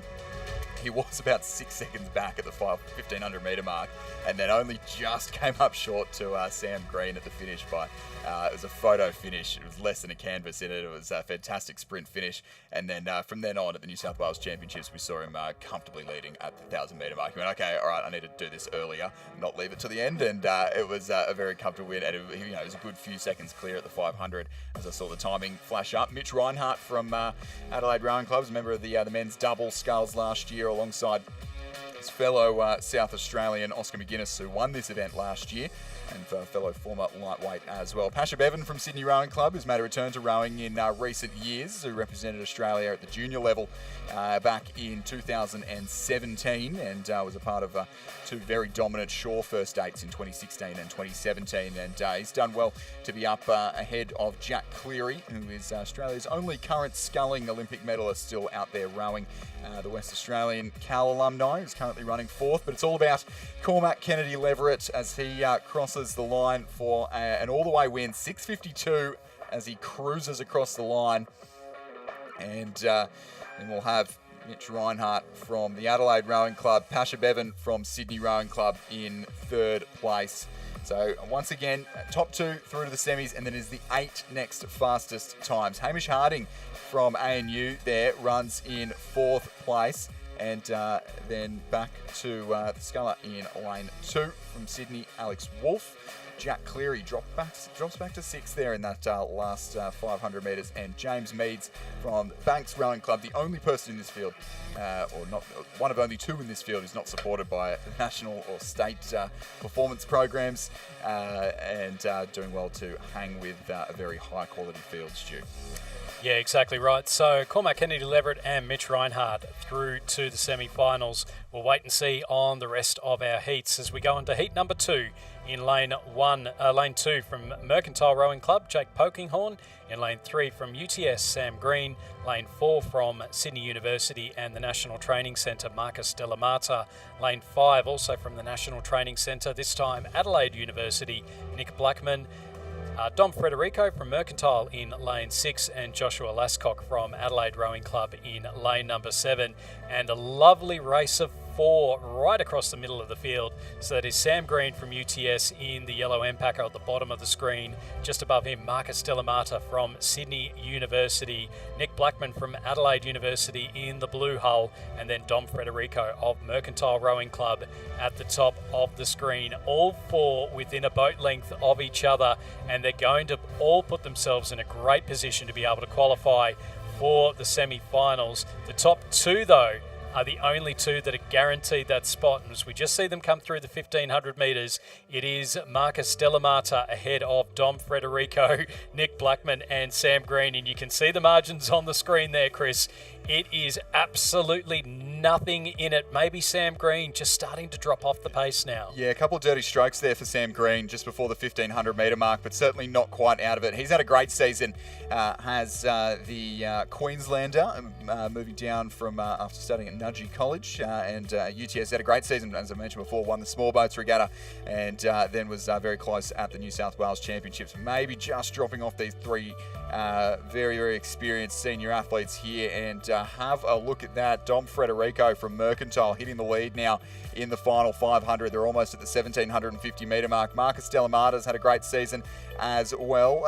Improved and won a good amount of cash at the New South Wales Sprint Eliminator the other week. He's responding too here to the Mercantile rower who spent the winter rowing for Leander in the UK and rode in their Prince of Wales quad. And here comes Marcus Delamata. That's a big response from the big man from Sydney University Boat Club. And don't count out the South Australian of Nick Blackman there, who has had a medal in the under-23 double scull a couple of years ago, and now at the National Training Centre. These three have separated themselves from Sam Green from UTS Haberfield, who is content to wait and see how his time stacks up. But the win here in this second heat is anyone's guess. It has been Marcus Delamata. It was then Dom Frederico. Delamata responded. Here comes Nick Blackman as well. I think Delamata's maybe just done enough. Here he goes. He's starting to move clear in the closing strokes. Frederico throwing everything at it now to hang on for second. Only top two directly qualify to the semi-final. It is going to be Delamata from Blackman from Frederico here in this second heat of the Open Men's Single. Almost identical times to the previous heat, 6:52. A very, very quick time indeed. Sam Green just couldn't quite hang with it in over the last 300 or 400 metres there. Could the UTS Haberfield sculler, but a great performance regardless there from the man in the teal and black. Will then be the Mercantile and Adelaide scullers either side of the course. Jake Pokinghorn from Mercantile, and then Adelaide Rowing Club's Joshua Lascock over there on the far side of the course. So confirmation, Marcus Delamata and Nick Blackman directly through to the semi-finals. Dom Frederico just off the pace, so just behind in third place. So looking good as a potential to qualify for the semi-finals. Heat number 3 is underway. In lane number 2, we have Tom Coates from Canned Rowing Club. Lane 3, Tom Anderson from Sydney University. Lane 4, from Canned Rowing Club and the National Training Centre, Jackson Free. In lane 5, from the West Australian Rowing Club and the National Training Centre, Alex Rossi.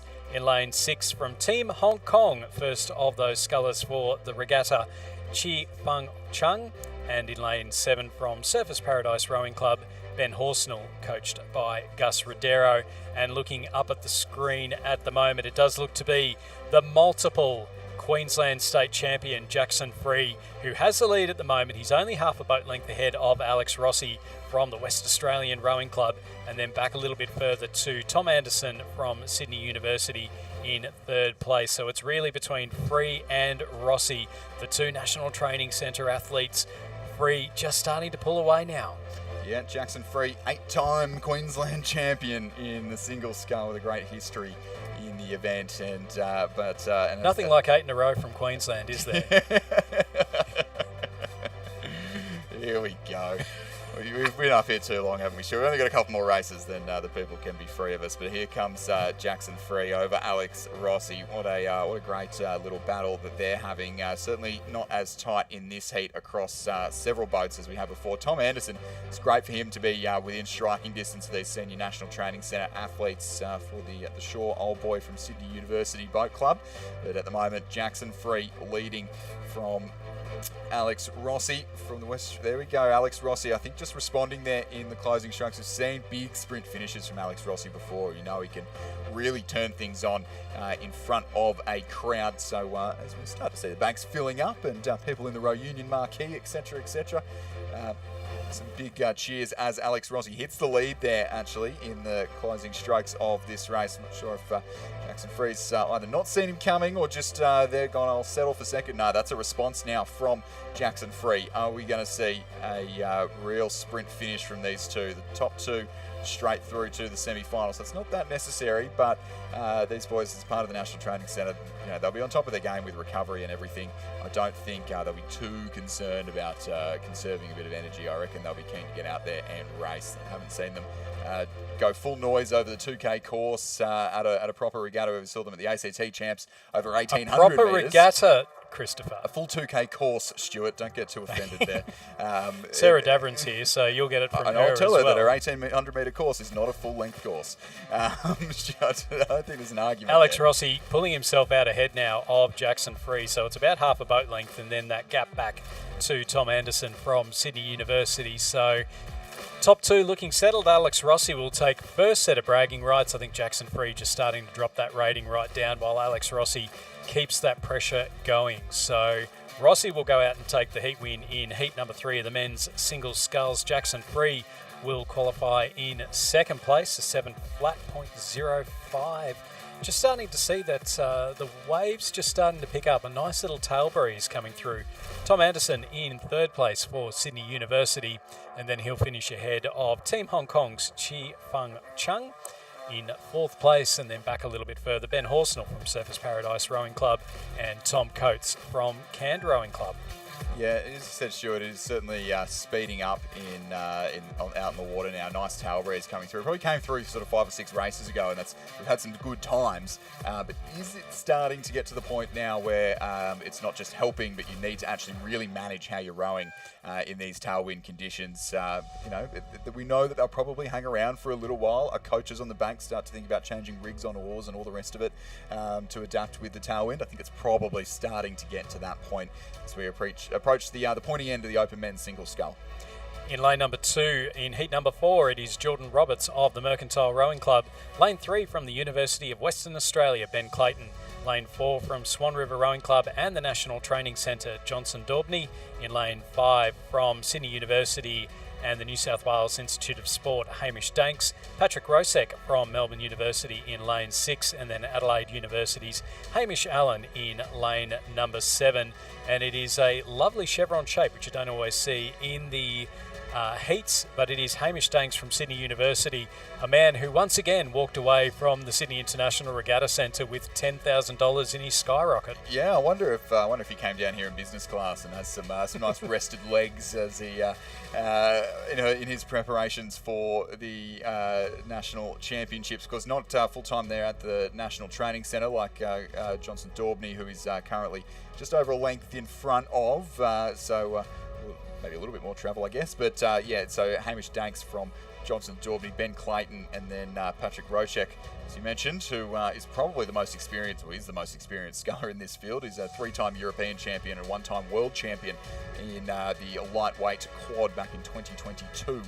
And moving across here to Australia, rowing at Melbourne University the last couple of years, and probably getting a little bit closer back to this elite field than he was last year, and he's certainly in touch with the top few. Hamish Danks, as you mentioned, Stuart, the back-to-back Sprint Eliminator champion, who $10,000 2 years in a row. I don't think I've ever made $20,000 out of rowing. I think, let alone within 2 years. And he has started to power away from the West Australian Johnson Daubney.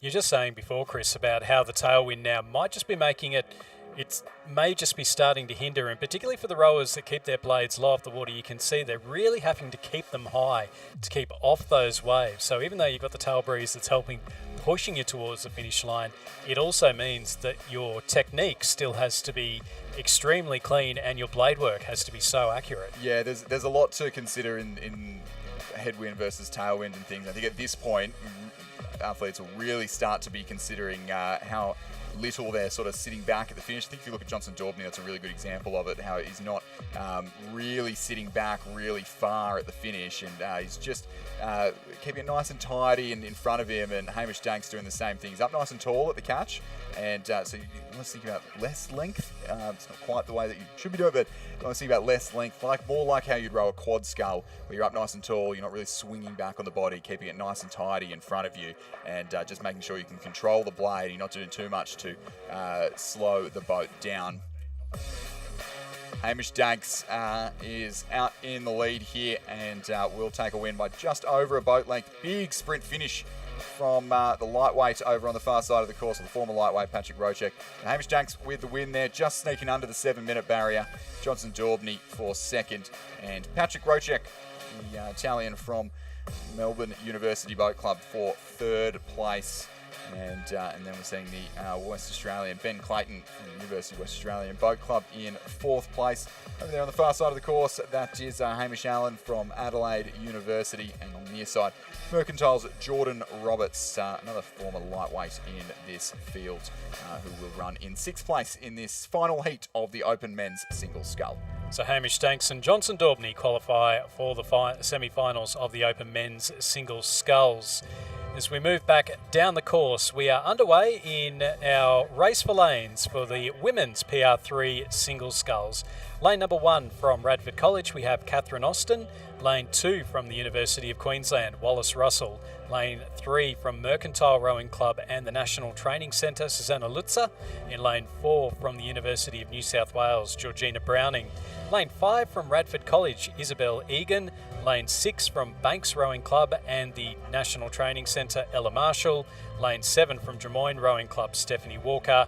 And lane 8 from Scotch Oakburn College, Emma Barnett. So the crews at the moment, it is the University of Queensland sculler Wallace Russell who has the lead at the moment. She's a bit over a boat length ahead of Susanna Lutzer, the Paralympian from Paris, who was part of the Coxed 4 that made the A final at the Paris Paralympics.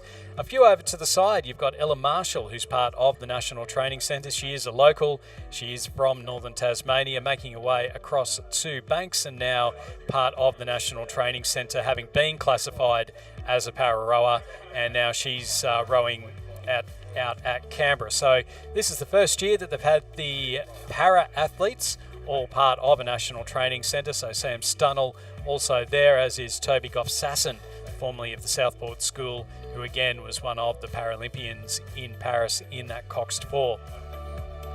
So Wallace Russell from the University of Queensland. She is the sister of Mac Russell, who is a multiple Australian champion, also a beach sprint world champion in the inclusion of PR3 double scull back when it was a demonstration event at the World Beach Sprint Championships. So Wallace Russell and Ella Marshall, both relatively new to the para scene, both recently classified, and Wallace Russell sitting nicely out in front. You can see there, like her brother, not the tallest rower, but certainly getting plenty of good drive there with the legs, able to get that boat moving nicely through the water, and she is really starting to open up a commanding lead at the moment. Susanna Lutzer from the Mercantile Rowing Club, she is sitting in behind. She is a chance of being at the Under-23 World Championships in Duisburg later on this year, and also if the selectors do have a PR3 mixed Coxed 4, then Susanna would be an excellent chance of being selected in that one. Wallace Russell through the 1,500 metres, leading out by 7 seconds ahead of Susanna Lutzer. Ella Marshall from Banks Rowing Club sitting in third place, and then she's ahead of Izzy Egan from Radford College, last year's national champion in this event. Just a little ways off the pace now. She's about 10 seconds back from Ella Marshall in fourth place. And then it's back a little bit further again to our final few rowers. So we've got Catherine Austin from Radford College, Stephanie Walker from the Drummoyne Rowing Club, and Emma Barnett from Scotch Oakburn College. So some new names to the para scene, and it's a new name in the commentary box as Ben Homer joins us in the commentary box for the first time here in 2026. Good morning, afternoon to you, Ben, and you brought a few clouds over with you, mate. Yeah, I brought more than a few clouds, a bit of chaos this morning. But we're here, and that's the main thing. And it's awesome to be here for the PR3 women's single scull. Great to see the depth as well in the PR3s, as well as we move through the years. And you can see into the last 250 metres here. They got rid of all the old blokes. Well, Stuart, it's really important when you acknowledge the history of the event, and you were part of it. So it's really, really important. Historically bad. Don't be so harsh on yourself. But you can see here, Wallace Russell, big advantage, isn't it? Really nice advantage. But what are you trying to achieve here in this kind of race? Obviously, you want a good lane for the final, but you want to be feeling good about how you're moving as well. Yeah, and Wallace was the New South Wales state champion earlier on in February. You can just see there, just the blade work. If it's a little bit rough and there's a little bit of headwind conditions for the final on Thursday, I'll be curious to see if she keeps this kind of a lead over the rest of the field. So it's she's got that lead and she's going to go through and take the heat win. So Wallace Russell of the University of Queensland. Now this race between the two NTC athletes is interesting, although Susanna Lutzer and Ella Marshall from Mercantile and Banks just dropping it down a little bit. Susanna Lutzer will finish in second place. She's the reigning interstate champion for Victoria. Ella Marshall will see her rowing for Tasmania undoubtedly later on Sunday. Fourth place will go to Isabel Egan, who will see rowing for the ACT. Proud history in that event with Nikki Ayres winning 4 times out of 5 in the interstate PR3 women's single sculls. Georgina Browning will make her New South Wales debut. She finishes in 5th place today, so she'll be rowing for New South Wales on Sunday. And then our final few rowers to come across the line. So the first one will be Catherine Austin from Radford College, coached by Gordon Marks, who was obviously in charge of the Australian para-rowing program for a number of years. So again, Gordon's been able to identify a number of athletes that would have eligible impairments.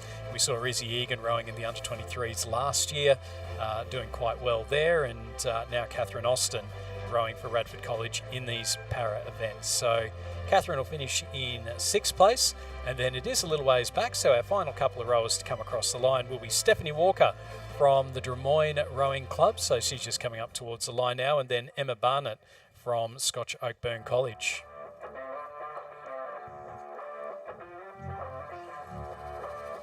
So back down to the start for race 134. So this is the open women's coxless pair. So top 2 to the A final, plus the next 4 fastest, and the rest heading to the B final. So you can see there in lane 1, Tiff Bother and Olivia Natty, coached by Tom Lorish from Sydney University. The Adelaide Uni of Queensland composite with the NTC in lane 2, Lily Alton from Uni of Queensland, Ella Bramwell from Adelaide.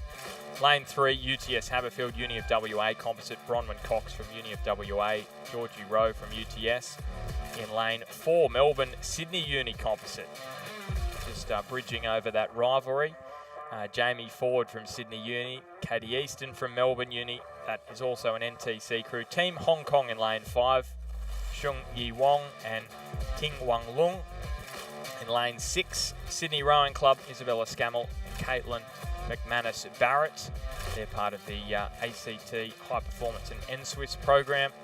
And in lane 7, Sydney Rowing Club, Gabby Morton and Samantha Morton, who have been racing overseas. Chris McCarthy was mentioning before, Stuart. So getting up the air miles and coming all the way down here to Tasmania. Yeah, and it's going to be, this is such a stacked heat, isn't it? We've got the 2 heats here in the open women's pairs, as you say, top 2 to go through to the final with the next 4 fastest.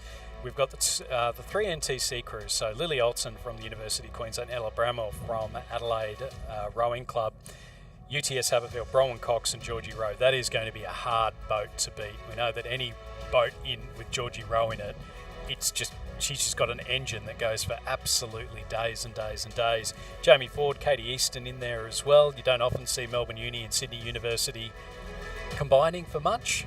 They certainly go against each other in the boat race every year in Sydney and in Melbourne. But the crew I want to keep an eye out on is this crew in lane number 6, Isabella Scammell and Caitlin McManus Barrett. So they've been under 23 representatives.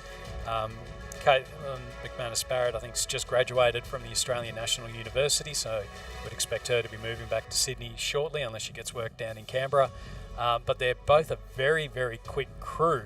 And I'll be curious to see exactly how they go here on the waters of Lake Barrington today. So we've got a start in this first heat of the open women's coxless pair, and you can see over on this on the far side of the course it is, and that is that crew you're speaking about, Stuart. Isabella Scammell and Caitlin McManus Barrett, coached by Lockie Carter and Florence Griffiths. So out of the start really impressively.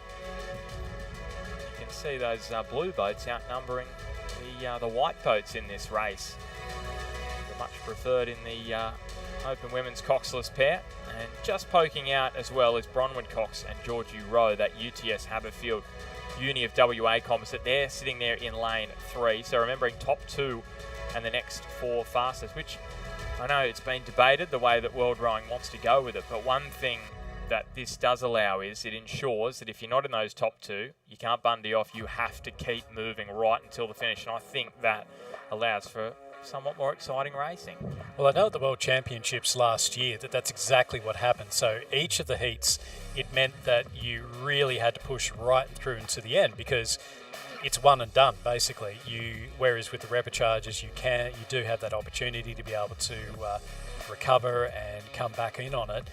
But it does mean, though, with that extra jeopardy. So we saw for the women's 4 at the World Championships last year, the first heat had, I think it was the British and the Chinese, really close in 3rd and 4th. It was top 2 to go through, plus the next 2 fastest. Well, when 3rd and 4th in the first heat are super quick and super close together, it meant that if you finished 3rd in the second heat, you also had to be extremely quick. And unfortunately for the Australian women, they finished 3rd in the second heat, and it did mean that they missed out and had to go directly through to the B final.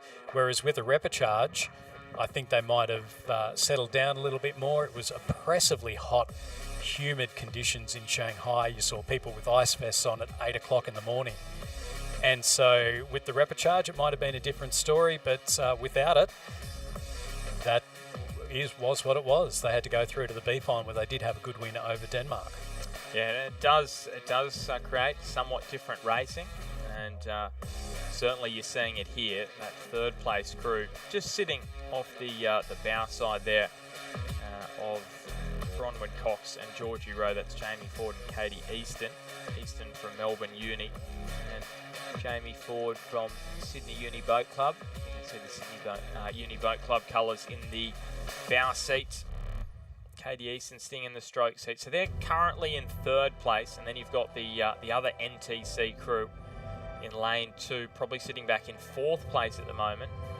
That's Lily Alton in the bow seat, Ella Bramwell in the distinctive Adelaide colours, stroking that boat. But the crew who was leading it early from Sydney, they have slipped back into 2nd. Do they have the momentum here at the halfway point to keep in those top 2 spots, or are they going to have to rely on a time to get themselves through to the final? Well, we saw Bronwyn Cox last year. She competed in the singles. I think she finished 2nd in that one behind Laura Goulet. In the pairs here today, and she's teamed up with Georgie Rowe, and they're sitting nicely in 1st place. Sydney Rowing Club in 2nd place. That is Scammell and McManus Barrett, just ahead of Ford and Easton from Melbourne and Sydney Universities. Lily Alton, Ella Bramwell from Adelaide and University of Queensland in 4th place. Then the Mortons in 5th place.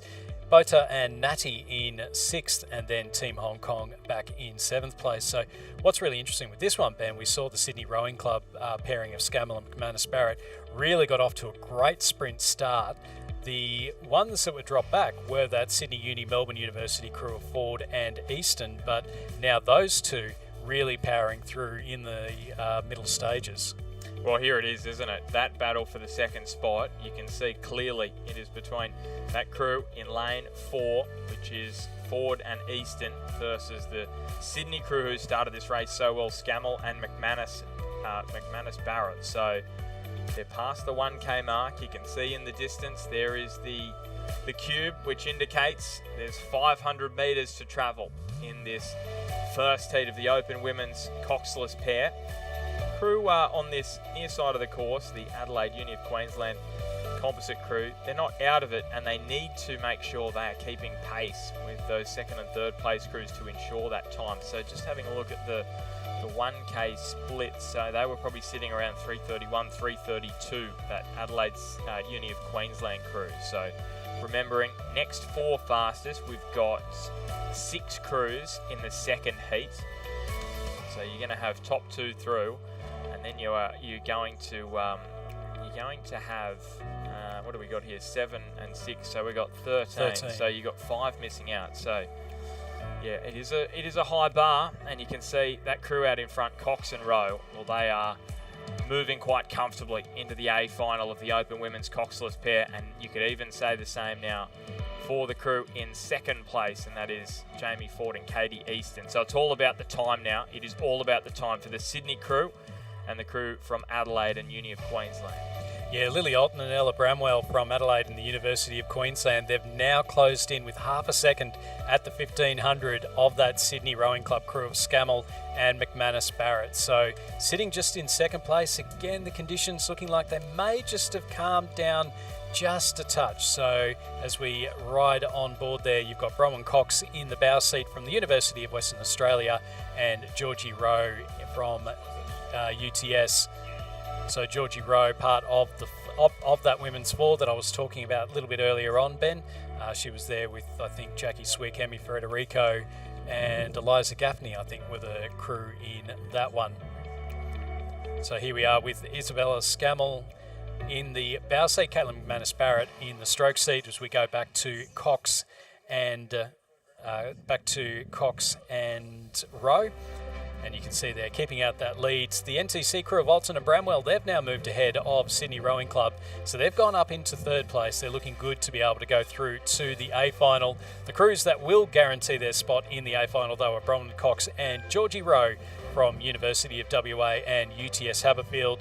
It will be Melbourne University and Sydney University, Jamie Ford and Katie Easton in second place. Third will go to Lily Alton and Ella Bramwell from Adelaide and the University of Queensland. Sydney Rowing Club, Isabella Scammell and Caitlin McManus Barrett finishing in fourth place. They're ahead of Sydney's Gabby and Samantha Morton in fifth place. And then we go back a little ways.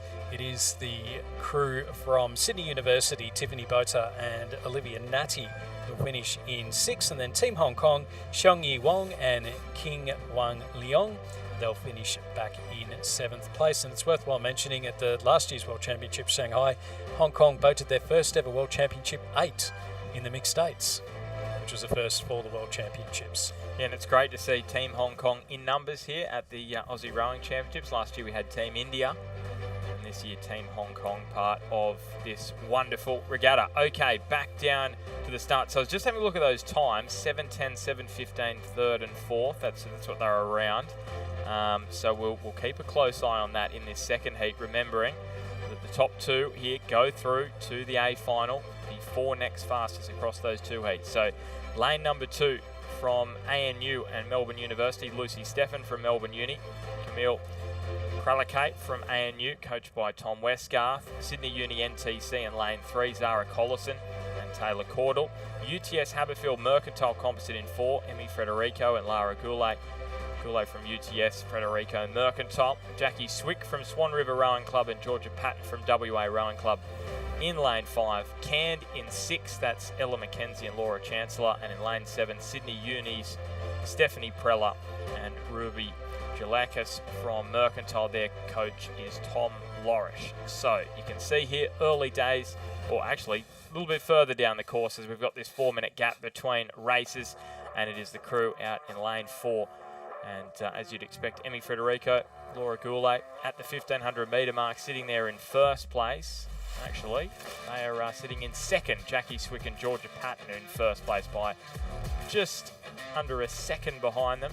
And that all-important split, Collison and Cordell about 4 seconds further back. So it's all about the time now. It's about 7:10, 7:15. If you get yourself around that mark as a third and fourth crew in this one, you'll be able to make your way through the A final. So the 3 NTC crews in those distinctive blue hulls are our 3 leading ones. The crew sitting in fourth place, I want to talk about this one, Ben, a little bit. Lucy Steffen, Olympic gold medalist from the Tokyo Olympics in the women's fours. She's joined by Camilla Kralakate, who finished fourth for Lithuania in the women's pairs at the Paris Olympics. So she's down visiting Australia. She's staying in Canberra and rowing with Tom Westgarth and the Australian National University. So if you haven't seen that name before, then don't despair, because I hadn't. And then, a couple of Olympians in that boat in lane number 2. You can see the leading couple of crews here. It's a great battle going on here between Swick and Patton We'll see them for WA on Sunday in their Queen's Cup crew, and then Frederico and Goulet in lane number 4. So those two crews battling it out nicely. It's still Swick and Patton who are holding on to that lead ahead of Frederico and Goulet. Collison and Caudle from Sydney University, both of Canberra Girls Grammar at their school and their schooling. They're sitting in 3rd place with a nice sprint coming towards the end. And then it is Stefan and Kralakate ahead of Mackenzie and Chancellor and Gianlucas and Perella. Well, 7:10, 7:15 those times for 3rd and 4th in the previous heat. So these top two will not have to worry about that. So Swick and Patton, Frederico, Goulet, the top two. And now it's a look at the clock. Collison and Caudle come through in 3rd place. Now that will be enough, I'm pretty certain, to get themselves through, but it might be a problem for Stefan and Kralakate. So they come through in 4th. That's about 7:24. I reckon that probably won't be enough. Sydney Uni Mercantile in 5th place. And I've just had a little bit of a timing issue to round out this one, but it won't matter when it comes to the A final, confirming those top two definitely through. 3rd will be, and I reckon, trying to get a little bit of a timing update. Just not You have a look at the timing update. I'll go back down the course. I reckon 5th in that first heat could potentially have snagged a spot, but we'll double check that. Well, we're underway in heat number 1 of the men's coxless pairs, and again, top 2 A final, next 4 fastest. Team Hong Kong in lane 1, that is Santung Lam and Pak Hong Chen. In lane 2 from Northwest Growing Club, Carl Breyer and Augie Sullivan Arkless. Lane 3 from Sydney University and UTS Haberfield, Nicholas Pender and Jackson Kench. Lane 4 from Adelaide Rowing Club, Angus Dawson and Alex Hill. Lane 5 from Sydney and Mercantile, Jack Robertson and Alex Nicol. Lane 6 from Sydney Rowing Club, Miles Harold and George Robert Benyabel. In lane 7 from Northesk, Matt Dickenberg and Jack Barrett. So it looks to be the crew from Adelaide Rowing Club in those distinctive colours that has the lead at the moment. When the Men's National Training Centre competed at the ACT Championships, it was this crew that came away with the win in the men's pairs. So unsurprising. He's a legend, isn't he, Alex Hill? He makes any boat faster. It's Hilly on form. The South Australian Kings Cup crew, I think, are a dark horse for the podium. We're talking about New South Wales, Victoria, obviously. Queensland came so close last year. But South Australia, with so many men in the NTC, and if you've got Alex Hill in that boat, you cannot discount them. Now, I just wanted to reveal to you the Open Women's Coxless pair. So Morton and Morton, they are going to qualify for the final. So Sam Morton, who won the boat race with Cambridge last year, and a younger sister, Gabby, they're going to get through because they did a 7:24.64 to get through in that final spot. Now, Stefan and Kralakate did 7:25.40. Less than a second in it. Ooh. So that is a tough one. That is a real tough one. But that's exactly what it is, and you can miss out in the semi-final that way as well. So it's certainly adds a layer of jeopardy that we're not used to when it comes to the heats in rowing events. Well, no problems here, is there, for Angus Dawson and Alex Hill. That boat moving beautifully through the water here at Lake Barrington, and they're just sitting that up at the back end at Filippi. As they come into the last 100 metres, they know the job is done, so they can just turn the dial back a couple of notches, and then you can see that crew over in lane 5 alongside them, Jack Robertson and Alex Nicol. Robertson from Mercantile, Nicol from Sydney, another NTC crew. They're going to go through in second, and then the clock starts counting here. For Sydney, Miles Harold and George Robert Benja Bell. They cross in third, so let's have a look at that. So it's around 6:44.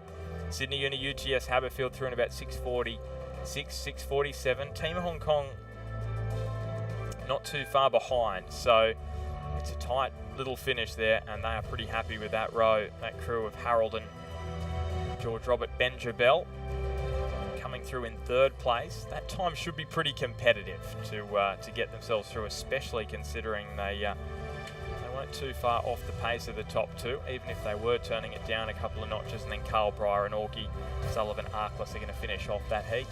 Now, what's going to make this really interesting, Ben, is that at least one person from that first heat will go through, because we have 3 scratchings in the second heat. So in lane number 3, we have Nick Smith from Melbourne University and Lachlan Doust from UTS. In lane 4, we have Rowan Lavery from Melbourne University, Paddy Holt from UTS. Lane 5 from Austin Reiner from Mercantile and Darcy Watter from Canned Rowing Club.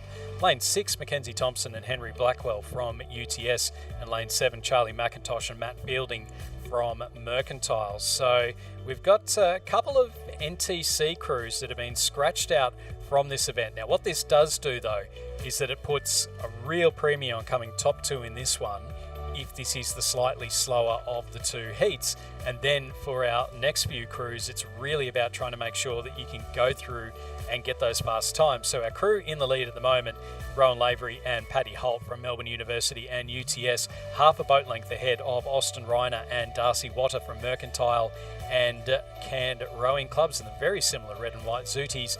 Either side of them then, we've got Mackenzie Thompson and Henry Blackwell from UTS Haberfield, and then also Nick Smith and Lachlan Doust from UTS and Melbourne University. The only crew that looks to be out of things at the moment is the Mercantile crew, Charlie McIntosh and Matt Fielding. So we'll keep an eye out on the times. Coming through the 1500 metre timing point, there was not a lot to pick between them. Canned and Mercantile, 0.24 of a second ahead of to 0.24 of a second ahead of UTS Melbourne University. The second UTS Melbourne University crew in third place, and they're only a quarter of a second ahead of the straight UTS crew, and then Mercantile a little ways off the pace. So now it'll be up to those UTS crew and then the UTS Melbourne University crew to try and set as fast a time as possible to get through into those qualification spots. We saw Paddy Holt the other week at the Sprint Eliminate, just missed out on the top 2, finished in the top 2 last year. He was putting some serious power down. It was impressive to watch, and you can see those Mercantile boys really in a good position here at the back end of this second heat. So you can see though, 3rd and 4th, they are not going anywhere. UTS Haberfield, Melbourne Uni Composite, Smith and Doust, and Thompson and Blackwell from UTS Haberfield, they're in lane 6. So they want to make sure they are right there here at the back end when the whips are cracking. 6:44 and 6:47, those times for 3rd and 4th in the previous heat, knowing that top 2 through, next 4 fastest, Stuart. So we're just seeing the final run to the line now. It's Canned and Mercantile with the lead by a boat length. Next to them, Lavery and Holt, but now McThompson and Blackwell really starting to put the sprint on. Can they pinch a spot in the top 2 to make it through directly through to the A final, guarantee their spot? It's going to be Canned and Mercantile, UTS and Melbourne University, that is Lavery and Holt, just holding on half a boat length ahead of Thompson and Blackwell from UTS, and then back a little bit further, another boat length to Smith and Doust.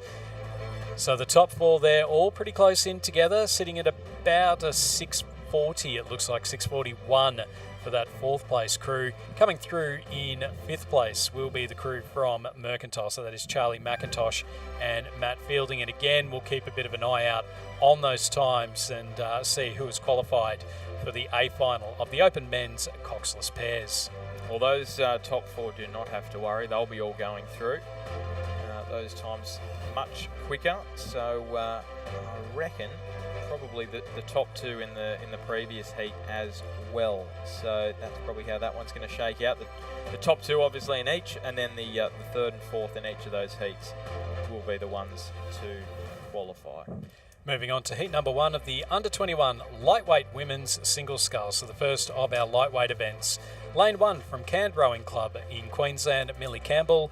We have a scratching lane 2. Lane 3, Elsie Griffith from Swan River Rowing Club, coached by Mark Beard, Neville Kempton and David Maharich. In lane 4 from the West Australian Rowing Club, Evelyn James. Lane 5 from Sydney Rowing Club, Neve Tierney, coached by Lachlan Carter and Florence Griffiths.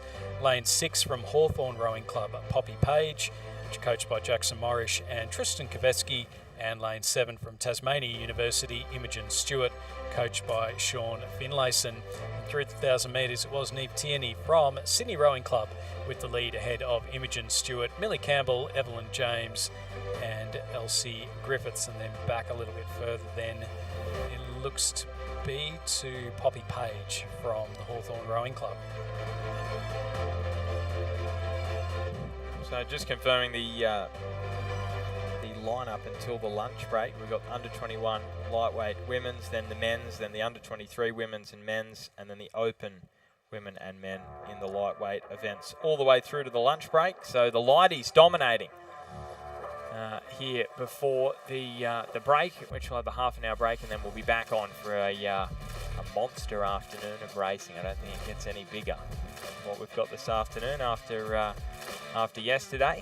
Number of quarterfinals in there. There's places, there'll be some big names, I reckon, that'll start to drop out in there. And it's certainly going to be interesting, and particularly for the rowers that have been out earlier on this morning as well. So they've had to go through in some reasonably rough conditions. Do the extra miles in the legs, does it detract from the performance, or does having that row in the morning help you out a little bit? Well, you never know. You never know, do you? But I reckon a large part of it is what you believe about it. I think that plays a big part, doesn't it, Stuart? If you think you're going to be more tired, then you probably are. And if you don't, then and you think that it's really helped you prime yourself, then I think you're going to be in a good headspace. So go Ted Lasso, believe.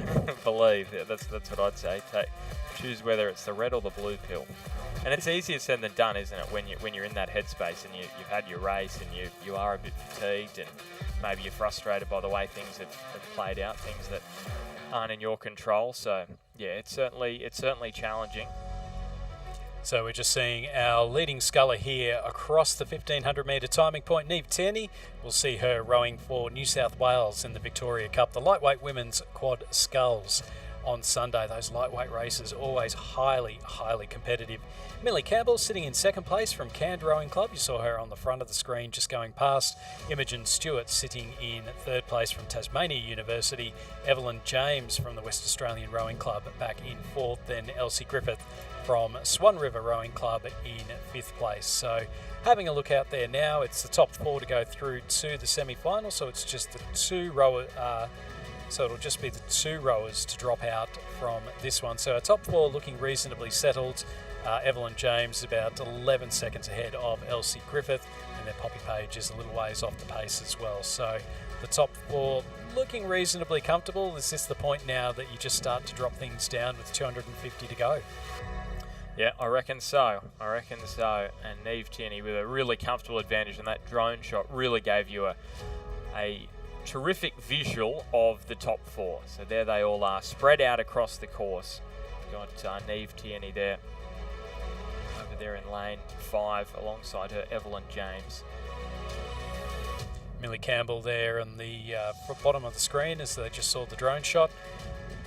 You can see the pressure that they're still getting out from every stroke, the puddles that form and as they go through. So it's a lovely shot there and a bit of an idea as to how much power that still goes into these strokes, even when you're down at a rate 20 or so. So all of our leading four scullers now just dropping things right down. They've only got about 150 or so metres left to go.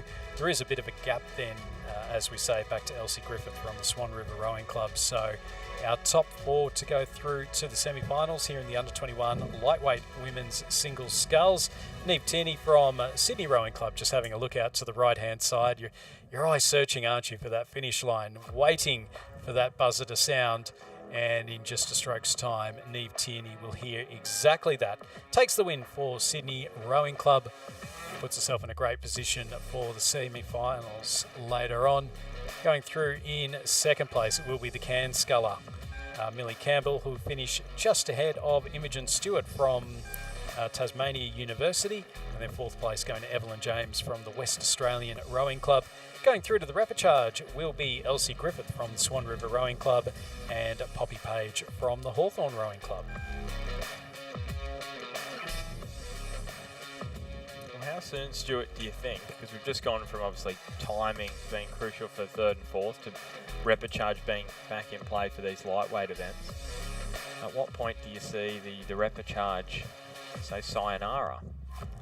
Well, I think for the junior events, I think you still need to have those repechage. We've got the large number of entries in there.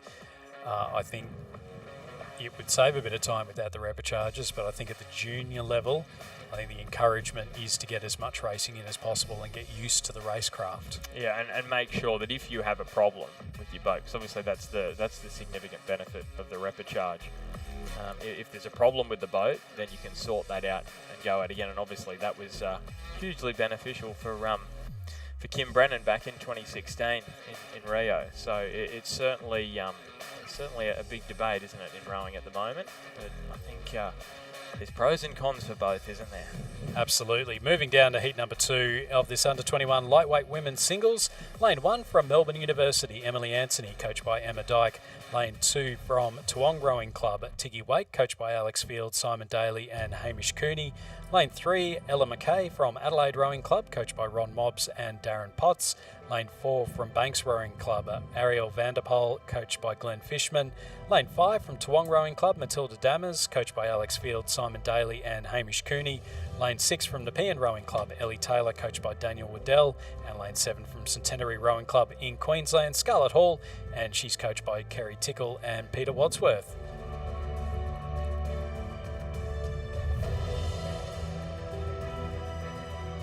She's in. So Emily Anthony leading out, and we'll see her rowing for Victoria in the Victoria Cup, a very appropriate combination there. And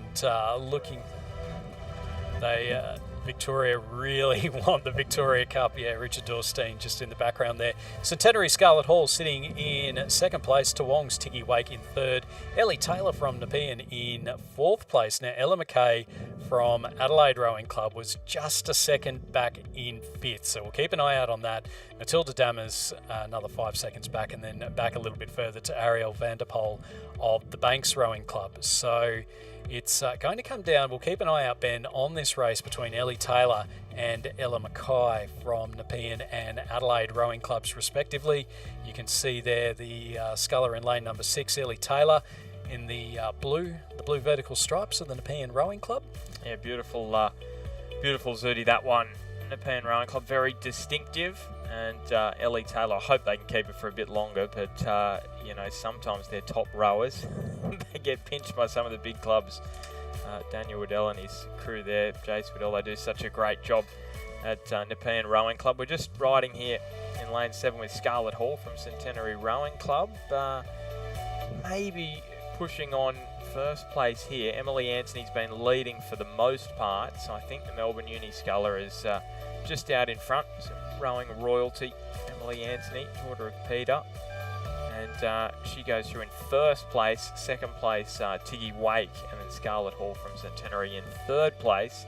So those three safely through. And then in fourth place is Ellie Taylor from Nepean. So it's about a second back to Ella McKay, who's going to have to go through the repechage if she wants to progress to the semi-finals in the under-21 lightweight women's single scull. Matilda Dammers from Toowong Rowing Club will come through in 6th place. And then we've got the colours of Banks. Ariel Vanderpoel's going to round out this field of the second heat in the under-21 lightweight women's single. So confirmation there. The win for Emily Anthony. She'll be joined in the semi-finals by Tiggy Wake from Toowong and Scarlett Hall from Centenary and Ellie Taylor from the Nepean Rowing Club. Heat number 3 is on your screens. They're at the 12:50 mark. Lane 2 from Swan River, Elizabeth Moss, coached by Mark Beard, Neville Kempton and David Maharich. In lane 3 from North Esk, Jasmine Axman Friend, coached by Trevor Barrett. Lane 4 from Adelaide University, Victoria Binns. Lane 5 from Tasmania University, Zoe Brooks, coached by Jane McGann. Lane 6 from UTS Haberfield, Annabelle McKenzie, coached by Sam Fennessy. And then lane 7 from Surfers Paradise Rowing Club, Maddie McLaughlin, coached by Gus Rodero. And it is the Surfers Paradise sculler who has the lead at the moment. We've mentioned a couple of times, coming back from New South Wales Championships, a few equipment issues. Might be the light way of putting it. The car and the trailer catching Great. on fire. And thankfully everyone was safe. Oh, 100%. That was a really worrying period of time there once we heard what was happening there on the highway. So wonderful to hear they've been helped out by some members of the community as well there, Surfers Paradise Rowing Club. And this is a really good position for Maddie McLaughlin. I was talking before about some of the smaller clubs. It's a circle of life, isn't it? Smaller clubs, you perform well, you go to the bigger clubs. Annabelle McKenzie, another one of those. She's from Newcastle, rode for Newcastle Grammar and then Newcastle Rowing Club at the back end of last year before making the switch to UTS, coached by Sam Fennessy. We'll see her in the New South Wales Vic Cup crew as well. Yes, yeah, won some medals last year at the National Championships and probably started this season, well, if you're saying the season starts in sort of September, October, you'd say probably started a little bit slowly because she was studying for a HSC. So that's a very important aspect of life. So now she's back into full training and sitting there in a really good position there in second place. Maddie McLaughlin leading the way. Elizabeth Moss from Swan River was in second place. There's Jasmine Axman-Friend from North Esk, who was in fourth place at the 1500. Adelaide Uni's Victoria Binns in fifth place. So that is the little battle we're watching out for. Victoria Binns in lane number 4. So she has to try and pull back about 4 seconds at the 1500, which is quite a number in a single event. So it is Maddie McLaughlin from the Surfers Paradise Rowing Club just dropping that rating down now. No need to worry about trying to get the times or anything like that. She's sitting Clearwater lead ahead of Annabelle McKenzie from UTS. And then our rowers in third and fourth are still having a bit of side-by-side racing. So that is Elizabeth Moss from the Swan River Rowing Club, closest to the spectator side of the course, and then Jasmine Axman-Friend from the North Esk Rowing Club in lane number 3. So those two scullers just having a little bit of a battle. Victoria Binns from Adelaide University, not quite quick enough to be able to go directly through to the semi-finals, but she does have the opportunity to race again in the repechage. It'll be a very comfortable win there for Maddie McLaughlin from Surfers Paradise Rowing Club. She'll go through and take the heat win, go directly through to the semi-final. Second place will go to UTS Haberfield's Annabelle McKenzie. She'll finish ahead of Jasmine Axman-Friend from North Esk and Elizabeth Moss from Swan River Rowing Club. Those 4 scullers to go directly through to the semi-finals. Victoria Binns from Adelaide University and Zoe Brooks from Tasmania University will go through to the repechages. Okay, so heat number 1, under 21 lightweight men's single scull. Julian Lemaitre from Mossman, coached by Peter Wern in lane number 1. Alex Cook from Commercial, coached by Jacinta Edmonds in lane 2. Maxwell Scales from Glebe, coached by Robin Mackney in lane 3. Charlie McClure from Melbourne Uni, coached by James Rookery in 4. Oliver Radin from Geelong College, coached by Stuart Wilson. He's in lane 5. Lane 6 is WA Rowing Club's Jacob Lundberg, coached by Jack O'Day and John Gearing. Harry Brandt has scratched from Rockhampton, and in lane 8, Essendon's Tyler Fitzpatrick, coached by Mark Dwyer. So top 4 through here. Tyler Fitzpatrick at the New South Wales state titles. He won the open lightweight pair, and then I reckon about half an hour later he went back down and I'm pretty sure he won this event. So he was very busy on that morning, and he's getting busy early on here. First 1500 metres, he's sitting there in first place, and it's a pretty comfortable lead. Oliver Radin from Julian Lemaitre from Mossman Rowing Club. He's the reserve for the New South Wales Penrith Cup crew. Just moved down to Canberra as well. He stroked an A in U8s to a come from behind win at the ACT Championships. Are you saying you've pinched him, Stuart? Have you pinched him? He has moved down to Canberra to study. Very nice young fella, but yeah, he stroked an 8. We were boat length down at the 1,000 metres against Canberra Rowing Club and then rode through them. Well, tell me this, is he going to row for ANU from next season? He will row for ANU. He will? Yeah. Okay, well, there you go. Breaking news. Has that been said yet? Well, he's training with us. So does that mean that he would be an option for the ACTs? If he was 6 months and the transfer was put through correctly and followed all the rules as set down in the rules of racing by Rowing Australia, mostly because I know Alice Evans is listening downstairs. It is Tyler Fitzpatrick from the Essendon Rowing Club who has the lead, and he is very much out in front controlling this race. Second place does look to be Oliver Arden from the Geelong College, head of Jacob Lundberg from the West Australian Rowing Club, and it'll be between Lemaitre and Alex Cook from Commercial Rowing Club as well as to who's going to get that fourth and final qualification position in the semi-finals. Well, they're coming right down to the wire here. Lemaitre, I think, will be all right because he's currently sitting in probably third, maybe on fourth spot. It's going to come right down to the line, but he's exactly next to Alex Cook from Commercial, so he knows what he's got to do, and he's going to get himself through there in fourth place. So Raden Lundberg also going through from West Australian Rowing Club, and Raden, we just saw him. He rose out of Geelong College, and you can see Lundberg there. Distinctive colours of WA Rowing Club. Alex Cook from Commercial. He's going to miss out on the semi-final direct, so he will go through the repechage. As we move on to heat number 2 of the under-21 lightweight men's single sculls. Lane 1 from Commercial, William Dalgleish, coached by Jacinta Edmonds. Lane 2, North Esk Rowing Club's Chris Kingston, coached by Trevor Barrett.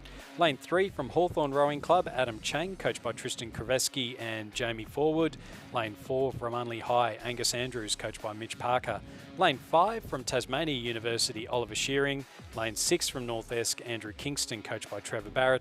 And Lane 7 also from North Esk, Corin Buck, also coached by Trevor Barrett. So 3 scullers here from North Esk, another one from Tasmania University.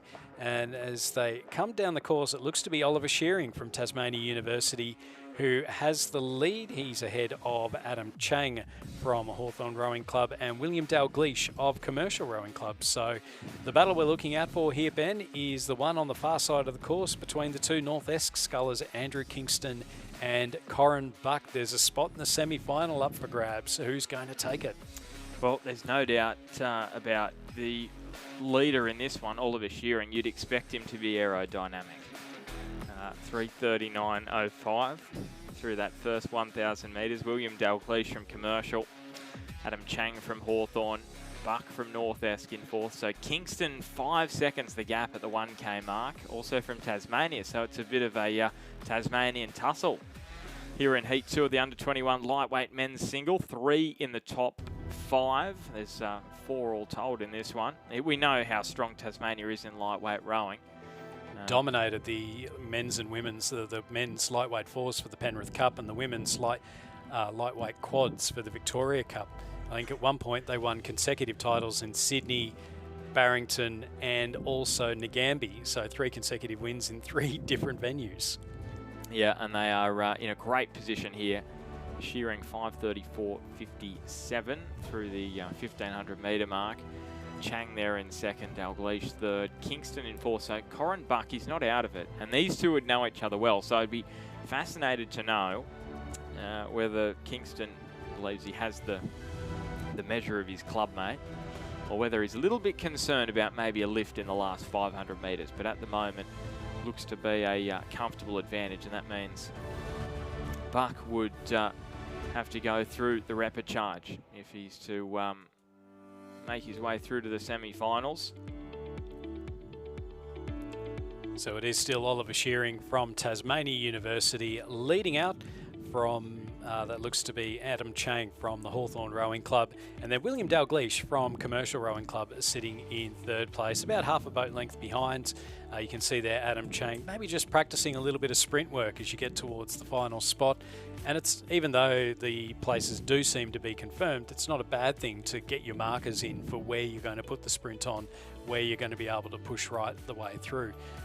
Not an issue there for Oliver Shearing, and I guess being a local, that does mean that you know exactly where you're going to put your foot down. Well, he looks strong, doesn't he, Oliver Shearing? Now, I reckon this is going to be a really intriguing battle, him up against Tyler Fitzpatrick, who we thought was pretty impressive in the previous heat. Fitzpatrick's went through in 7:21.74, so this is a little bit slower than that.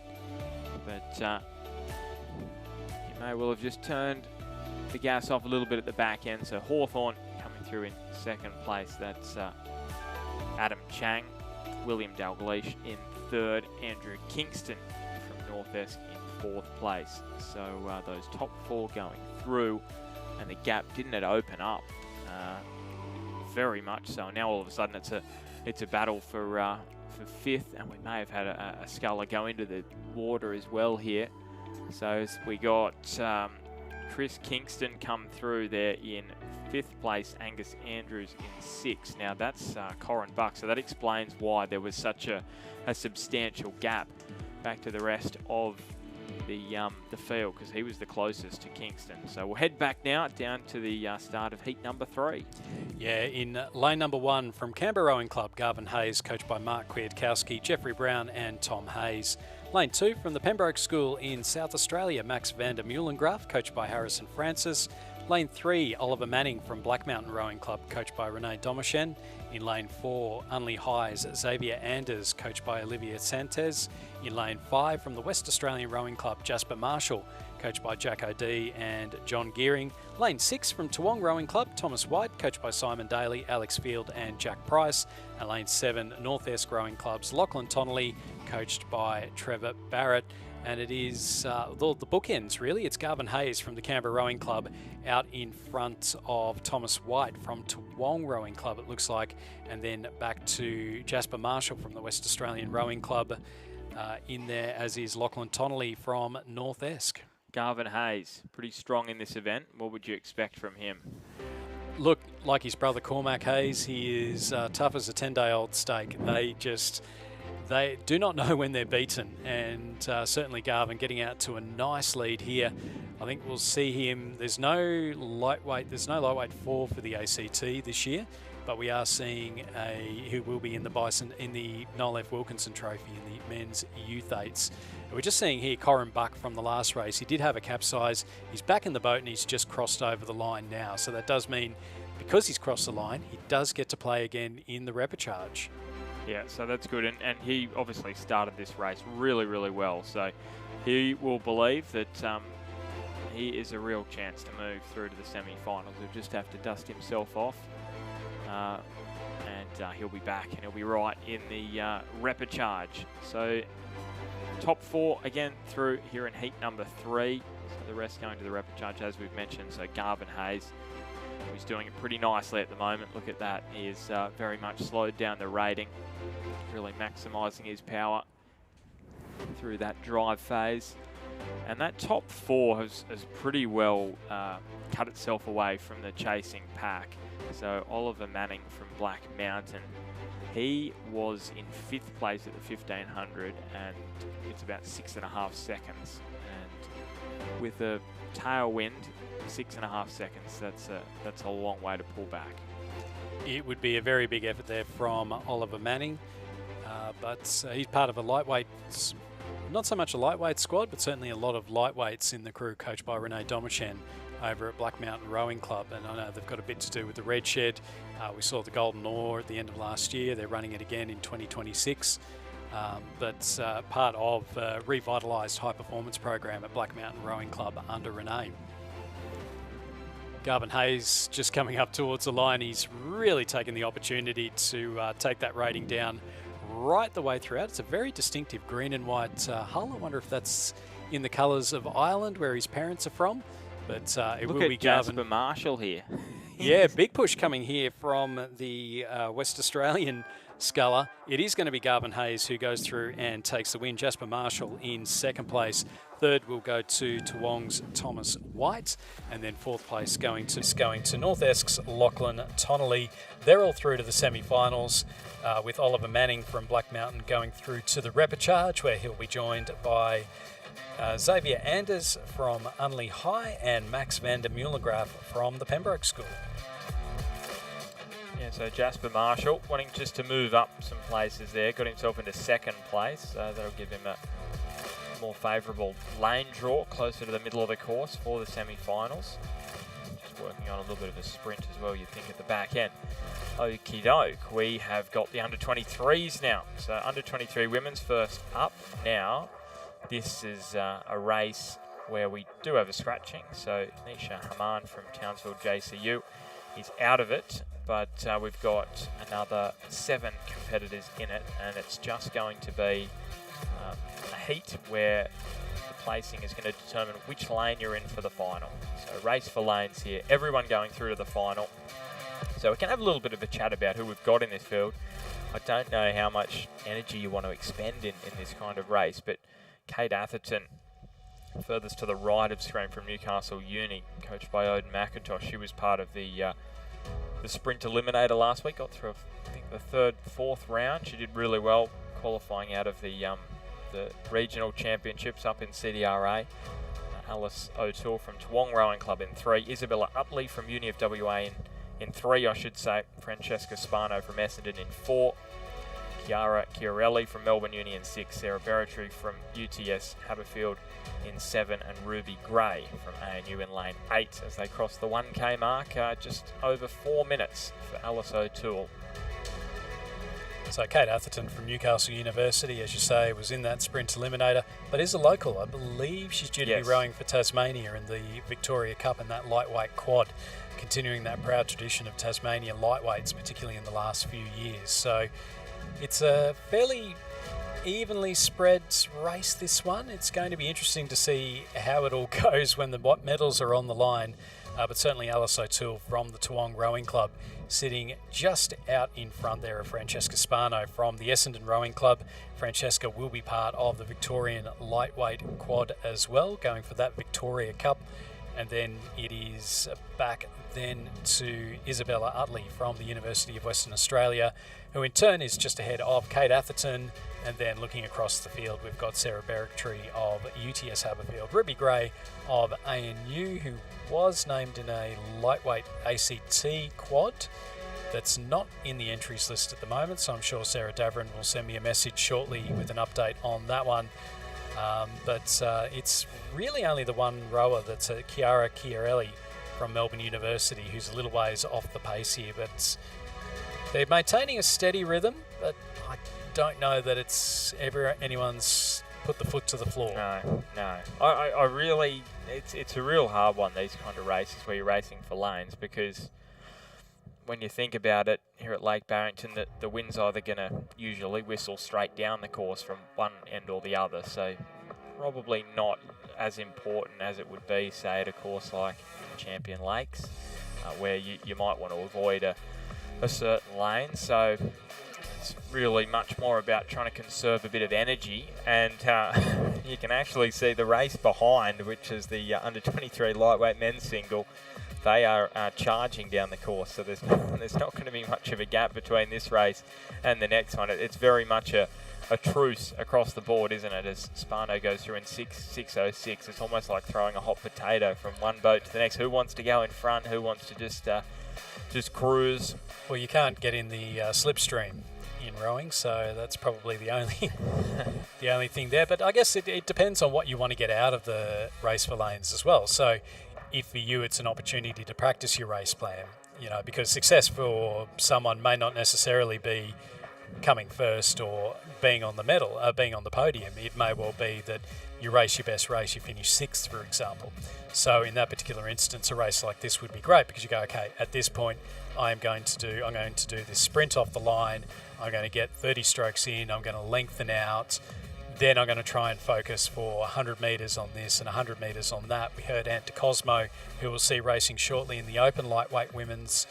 She was saying that, number one, she's got some names written on her hand to be able to go, okay, well, this is who I'm racing for, because in the single scull it is very much a mental game.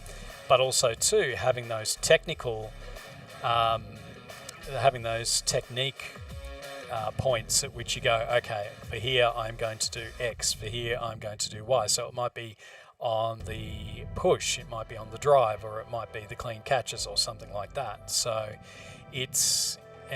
I guess the other thing as well is that you can get a lot of confidence if you get ahead of someone that you would expect to be a close competitor.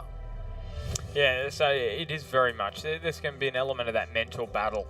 And you can see here, this is certainly some strong strokes coming here at the back end. Francesca Spano is just starting to increase the distance back to the rest of the field. So looks like she's certainly putting a foot down and just making sure that she's going to remain in the middle of the course for the final. Second place, will be a little battle out here on the edge between Alice O'Toole from Toowong and Isabella Utley. So see, it's O'Toole that gets into second place, Utley in third by 0.31. Fourth place, maybe Kate Atherton, it is, just from Sarah Berretry. And then ANU over there on the far side of the course, Ruby Gray will come through in sixth place. And then seventh place from the centre of the course, Chiara Chiarelli. She'll be out wider for that final, just easing things off at the back end as we get to this men's heat number 1.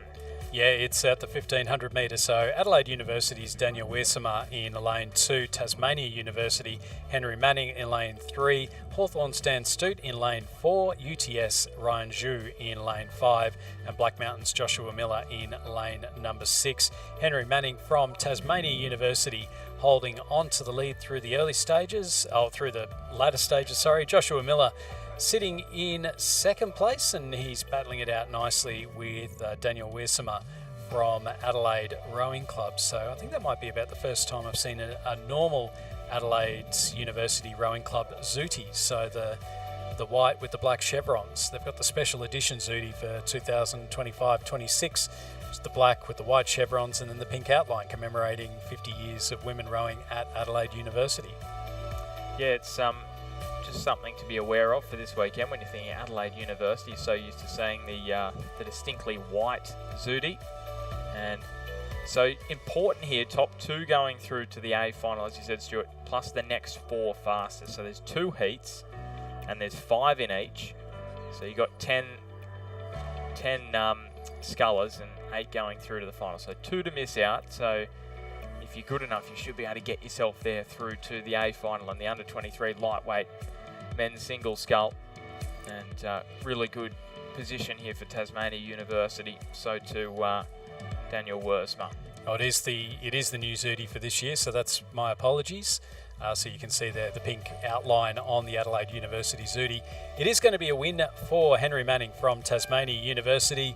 He'll finish ahead of Black Mountain's Joshua Miller, who had a great sprint towards the end there. Daniel Wiersema of Adelaide University in third place, and then it will be Hawthorn Stan Stute in fourth ahead of UTS's Ryan Zhu back in fifth place.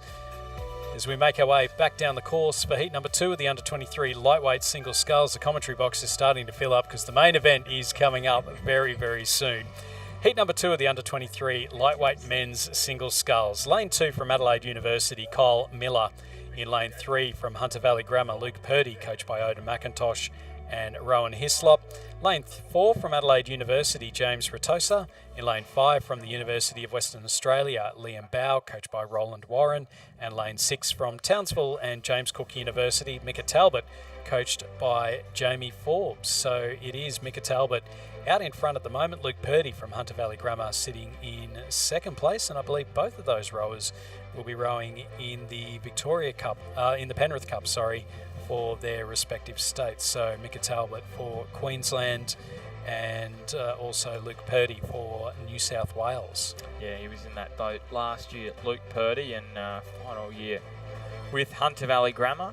Pretty sure he's off to Sydney Uni. He's been rowing for Sydney Uni as well this year at times as well, but wearing the tricolours of Hunter Valley Grammar for this one. So he's sitting there in first place, 5:31.39. Now, very important to look at the watch here because Dan Stute in the last one did around a 7:41.42, and he finished in fourth place. So remembering, top 2 and then the next 4 fastest. And this one at the moment, 5:31 through the 1500 metre mark. Kyle Miller is a little bit off that pace in third. So this is interesting to watch. Ryan Zhu, who finished 5th in the last one, his time was around 7:49. So he could be in play here. He could be in play for a spot in the A final of the under-23 lightweight men's single, because 3rd and 4th, 5th, they're a little bit further back. It's a little bit slower for them in this one. So can they pull something out at the back end? It'll be interesting. Well, it's only the 2, so we've got 8 in the A final, we've got 10 entered in this event, so it's only the 2 slowest across the 2 heats that don't make it through. So it's the pressure's on if you're out towards the back. And again, this is what we're talking about with the new progression system, where it does give that motivation, even if you are out towards the back, to try and push through and get a spot in the A final. Well, these bottom three in this one, they're going to have to get moving and get moving really, really quickly with 250 metres to travel. Manning and Miller, though, they're very comfortable sitting. I should say Purdy and Talbot very comfortable, as was the case for Manning and Miller, who went through in the previous heat. So they're just slowing things down here as they approach the finish line. So this time is probably going to be in the 7:20s, you'd think, even if they do slow things down. So, as I said in the last heat, I don't have the exact time, but it's around a 7:49, 7:50, I reckon, from Ryan Dew, based on those split times. So that's the magic number here. And we'll see what these boys can muster. So I reckon, obviously, the top two in that first heat are most definitely through. The next two, third and fourth, Stute and Wurzma, are definitely through. So all eyes on the clock. Ooh, I reckon that's going to be tight between Miller and Zhu. Retosa is going to miss out, as is Bao. So I reckon that Miller, he will go through, and the bottom three from that first heat. So it would be the bottom two from that heat that miss out on the A final. As we move on to heat number 1 of the Open lightweight women's single sculls, top two through to the A final, as well as the next 4 fastest. So lane 1 from Essendon, we have Sophie Robe. Lane 2 from ANU, Hannah Tippett, coached by Nigel Harding. In lane 3 from Essendon, Rachel Hatherley. In lane 4 from the University of Western Australia, Izzy Emery, coached by Roland Warren. Lane 5, Lulu Colgrave from Adelaide University. Lane 6, Black Mountains, Abby Richards, coached by Renee Domishen. And lane 7, Antionetta de Cosmo, coached by Glenn Fishman from the Banks Rowing Club. And our leading crews at the moment, leading scullers, we've got Hannah Tippett from ANU, who's leading out from Rachel Hatherley from Essendon Rowing Club, and then Abby Richards from Black Mountain is just ahead of Ant de Cosmo of the Banks Rowing Club. I feel like it's appropriate, Ben, with Ant part of the commentary team now. You and I have been commentated by our colleagues coming down the course into Nationals, and now we get to do it to Ant. Yeah, and I'm not going to stitch up Ant, because I've heard other people get stitched up in the past. So I feel like I'm part of it. I feel like this isn't a commentary box anymore. It's turned into the comedy club here. We've got the Stadler the and Waldorf, yeah. The old guys off the Muppet Show, sitting in the balcony making comments on absolutely everything. Hannah Tippett, though, she is a local. She's made her way, I think, went up to the Gold Coast to study physiotherapy up there, and then has moved down to Canberra. And Another one you've stolen. Well, she'll still be rowing for Tasmania.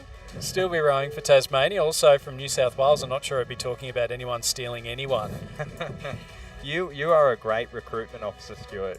You are a great recruitment officer, Rain. You almost recruited me as well. I think I've even come out for a row there. You've come out for a couple of paddles. We've rowed out in a double together. Why we're not racing it here at Nationals, I'll never know.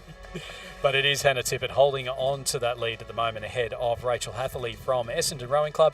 Abby Richards from Black Mountain, she's sitting nicely in third place with Ant de Cosmo back in fourth, and it is a little ways back then to our final few rowers. So we've got Lulu Colgrave from Adelaide University, and then Izzy Emery from the University of Western Australia, and Sophie Robe from the Essendon Rowing Club.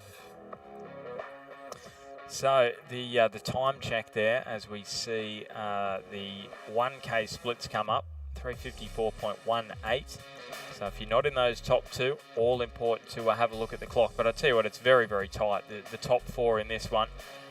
So Hannah Tippett goes through. She looks pretty comfortable. Second place, Rachel Hatherley from Essendon, and then Abby Richards from Black Mountain is in third place. Ant de Cosmo is in fourth, about 5 seconds further back. So Abby Richards probably has some room to move here with 500 to go. She's got 1.72 to pull back. It's still a tough ask, especially with the the tailwind the way it is. But she certainly could do it here in the last part of the race, and she's moving nicely. Well, they go through a grueling coaching with Renee Domached. She's got some great technical expertise. She did a lot of work with, she's a world championship coach with Kat Ross in the women's PR2 back a few years ago. So definitely knows how to get the most out of her rowers. But certainly Abby still just a boat length behind with about 250 metres to go. It would take a heck of a sprint to be able to go through. Abby herself sitting a couple of boat lengths ahead of Ant Cosmo from the Banks Rowing Club. So her top four, you would imagine, would be reasonably comfortable. But again, we'll keep an eye out on those times to see exactly where they stand. No worries there for Hannah Tippett from the Australian National University, sitting out in front there, part of Nigel Harding's squad that's had some great results over the last few years, particularly the women's quad at the New South Wales Championships. I think they've won medals the last 5 years running against some pretty stacked crews.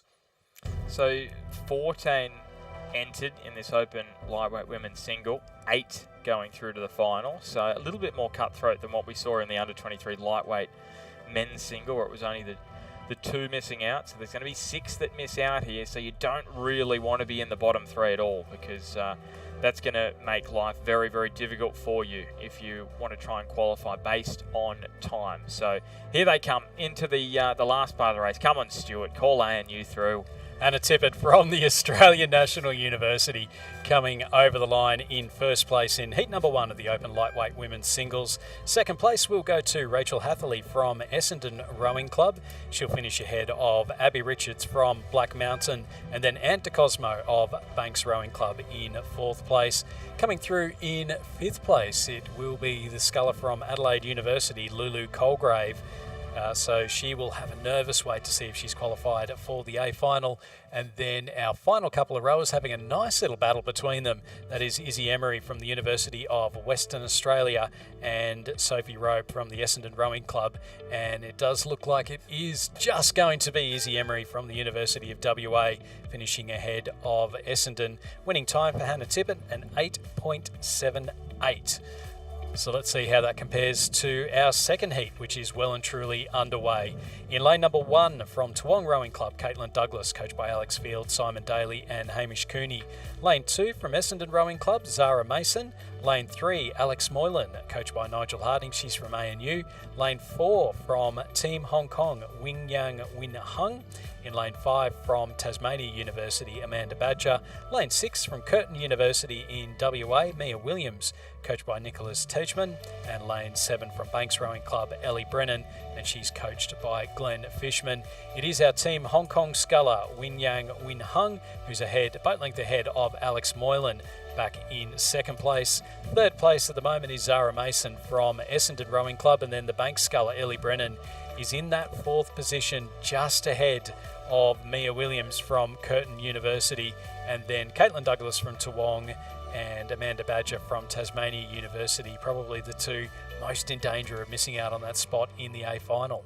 Yeah, well, the time, 8.23 for Lulu Colgrave in that previous heat, and she was in 5th place. So that's the time for mine to watch. Ant Cosmo did about 8:11.5, based on my little mathematical equation that I put together. Because the internet up here is a little bit hard to get. Well, you were sitting there with the abacus, really trying to get those. Trying to get it exactly spot on. Your slide rule wasn't working. No. But at least we've got the power on today. Thank you to the Tasmanian authorities for ensuring swift recovery. All right, so Team Hong Kong in 1st place. Wing Yang Win Hung, 6:05.33 through the 1500. ANU are loving this. The lightweight women's single, Alexandra Moylan in 2nd, Zara Mason in 3rd from Essendon, Ellie Brennan from Banks in 4th. So it's extremely tight, because then you've got Mia Williams. So I reckon this is going to certainly play in their favour, the fact that it is very, very close. 8:08 was the time for Abby Richards, who finished in 3rd place. You reckon she would probably be safe? I think so. It was 6:05 for our leading sculler through the 1500 metres, so that suggests that this is going to be a slightly slower heat. So for the top 4, I would imagine they'd be quite comfortable, because there is a bit of a gap there. now starting to open up between the Hong Kong Sculler and then Alex Moylan sitting in second place, and then third and fourth at either end of the course as well. So Zara Mason and Ellie Brennan. Well, they're going to have to get moving here if they want to make it through to the A final. So the top two are clearly going through, and that is going to be Team Hong Kong and ANU, so Alexandra Moylan, and now the clock starts ticking like you're watching 60 Minutes on a Sunday night. Just imagine that's the You're watching effect. the footy on a Sunday night. You know me too well, Stuart. So there's the time. So Zara Mason, I reckon she's safe. Ellie Brennan probably is as well, and Mia Williams. Let me do a quick...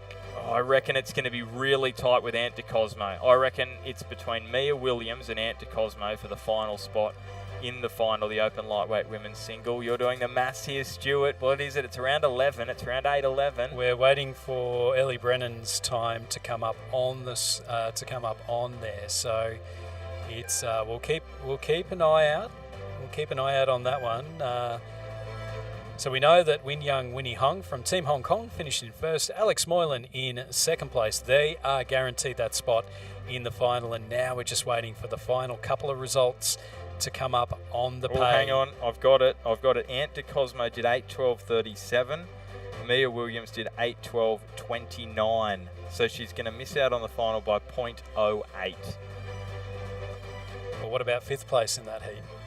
Because it's top four, so I reckon that Mason, Brennan and Williams, fastest. though they go through, and then Abby Richards from the previous heat in 8:08. So my mathematics is that she's going to miss out by 0.08. Mia Williams has got herself through by 0.08.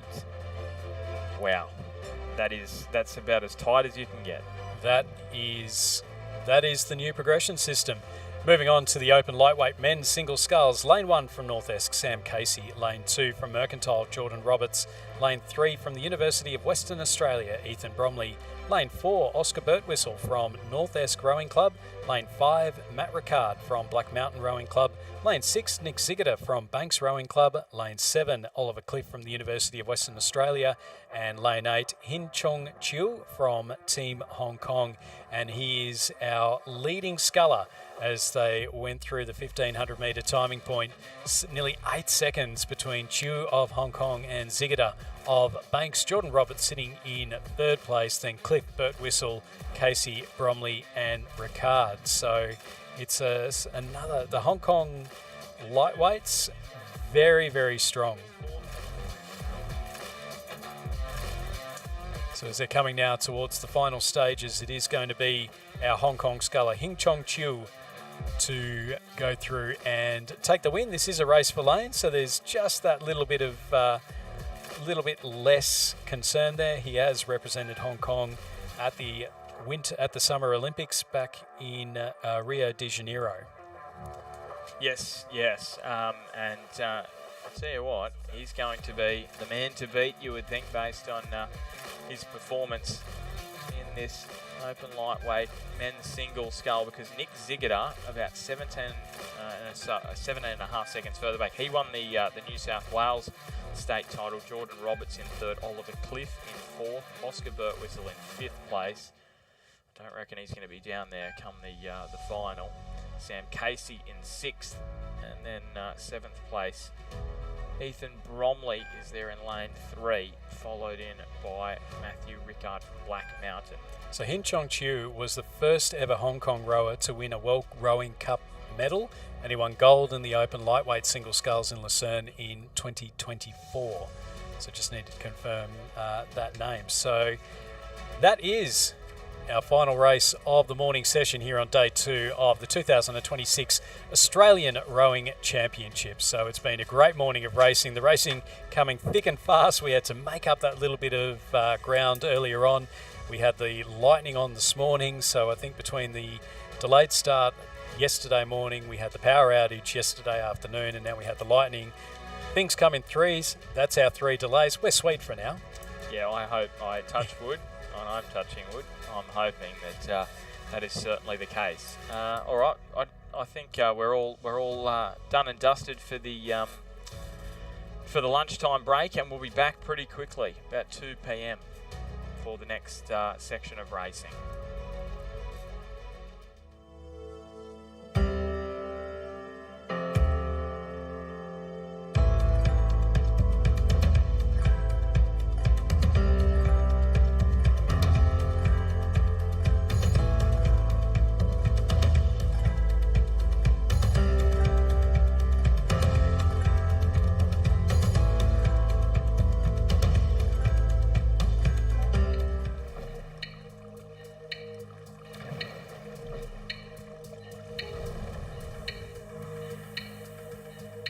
My back faces the finish line. I pursue something I can't see. So we build a team and learn to trust the rower behind, in front. Together, we chase perfect, unbroken circles. In the water, with practiced hands, again and again and again, from catch to finish, handle to blade. And together, our vision is clear. When we're together, our circle is unbreakable. The path to greatness can't be rowed alone. It must be as one.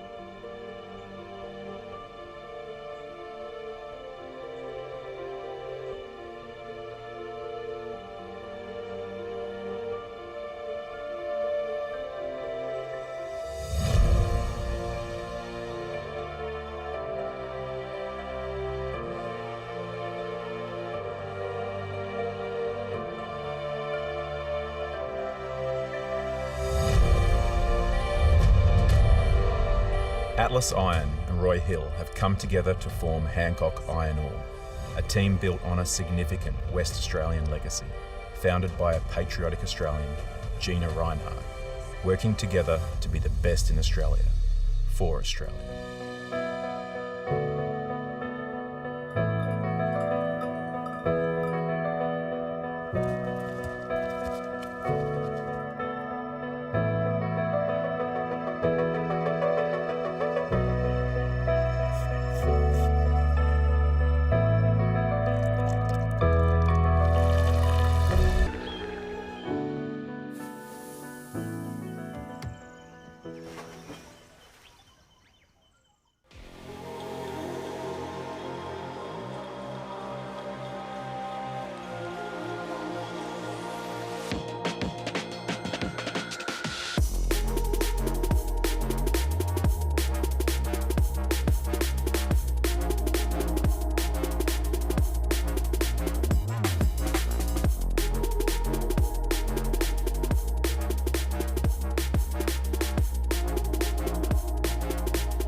Good afternoon all and welcome back to the afternoon session of racing after a fairly truncated lunch break here on the second day of the 2026 Australian Rowing Championships. We are soon to be set for the first repechage. In fact, we've got boats underway in our start line shot there. They're moving in for repechage number 2, but the first rep of the under-17 women's double scull over 2,000 metres race, 150 of 627 in this regatta overall. So North Esk Rowing Club from Launceston in lane number 2, Gippsland Grammar School in lane number 3, North Esk again there in lane 4.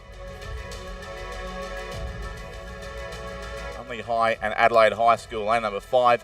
Scotch Oakburn again from Launceston, lane 6, and St Mary's College of Tasmania in lane 7. So 4 Tasmanian crews here on their home waters at Lake Barrington. The first of a series of repechages here, 5 in total. It is in the under-17 women's double scull. The top 2 from each will go through to the semi-finals. And joining me in commentary here for these next few races is a new voice in the commentary box. We saw him out on the waters of Lake Barrington not long ago. Welcome to Sam Stenell. Thank you very much for having me. It's great to be here. Call some races with you. So, yeah, exciting to be here. Yeah, so let's start with the obvious question. Sam, how was it rowing out there on Lake Barrington today? Oh, it was amazing. It's one of the best courses in the world, and probably the best in the country in my opinion. Beautiful conditions, nice tailwind. Couldn't ask for much more, really. Yeah, we had an interesting start to the day for those who were here before 8 o'clock, of course, with a bit of a lightning delay. But we are back on track now. We raced through at 4-minute intervals in the first half of today's racing, but I'm pretty sure we worked out during the lunch break. We are actually back on schedule for pretty much the first time now in the regatta, which is great. And hoping for a slightly calmer 5.5 days to come over the rest of this particular week. But you obviously are a fan of this course after your results here last year, Sam. A great race in the interstate regatta. Yeah, my first kind of proper race in the interstate last year, so was lucky enough to come away with the silver. So I was very happy with the result, and it's just a course that I really enjoy racing at. Yeah, no, it is certainly a fantastic place here at Lake Barrington, and great to be back here for the second year in a row for the national championships. We go back to this race at the halfway mark. I mentioned there were 4 Tasmanian combinations here of the 6 in this race, and it's North Esk Rowing Club from Launceston here, leading through in a time of 3:55.58. That's the centre lane combination from North Esk of Gabriella Tonelli and Eleanor Peach. Both of them had good races earlier today in the single sculls as well. Second place, the South Australian composite crew, Ada Dedick and Rachel Luscombe from Adelaide High and Unley High. Gippsland Grammar School, a third, Emily Henderson and Jessica Durand. Scotch Oakburn were next, Olive Quan and Florence Rogers. North Esk, lane 2 in 5th place, Stella Mannion and Morgan Butler. And St Mary's College in lane number 7, Imogen Richardson and Ruby Robinson. So just 2 here will go through to the semi-finals. The rest of the field will be eliminated from this race, as they are now well into the third 500 metres of the 2,000 metres here on the Lake Barrington course. But maybe, Sam, we go back to the beginning of your rowing career to start with. So you attended Prince Alfred College in Adelaide. I believe you're a decent rugby player too at a younger age. I played a bit of rugby as well through my high school. Was fortunate enough to play in the top team there. Was fortunate enough as well to win my intercol in U12. But rowing was an easy choice for me going through high school. Started at a very young age, and thanks to some support from my dad and some other people around the place, I was able to really enjoy my time there at Prince Alfred College in the rowing program there. Yeah, so your father, Andrew, I think was your first coach in rowing, and obviously a big influence on your development? Yeah, so I was fortunate enough to become a cox at a young age, and one of the first crews I was coxing, my dad was the coach of, so very lucky to have him there, and I think he's played a big part in my career and really kind of shown me the sport of rowing and what it can bring, and yeah, I owe a lot to him. Yeah, fantastic. So 1,500 metres gone now in this first repechage of the under-17 women's double scull, and still it is the North Esk combination who lead pretty comfortably out to 7 1/3 seconds now. North Esk, Tonelli and Peach over Unley High and Adelaide High, Dedick and Luscombe. Those two sit in the qualifying spots. Gippsland Grammar School from Sale in Eastern Victoria would be in third place, about 12 seconds further back. And then a further gap back to the remainder of the field. They certainly start to spread out here in the last 500 of this race. Still light rain falling here at the moment, it looks like, at Lake Barrington as Scotch Open go through in fourth place. North S Lane 2 are next, and also they're the crew from St Mary's College of Tasmania in lane number 7 as we're approaching the conclusion of this race. The first of 5 repecharges here.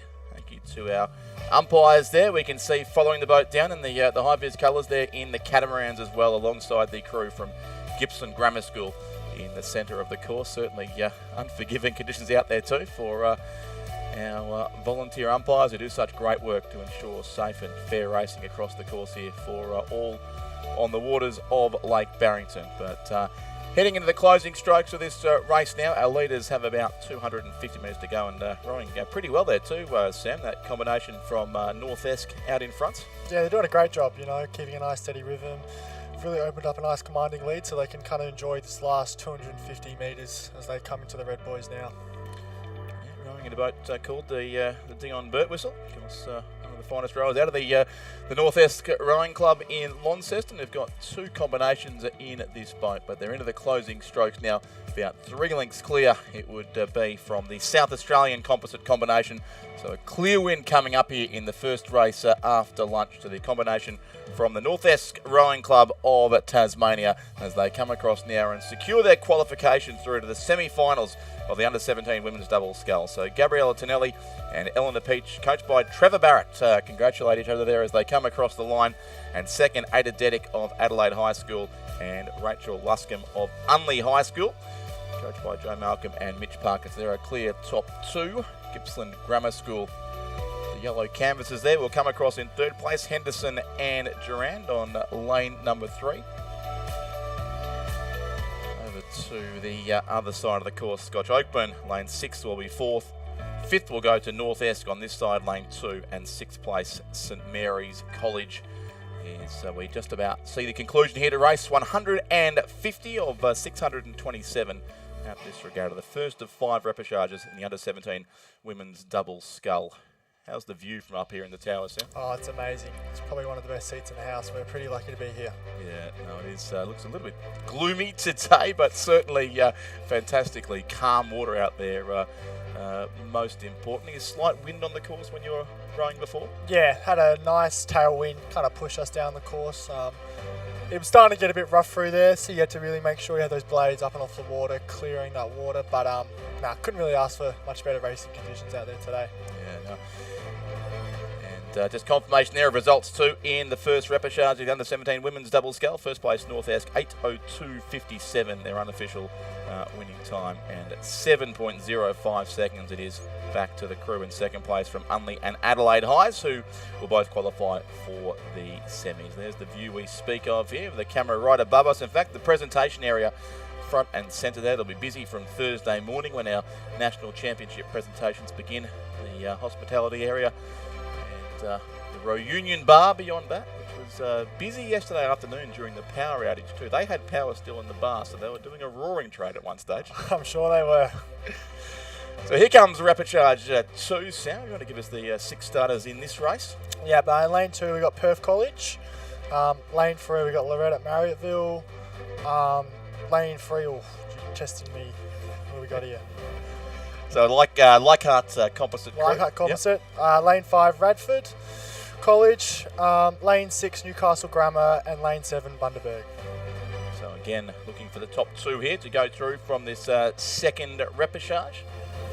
Have you got a view on the repechage system or otherwise? Or is that too controversial a topic to go into at this stage? Obviously not being used now in the Open and Under-23 selection events, but still is at the rest of this regatta. Yeah, I'm not a big fan of the new system, if I'll be honest. I think it doesn't leave much room for errors with the boat, or if you make a mistake, stuff like that. I feel like high quality crews can really miss out on making a final with just one error in the boat or something like that may be out of their control. So I think as well, I did prefer the old progression system, but now that it's changed, there's nothing we can do about it. Going to adapt and move on, but it does have its pros in the sense that I think when conditions are fair and everyone has a clean race, it does find the fastest people who deserve to be in the A final. So, yeah.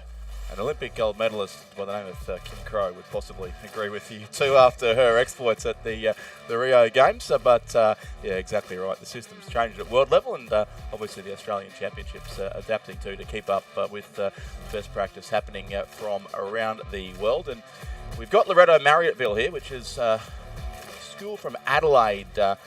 So your home city, Sam, doing it well out in front here. Ruby Kernahan and Eugenie Anderson, coached by Dario Sportelli. Yeah, they're doing a great job out there. Got a nice commanding lead. Coming into the last 250 now into the Red Boys, they can really lengthen out, finish off the race well with a nice commanding lead and enjoy the last 250 of the race. And it looks like behind them it'd be another, well, in fact, a half South Australian crew. So Loretto, it's Amara Davis of Walford Anglican School, who are from Adelaide, and Sophie Moore of Leichhardt Rowing Club from Sydney, who would be in second place, the all-important second qualifying spot. And then across to Newcastle Grammar would be third. Charlotte Blackmore and Elliot Munro, coached by Jack Hanley and Jenna Porter. I believe Jack Hanley is going to row the club double scull with our co-commentator Ben Homer in a couple of days' time, so something to put in your calendars for later in the week. But they look like they might miss out in this particular event because it's a clear lead certainly to this Loretto Marriotteville combination in lane number 3 as they approach the finish now, 4 or 5 strokes out from the finish here at Lake Barrington. An easy win coming up certainly in Repechage 2 to Ruby Kernahan and Eugenie Anderson of Loretto Marriotteville. And Leichhardt Walford will finish in second place there on lane 4. Tight for third, in fact, I think now, no, it is Newcastle Grammar still there third, ahead of Radford College from the ACT. On this side, Perth College, and then Bundaberg Rowing Club in lane 7. Look like they'll finish 6th, but just the top 2 will go through, so the other 4 crews here, that is the end of their event. And the under-17 women's double scull, there's Newcastle Grammar 3rd, Radford College 4th, Perth College next, and it will be Bundaberg lane 7 in 6th position, 7:59.03 unofficially, so about 3 seconds faster than the previous heat, and 13.88 seconds, so a big win there to Loretto Marriotteville. And that's the conclusion of the second repechage. Race 151 as we go back down the course, Sam, to Repechage 3, race 152.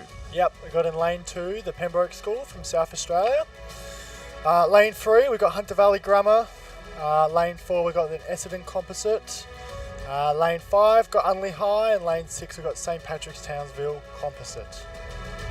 Yes, St Patrick's Townsville and Townsville Grammar School there, so an all Townsville composite combination. But Essendon and Corio Bay were leading at the halfway mark. Sky Quirk and Emma Stevenson, who've rode a lot against each other in single sculls this weekend in previous weeks too, up in Victoria. But they lead here, the Essendon composite crew, over Unley High from South Australia, Maya Lessu and Lily O'Neill. But go back to your racing career here, Sam. A great national championships last year, so 2 gold medals in the para events, I think. Yeah, 2 gold medals and 2 silver medals, so pretty good regatta. Indeed, and then from there through onto the Australian team. So you sort of travelled the world in the second half of the year, racing for Australia both under 23 and at open level. Yes, I was fortunate enough to be selected in the PR3 mixed double as well as the under 23 PR3 single. So I spent the start of my year over in Europe racing in World Cup 1, World Cup 2 in Varese and Lucerne, where we were fortunate enough, me and my doubles partner Lisa, to receive a silver medal in those 2 World Cups. And then after that we moved on to the single, coached by Christine McLaren in both the double and the single, and was fortunate enough to do the under 23 World Championships, where I was lucky enough to come away with the gold and be crowned a world champion, which was quite a special moment for me and something I will never forget. And then it didn't stop there, so we had a couple of months in between that, training in the double, and then we headed off to Shanghai in September to race that at the Senior World Championships, where we were fortunate enough to come away with the bronze medal there. So it was quite the year for us. Yes, that's a remarkable list of achievements in just a few. Certainly the case. So the under-23 Worlds at Poznan in Poland. What do you make of that part of the world? Yeah, it's first time overseas in Europe, I think. So it was a lot to take in, but it was quite amazing. I think Poland was a great regatta. We had a big crowd, big venue, and the facilities there were just amazing. So I think I was just, in awe of what was going on the whole time. And the race itself, I believe you had to come from a little bit back in the field to claim your gold medal. How did that play out? Yeah, I had the Ukrainian beside me kind of put up a fight, so had to just kind of trust my fitness and do most of my work through the back end of the race. But it was a good race and very happy to come away with a win there. Yeah, and from there to the heat of Shanghai, very warm Senior World Championships as well. Yes, we had some grueling heat conditions over in Shanghai, so that was definitely a challenge for us. We had to adapt and do some heat training leading up to that to prepare our bodies for such temperatures. There's nothing quite like racing in 36-degree heat with high humidity. It will get to you. It will indeed, yes, exactly right. Very, very different conditions out here, but on the waters of Lake Barrington with Sky Quirk of Coria Bay and Essendon's Emma Stevenson leading the field home here, coached by Gary Gardner, Glenn Buttrell and Jeff Watt. Sam, I'll let you do the honours here and call these boats across the line. A good lead at this stage, if you can hopefully see out the window here from the Essendon Coria Bay crew there in lane number 4. Yeah, they're doing a great job here, coming into the last 250, really starting to step on it. They're able to lengthen out and really take charge of the race. Really good work from there. And it looks like in second place, looks like maybe the Only High crew coming in, and then looks like Hunter Valley will take that third spot, but the places aren't done yet. Yep, that's exactly right. A few strokes to go for our race leaders. Yep, coming into the last 5 strokes now. Finish it off nice and strong as they cross the line in first place. And in second place, looks like Only High is going to take it, coming through to the line now in the last 5-10 strokes. And it looks like Hunter Valley Grammar will take the third place. And then it looks like a bit of a tighter race for fourth, but it looks like Pembroke School are going to take it out over the St. Patrick's Townsville Composite. Absolutely. No. Well called there, Sam. Exactly right. Essendon Coria Bay first, Only High in second place. They'll go through to the semis of the under-17 women's double scull, which will take place races 234 and 235, so they'll be on tomorrow's program. Third place, Hunter Valley Grammar. Fourth place, the Pembroke School from Adelaide. Fifth, the two Townsville Schools composite crew. And 8:05.82 is the unofficial winning time. 12.23 seconds from first to second. So the slowest of the 3 heats so far, but we'll go back to repechage number 4, I should say, and we've got 5 boats here on the course once again. Yep, in lane 2 we've got Only High, they're from South Australia. Lane 3, St. Patrick's Townsville, and then lane 4, St. Patrick's Townsville Composite with Townsville Grammar. Then we've got in lane 5 the Armdale School Composite with Glebe, and lane 6 St. Mary's from Tasmania. Another of the many Tasmanian schools taking the opportunity of the home nationals here again, but as they came through the halfway mark in race 153, it was the Armidale School and Glebe Rowing Club, so a New South Wales composite crew there, Zoe Leisha and Matilda Coddington, ahead of Josie Broad and Charlie Skinner of St. Patrick's Townsville, with another Skinner rowing in lane 3 there. So the Skinner family, assuming those two are sisters there at St. Patrick's Townsville. Josie Broad and Charlie Skinner in third place behind Lillian Ponte and Chelsea Skinner. In fact, the other way around, I should say. Lane 4 leading lane 3 with just 2 here to go through. But plenty of racing left here. And it's the Armidale School Glebe in front. Zoe Leisha and Matilda Coddington. So we go from last year, Sam, to this year. And I guess the most exciting development, certainly, in Australian para rowing this year has been the integration into the National Training Centre down in Canberra. Tell us about that and how you found that experience. Yeah, so I was fortunate enough to be one of the people selected into the National Training Centre, which is based down in Canberra. We train over there with the men. It's been a great opportunity for us to take our training up to the next level and be around some world-class coaches and support team. It's been great so far. It's really helped us step on with our training, and we're so well supported over there with Christine, James, and our support staff as well. I could go on and name everyone, but really without them, we wouldn't be the athletes we are today, and we would be lost without them. So we are very grateful for this opportunity. Yeah. So what's an average week like in training on Lake Burley Griffin? What do you actually get up to? Well, we do between 2 to 3 sessions a day. We'll start off with a morning session Monday to Saturday, and then depending on the program, we'll go do another kind of cardio session, or we'll hit the gym, and then in the afternoon we'll do a lot of our own separate physio and Pilates stuff to help work on our impairments, but also our bodies and maybe some injuries that we're carrying, and getting ourselves in the best shape to perform out there when it comes to race time. Yeah. And you mentioned, yes, James Loveday, of course, now in an expanded role too, which I think includes some responsibility for coastal rowing as well as the para program. And Christine McLaren, who, again, was based, as you were, in South Australia, moving to Canberra as well. Yeah, very fortunate enough to have those two. I think Christine was there through me last year when I was based in Sassy, and I've been very fortunate enough to have her come across with me to the centre, and we've been able to work together for the last year or so. Yeah, she's amazing. Can't say anything bad about her at all. I am probably one of the luckiest athletes in the world to have her Paralympic gold winning coach from the Paris Games in 24. So I've got, the best coach around me, so I feel very well supported. Yeah, no, fantastic indeed, and great to see that the National Training Centre now does include the para rowing program as a part of the men's NTC there in Canberra. But a good finish coming up here in this race. It's still the bright caps here of the Lane 5 crew from the Armadale School in Glebe, Zoe Leisha and Matilda Cottingham, the two St Patrick's Townsville combinations, or the two Townsville combinations at least, really fighting out for second and third place. But it looks at this stage still like Lane 4 leads it from Lane 3. Again, with just 2 here to go through to the semis of the under-17 women's double scull. So it will be the bright green bucket hats who come across and take the win. Armadale School and Glebe in first place on Lane 5. Second to St Patrick's Townsville, along with Townsville Grammar. That's the crew of Charlie Skinner and Josie Broad. And just beating home Chelsea Skinner and Lillian Ponte of St Patrick's Townsville, lane number 3. Fourth and fifth will come down to either side of the course. It looks like St Mary's College from Hobart will narrowly finish fourth, and then fifth on this side will go to Unley High. 8:03.09 the time at this stage, and 3.12 seconds, by far the fastest of our, or the closest at least, of our 4 repecharges so far, with just 1 to go. And here come the boats. Sam in repecharge number 5.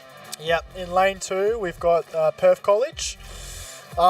Lane 3 we've got the hometown heroes, Mersey from Tasmania, just down near Devonport. Lane 4, Swan River. Lane 5 we've got a Tasmania University Composite with Swan River. And in lane 6 we've got St Mary's College, also from Tasmania. Race 154 again through the halfway mark, with Swan River in front, with a couple of Swan River crews there, but it's the centre lane. Kaylin Marshall and Alicia Garvey there, who leads on lane 4. Yes, the Tasmania University with Swan River, the composite crew in second place, lane 5. So 3 out of the top 4 spots held down by rowers from the Swan River Rowing Club. The composite crew, Zoe Beera, Swan River, and Camellia Morgan of Tasmania University Boat Club. And they are our clear top 2 at this stage. Mersey from Devonport 3rd, Miranda Sutton and Ave Loon 4th, St Mary's College, and 5th, Perth College from Western Australia. So what's next, Sam? A week of racing here at the Nationals, interstate race. Yes. Now you've chosen to be in the New South Wales, the South Australian Youth 8 instead of racing again in the single scull. Yeah, so this year, last year of under 21, so decided to take on the challenge of hopping in the Youth 8 this year. So very excited and very grateful to be given that opportunity to represent my state. Very looking forward to it. We've got a good crew. We're all very excited to get out there and represent our state, and we're pretty keen to get out there and give it a very hot crack. Yeah, no, it's great to see, and certainly one of our co-commentators, Stuart Johnson, spent some time at the South Australian Championships a few weeks ago and was really talking up the growth of rowing in South Australia. So it's a strong interstate team that you've put together. Yeah, it's good. We've got a lot of boys coming through the program now who are doing really well. So I guess you never really know what happens until you've raced it. But we're confident in our ability to go out there and perform and put out a good race. And I think, yeah, if we get it right, I'm sure it'll be a good one for us. Yeah, absolutely. No, looking forward to those races. Always a fantastic conclusion to the Nationals, the 10 races of the Interstate Regatta to conclude proceedings on Sunday afternoon. Swan River still leading here too. Kaylin Marshall and Alicia Garvey, coached by David Morridge, Neville Kempton and Mark Beer. And the second crew, Zoe Beer from Swan River with Camilla Morgan of Tasmania University Boat Club, still sit in the second qualifying spot, and Mersey then would be third. And aspirations for the year to come on an international scale? Yeah, I'm very excited for this year. I think, yeah, we've got to get through nationals first, and then a couple of weeks later we'll head off to Penrith to do our national trials, where we'll be selected into crews for the year for the para squad. So yeah, at the moment just got to keep the head down, one race at a time, but yeah, very excited for the year ahead, and it should be a good one for us. Beautifully said. If you keep using phrases like one race at a time, you'll fit in perfectly up here, Sam. I tell you that too. We've got the commentator cliches coming out nicely already. So once again, I think we're about to have a change here, and I think Susanna Lutzi is going to come in and talk with Ben Homer as well. But I'll let you do the honours once more here. Sam, as our crews come across the line in repechage 5 of the under-17 women's double scull. Yep, crews are entering the last 250 metres now, so it looks like that crew from Swan River in lane 4 has got the lead at the moment. Yeah, doing really well here. Coming to the last 250, they're starting to lift the stroke rate up as they come in here. Top 2 qualify into the semi-final, and then the rest are eliminated. So they're really fighting out these positions, but here we go. Coming into the last 150 metres, looks like that Swan River crew is going to take it ahead of the crew in lane 5, the Tasmanian Composite. And then it looks like maybe Mersey Boat Club will take third. Yep, here we go, coming into the last 5-10 strokes. Swan River taking the win as they cross the line now, with the crew from the Tasmanian Composite coming in second place, which take the final qualifying spot. And then the Mersey Boat Club coming in third there. And then it looks like the St Mary's College crew in lane 6 will take fourth. And the Perth College crew in lane 2 is coming in now, will take the final spot. Beautifully done, Sam. 8:08.16, the unofficial winning time there. 5.34 seconds from first to second. And that does conclude the 5 repechages of the under-17 women's double scull. So, Sam, thank you for your time and your thoughts. And we'll have a quick change, and I think Susanna Lutzi is coming in next to continue the discussion. Thank you very much for having me.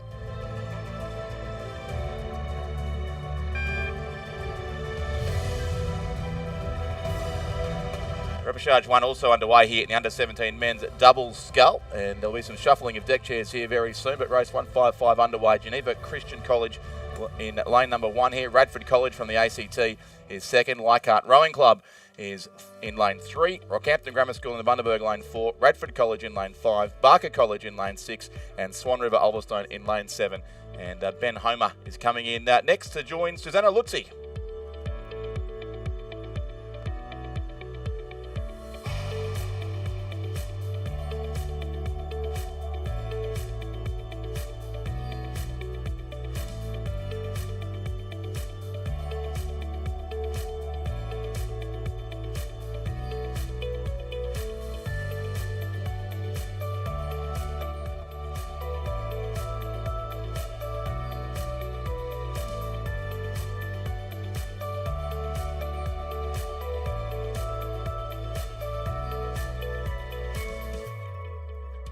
All right, well, beautiful afternoon on the water here. The wind maybe just eased a little bit. We do have a bit of rain coming down, and we've got the under-17 men's double scull, the first repechage, and we've got Paralympian Susanna Lutzi alongside Susanna. Welcome to the commentary box. Yes, the big red button, turn that on, and then you can talk. You're going to have fun the next half hour. Don't you worry about that. Thank you for having me.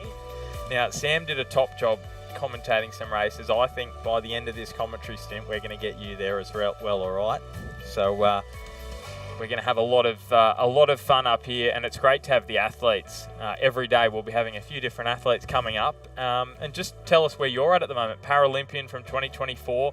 We saw you out on the water a little bit earlier today. How's your week been? Yeah, It's a gorgeous location to come down and race in. We're very lucky to be down here in Tasmania for the week. Done some racing this morning, again on Thursday, Friday, and then the interstate as well on Sunday, which will be really exciting. Now, as we see the closing stages of this first repechage, how's the water at the moment? What was it like this morning? A little choppy, but there was a decent tail when I was out, which is always nice instead of a head. So the rain seems to have flattened off the course a bit, which is quite nice.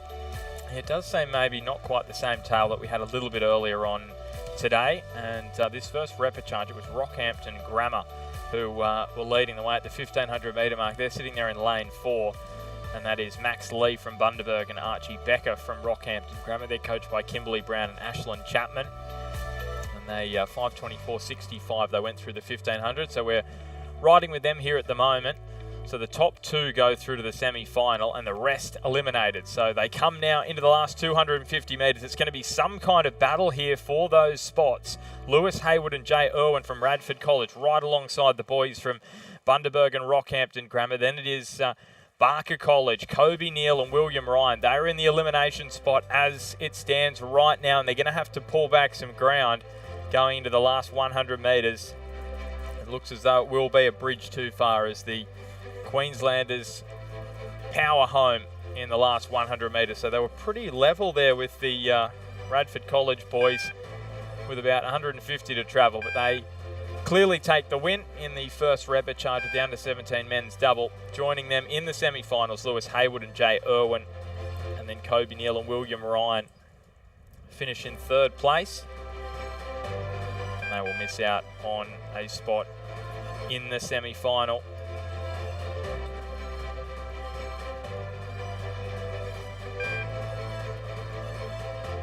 Swan River Ulverston in 4th place, Radford College in 5th and Leichhardt in 6th place. And we've got one final crew, that's Geneva Christian out of Tasmania. ATM Blake and Oliver Roberts and the locals. They will also be eliminated, so they will not be progressing past this semi-final stage. And it is absolutely teeming down, Susanna. So this is when you absolutely love being in the commentary box and not down there on the water. But to be honest, the water's almost flattened out even more now that it started raining. Surprisingly, I think rowing in the rain is my favourite. Now tell us, as we just see these crews line up, under 17 men's double scull, 2nd repechage, Paralympics 2024. Tell us what the experience was like. What did it mean to you to be part of that team? Yeah, it was an amazing experience. Obviously, I think it's every little kid's dream to grow up and go to the Olympics, Paralympics. So to have the opportunity at 20 was, really exciting. And I think it gave me a good idea of what I want my future to look like in the sport. So really hunkering down for the next couple of years, pushing towards LA and then hopefully Brisbane as well, which is a home games. Very exciting for everyone involved. 100%. And what are your goals for LA in terms of boats? So is there a boat that you're angling for? Because obviously you're in the mixed 4, the mixed Cox 4 last time around. Yeah, so in the PR3 class, we've got the PR3 mixed Cox 4, which is what I raced in Paris, and the double scull. There is actually different eligibility requirements based on your classification for those boats, so I'm not eligible to race the double, so it would just be the 4 for me. There's some athletes around the boat park who are double eligible and 4 eligible, and they have the option to go for either, but for me it's just the 4, so... Makes it hard, you can only row sweep. What do you prefer though? Do you prefer I'm sweeper through and through. It's where my heart lies. No, well, we wish you the best of luck on that journey. Now, I think we might have an issue here. It looks as though that is a boat in the water. Now, my understanding was we did have 7 finishes in that particular race. So, I'm actually wondering what may have happened. We've got a start potentially in this 2nd repechage. Well, hang on a second. This doesn't look like a proper start. Just get some clarification on what's happening here.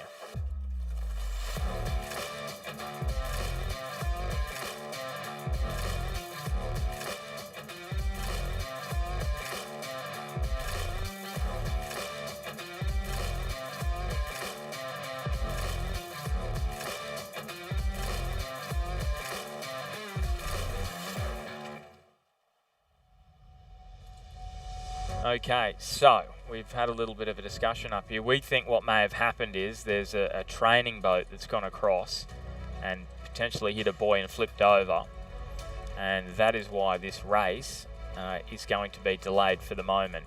So somewhat unsettling when you're getting ready for a big race, second repechage, first two to the semi-final. Everyone else is eliminated, Susanna. So what are your processes here in this moment? Because it's something out of your control, but totally unexpected.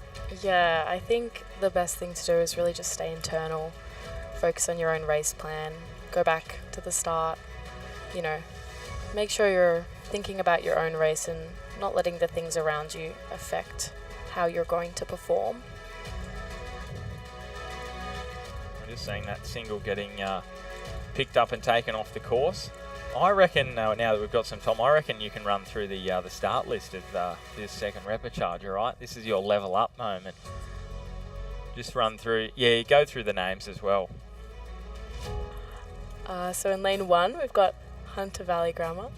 In lane 2, we've got Mersey. Lane 3, the Southport School from Queensland. Lane 4, we have Adelaide High. Lane 5, Unley High. Lane 6, Bundaberg.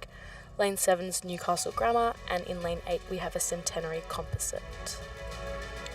Thanks, Susanna. See, you're so nervous coming in here. There you go. That's as easy as it is for us. You can see why it's actually not that hard, you know? Calling me out here. I know, we're just stealing a living. We're stealing a living up here. Yeah, so the boys are just coming back to this starting blocks. I think so. There's some boats I think have decided they want to just practice a little bit of a starting pattern, because you can see the boat that's flipped, I think, it's about over lane 3, lane 2, lane 3. Yeah, so we will have a little bit of a delay.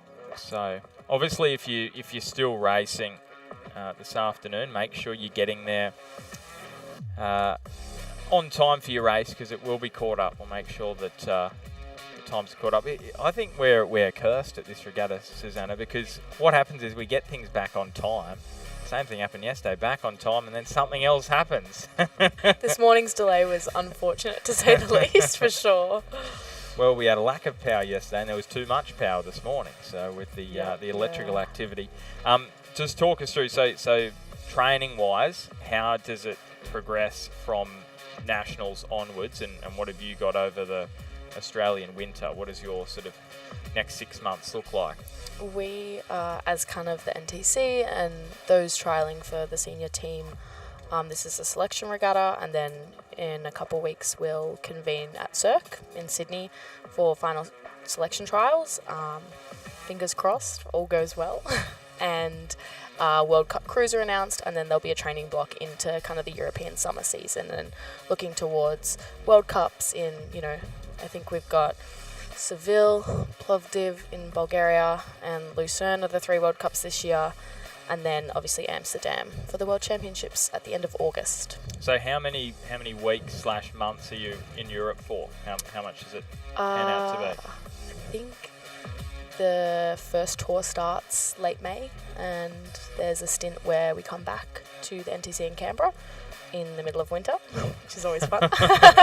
Back to the cold capital, and then we'll head back over for the World Championships tour at the end of July for racing at the end of August. And how do you find that adjustment when you're travelling from Australia over to Europe? Obviously a bit cooler in Australia, warmer over there in Europe, but also the adjustment to the time zone, trying to get over jet lag. Have you got any advice for people when they are travelling over to Europe? Maybe not rowing, but just dealing with the jet lag, because as an athlete it almost heightens it, doesn't it? You want to try and get past it quicker so you can get towards that high-end performance.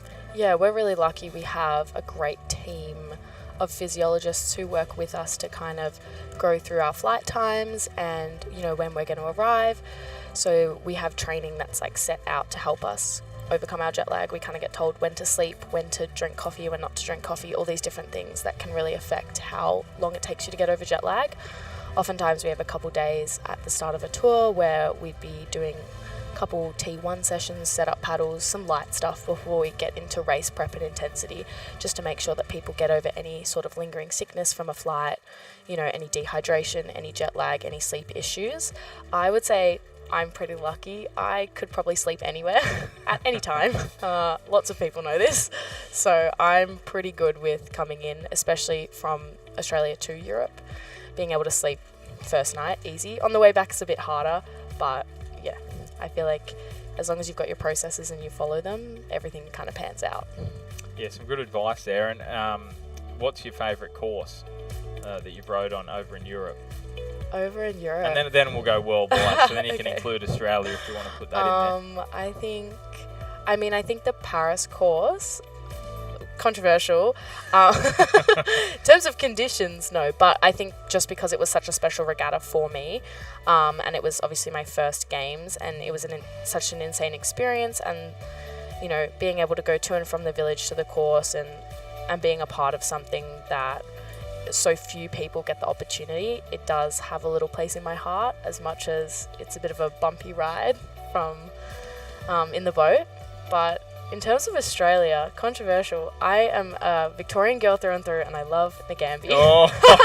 I'm going to plug Ngambie. I just think it's just such a wholesome place, and I love it. So I know it's not the most popular course, but... Richard, put that money back in your pocket. I just saw the flash of a $100 bill, I think. Okay, well, I you know what? I like the fact that you're not just sticking with what most people would say, which is probably Penrith or here at Lake Barrington. So, you know what? I really do appreciate that, Susanna. I've never rode at Ngambie, but I've seen memes about Ngambie and I've heard stories about Ngambie. I think it's unfair. Yeah. So you're going to have to try and... What's the best thing about Ngambie? Oh, I think because when I started rowing, most of our regattas were at Ngambie. It's more of like a nostalgic thing for me. Yep, But yep. it's very similar to Barrington. I think it has a lot of natural beauty.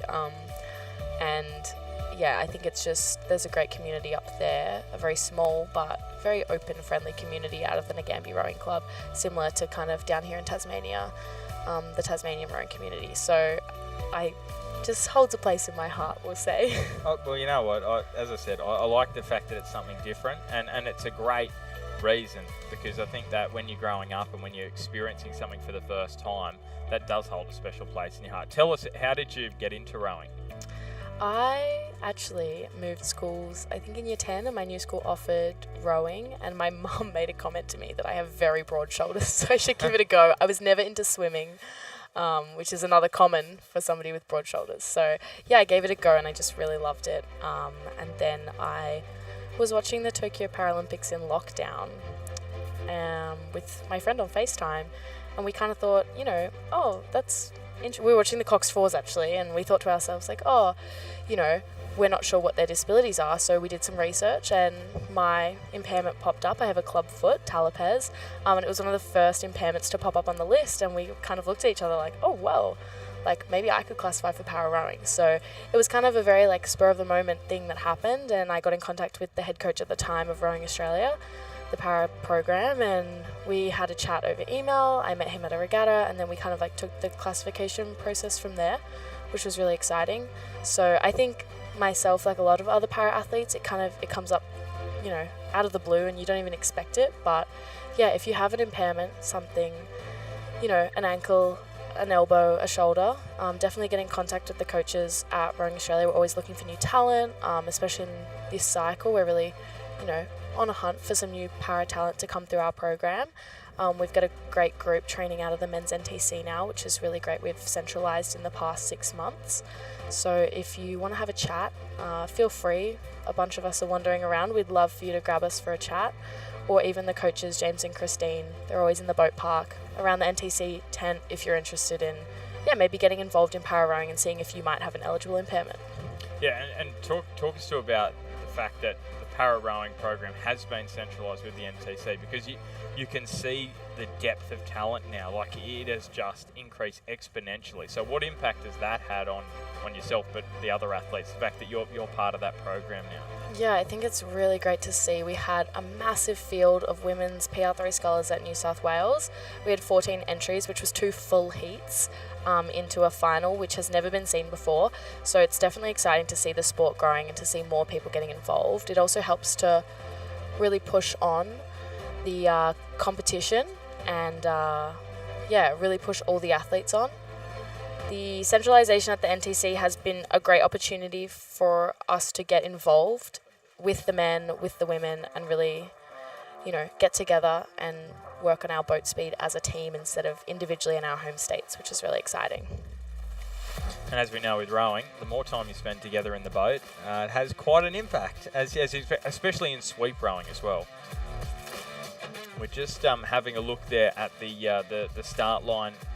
Just had a bit of a delay in proceedings between the first and second repecharges in this under-17 men's double. The good news is not relying on times qualification through to the semi-final. It's just the top 2 going through, and the rest will be eliminated. And we're going to have a quick break, actually, just before we get started. We're going to have a few commercials, messages from our sponsors, and then we'll return. Sport Integrity Australia outreach team is visiting your sport this month. Drop in and have your questions answered by our team of athletes and integrity experts. Come and ask us about acceptable behaviours in sport, raising concerns, medication use and the testing process, plus the risk of using supplements. We'll be on hand to guide you through using the handy tools available on the Sport Integrity app. Take the Fit Light Challenge with your mates and see who has the fastest reflexes, or just drop by. See you at the event.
Atlas Iron and Roy Hill have come together to form Hancock Iron Ore, a team built on a significant West Australian legacy, founded by a patriotic Australian, Gina Reinhardt, working together to be the best in Australia, for Australia.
For over a century, Sydney Kidman, Australia's cattle king, was renowned for cattle, courage and country. Kidman was such an exceptional man, he was honoured with a state funeral, and 75% of Adelaide turned up to pay their respects. A truly great Australian.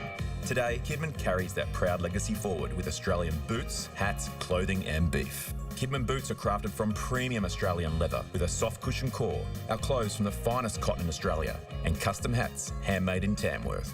Explore the collection today at kidman.com.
Ladies and gentlemen, just an update on what's going on this afternoon. Just had a bit of debris come onto the course down near the start line.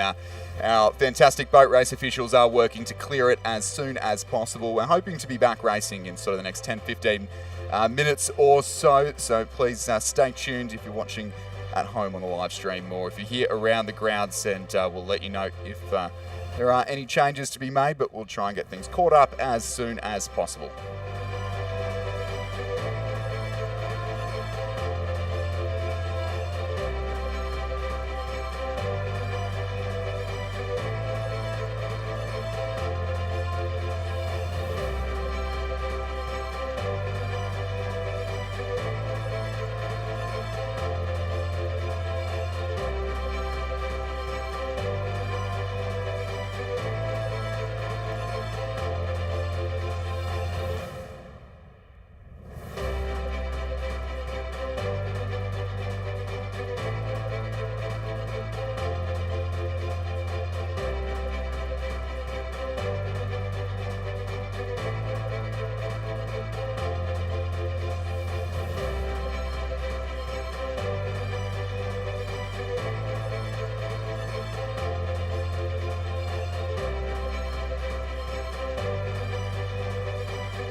Well, welcome back, ladies and gentlemen. We do have some boats down on the start line in the under-17 men's double scull. Second repechage underway or not underway just yet, but will be underway very shortly in this event. Slight delay in racing, some debris on the course, but our fantastic volunteers and officials have dealt with that, no problems at all. And these boys have all been down on the course for some time. Saw a space blanket down there, which would have been very welcome. I can't imagine he packed that, but it's probably given it to him by an umpire. But Chris McCarthy here with you for the next hour or so, alongside Ant de Cosmo, fresh off the water herself. Ant, who have we got lining up in this one?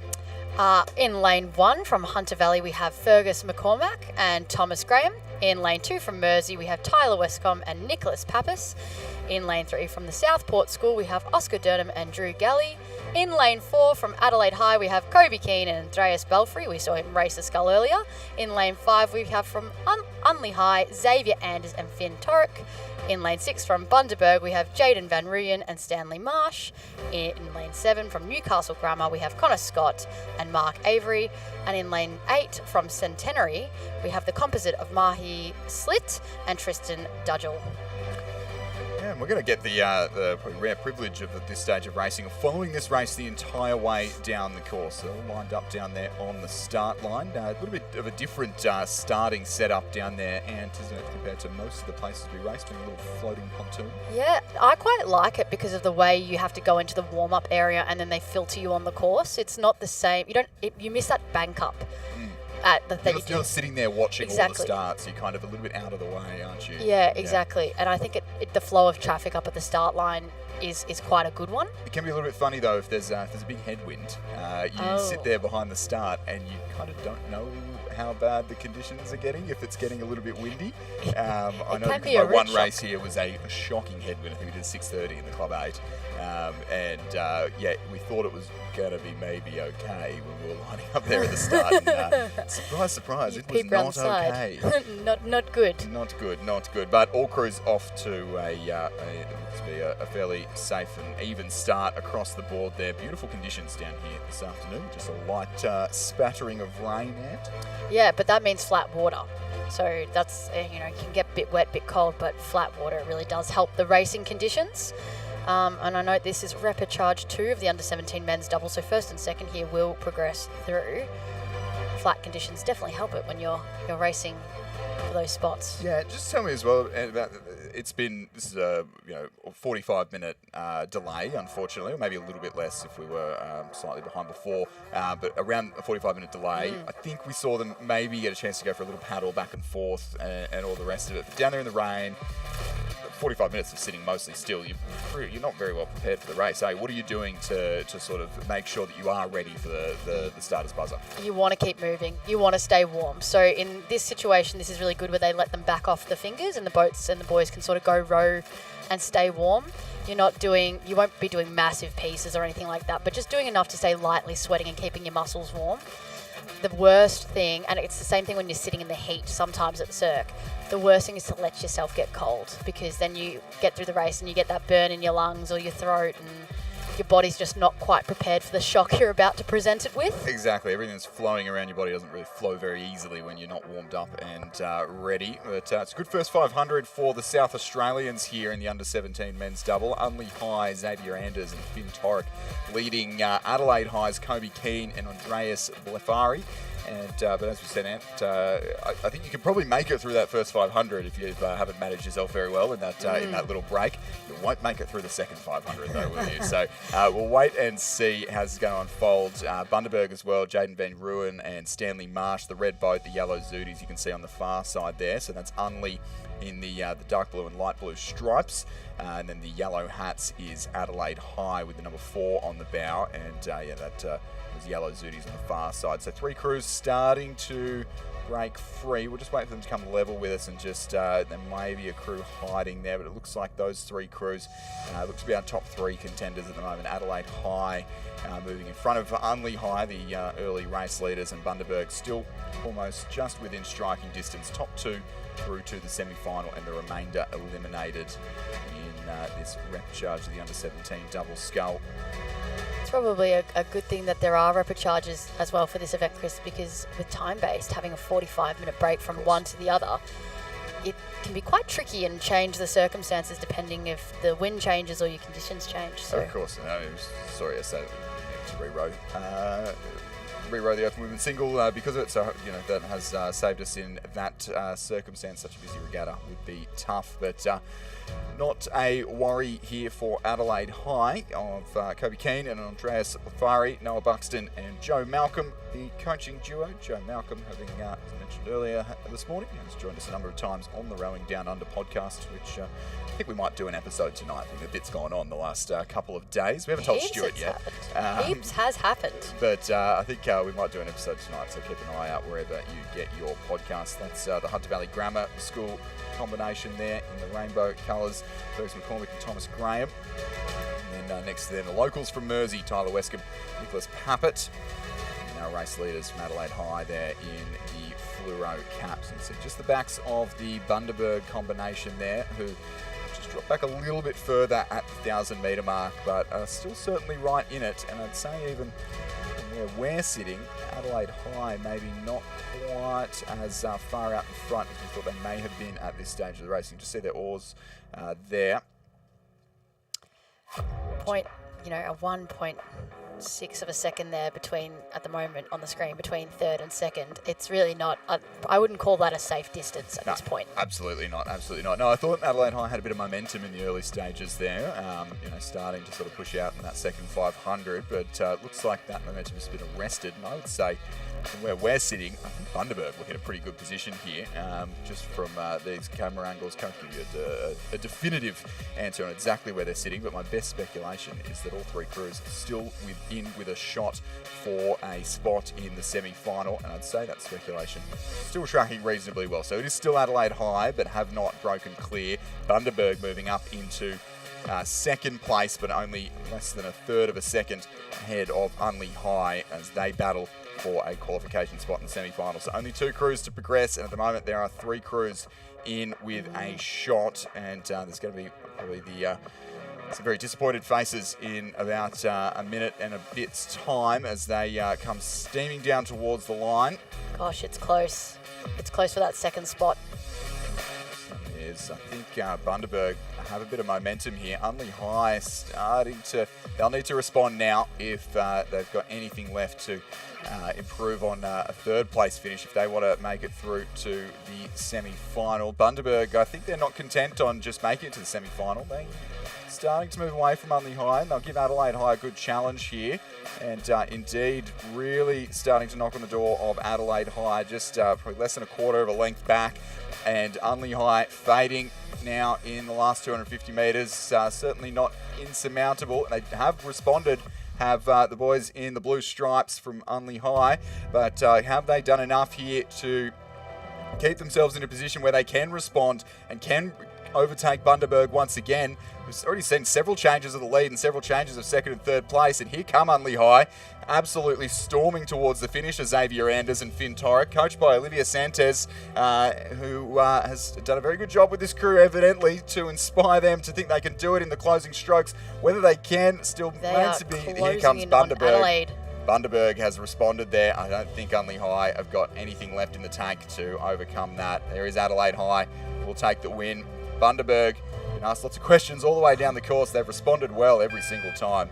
Wow, that was some great, just mental strength and resilience out of these under 17-year-old boys. Back and forth. Adelaide High, Bundaberg, Unley High. Look at them, absolutely great spent. tap on the back there, from the bow seat to the stroke seat. Hunter Valley Grammar, 4th. Mersey in 5th. Southport School in 6th place. And then over in 7th, on the far side of the course there, the Centenary St Peters Composite. And Newcastle Grammar in 8th place. Some great racing there out of these boys. And moving on to race 157, the under-19 women's double scull repechage 1, which is underway. In lane 2 from Radford College, we have Natalia Costanzo and Rosie Humphreys. In lane 3 from Brisbane and GPS, we have Zara Jack and Lucy McGee. In lane 4 from Genesis Christian is Tiana Cutts and Pia Muller-Croft. In lane 5 from UTS Haberfield is Isabella Henderson and Charlotte Olivier. In lane 6 from Leichhardt Composite is Caitlin Anderson and Mia Simkovic. In lane 7 from St Mary's College is Lucy Pinelli and Lucinda Washington. Yeah, so similar or same progression as we saw in the under-17 double just earlier is that we'll have top 2 through to the semi-final and the remainder will be eliminated from the event. No B finals in this event. B finals really for selection boat classes here at the Australian Rowing Championships. It's Genesis Christian from on the Pine River, I believe. Moreton Bay area, beautiful part of the world.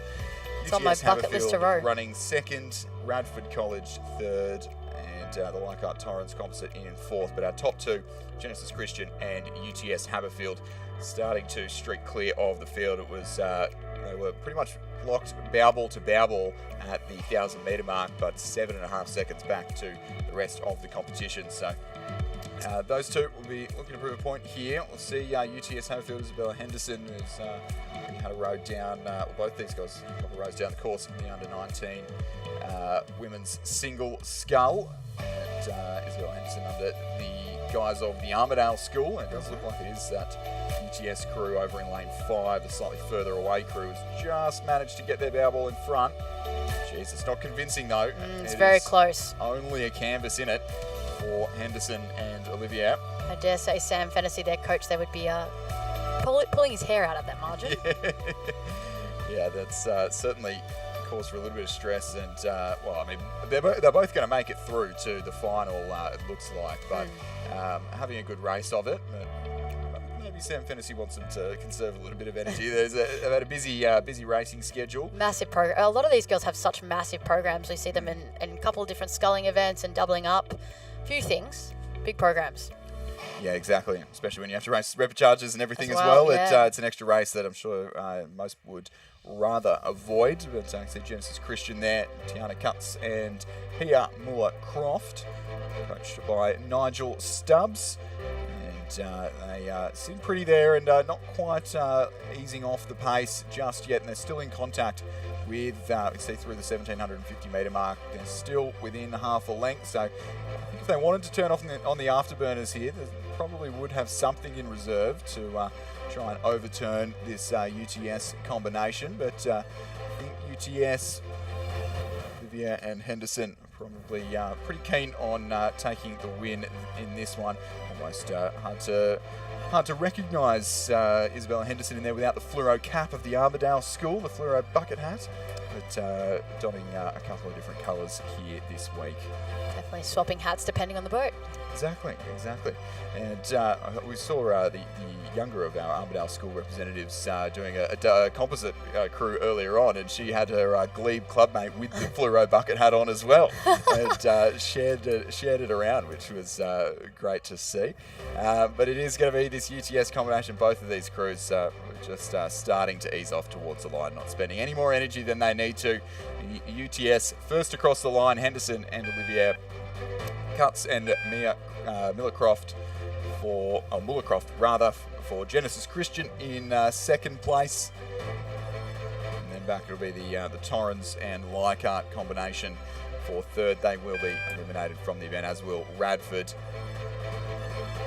as will Brisbane and GPS. And then over on the far side, the St Mary's College crew in lane number 7. It's good to see some of these girls wearing long sleeves to just protect them from the weather. I know that's a deliberate choice that I make to try and keep I was saying this to my coach, I don't like it when the rain touches my skin. Anyway, moving on to Repechage 2. In lane 2 from Albert Park College, we have Jocelyn Doig and Lillian Heimberg. In lane 3 from Sydney Uni, we have Emily Barrett and Sophie Jones. In lane 4 from Commercial, we have Maggie Stafford and Olivia Ewan. In lane 5 from Tassie University is Sarah Thomas and Bella Wells. In lane 6 from Ballarat Clarendon is Charlie Toohey and Estelle Freeman. And then there's just been a scratching in lane 7. Yeah, so just the 5 crews on the course, and we do have all 5 there, but our top 3 streaking ahead. So at the moment, that is the Sydney University crew of Barrett and Jones, Commercials, Stafford and Ewan, and then Tasmania University's Thomas and Wells. So Sydney University's Barrett and Jones, they're sitting fairly pretty there in first, about 3.5 seconds clear, 3.3 seconds clear of Commercial, but Commercial are not out of the woods. Commercial and Tasmania University are going to be in a tight tussle all the way to the line here. I wouldn't say Sydney University are quite out of the woods there either. Got a bit over a length maybe on Commercial, but here come Tasmania University. I think they've got designs on a win here as they approach through the 1750 metre mark. So Tasmania University Boat Club just ahead of Commercial there. So top 2 through to the semi-final, and it was Sydney University and Commercial, but the locals from Tasmania, that's Sarah Thomas and Bella Wells, Sean Finlayson and Jane McGann, the coaches there. You see on the screen in the red Zooties, not in the red boats, but in a Felipe Shell there, who charged well in the last 500. Here come Commercial though, they are responding. The girls in blue, Stafford and Ewan, coached by Jacinta Edmonds, former Australian team representative, Cal Berkeley alumni, has done a great job here with Commercial Rowing Club, and Commercial are throwing everything at it. I think Sydney Uni have just done enough, but it is going to be tight here. Commercial and Tasmania University. Tasmania University have the momentum, but here come the girls from Commercial. Sydney Uni will take the win. Sydney Uni first and very tight. It'll go to a photo finish.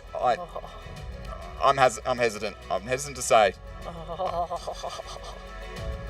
Good racing from these girls. I've called some tight finishes recently, but I don't want to say that one. But Commercial rowing in the Darcy Ruck, who was a very successful Australian representative out of Commercial Rowing Club a number of years ago. He's now the head of Caulfield. Moving down in Victoria. Yeah, I heard that the other day. So we'll wait until we get some official results. We'll keep an eye on that one for race 158. We won't quite have the exact margins there, but here come across the line now Albert Park College, Doig and Hindenburg, and then we'll have over on the far side there Ballarat, Clarendon, Toohey and Freeman. So we'll wait and keep you updated whether that was Commercial or Tasmania University. It was, I think that's just about the closest finish that I've seen here, or at least so far this regatta, Ant. But moving on from this repechage, we've got 4 repecharges to get through in this event. Number 3 is on the course. In lane 2 from St Mary's College is Imogen Kroll and Grace Coed. In lane 3 from the Carrum Composite is Sybil O'Rourke and Molly Sawyer. In lane 4 from Albert Park College is Coco Jones and Alice Strangwood. In lane 5 from Centenary Composite is Jamila Miller-Hines and Scarlett Hall. In lane 6 from Redlands is Alana Winder and Isabel Campbell. In lane 7 from Banks is Louise Roach and Ariel Vanderpoel. Tell us about the Banks girls, Ant. Come on. Well, these girls have both been in they've both been sculling this week, so that's great. Louise is considerably younger than a lot of these girls, so she's rowing up a category. And Ariel's Vanderpoel's family actually last year got volunteer family of the regatta.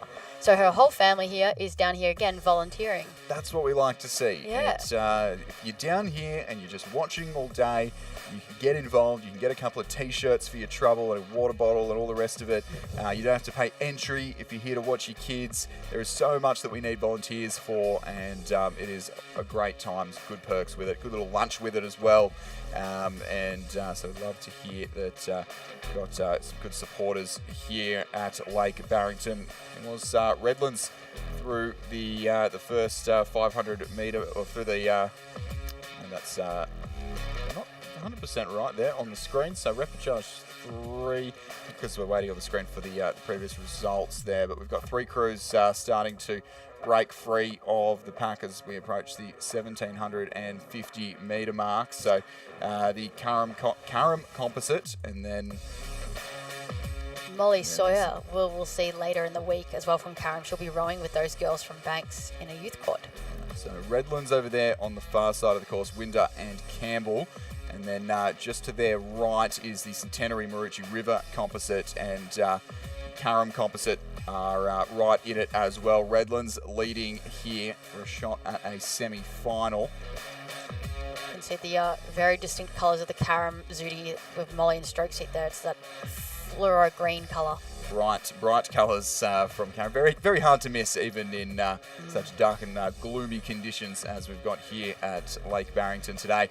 So Redlands and a couple of composite crews to hold off here. Redlands have had somewhat of a good little season in New South Wales. Their boys have had a good season as well, and we want to watch out for in the quads. But here's the Karam composite, Mersey and Karam, Ollie Sawyer and Sybil O'Rourke there in the bow seat. But Redlands leading here. It is very close. 3 crews across for 2 spots in the semi-final. I think Redlands just have the slightest advantage, but it's going to be very, very close for second and third. Redlands across in first, and I will say I'll be a little bit more confident on this one. That was the Centenary composite for second, and the Karam composite for third will just miss out on a spot in the semi-final. Good rowing from those girls, and given one's from Victoria and one's from Tasmania, I dare say they probably have done all their training here. Exactly. So good for them to... the repechage is probably a good opportunity for them in that case to get another bit more time together and improve as the regatta progresses. Crew in lane 4 crossing the line just then in 4th place from Albert Park College. Coco Jones and Alice Trungwood, and they just exchanged a cute little high five there as they came across the line. And then followed by the Banks girls there. Well done. I'm still waiting on some results from race 158. We're trying to just wait and see. I'm keeping an eye on it just to make sure that we can let you know who has progressed through to the semi-final from the repechage. Very, very close result there in both of those heats, for second and third. So both those repechages for second and third. And we've got one more to come here in the under-19 women's double. Repechage number 4 is on the course and just through the 1,000-metre mark. In lane 2 from WA, we have the composite of Alice Shanahan and Elena Cassis-Hewlin. In lane 3 from Surfers Paradise is Brooke Bowden and Alanya Thompson. In lane 4 from Perth College is Stella Barden and Evelyn James. In lane 5 from Scotch Oakburn is Sophie Christie and Olivia McLeod. In lane 6 from the Brisbane and GPS composite is Steph Christmas and Estella Menzies. In lane 7 is Damascus College, Catherine Code and Olivia Radish.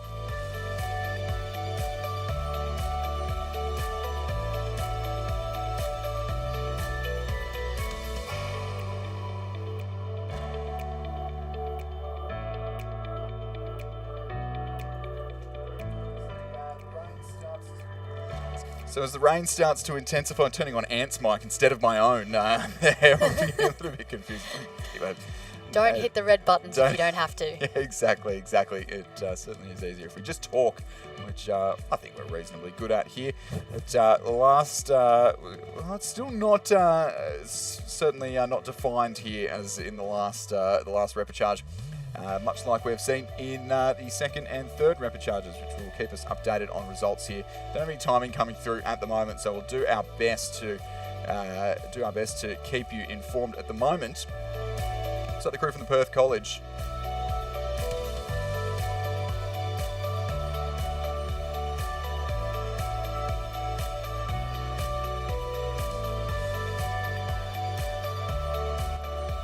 The crew from Perth College, Stella Barden and Evelyn James, coached by Tim Perkins and Elia Pota, who are currently leading this final repechage.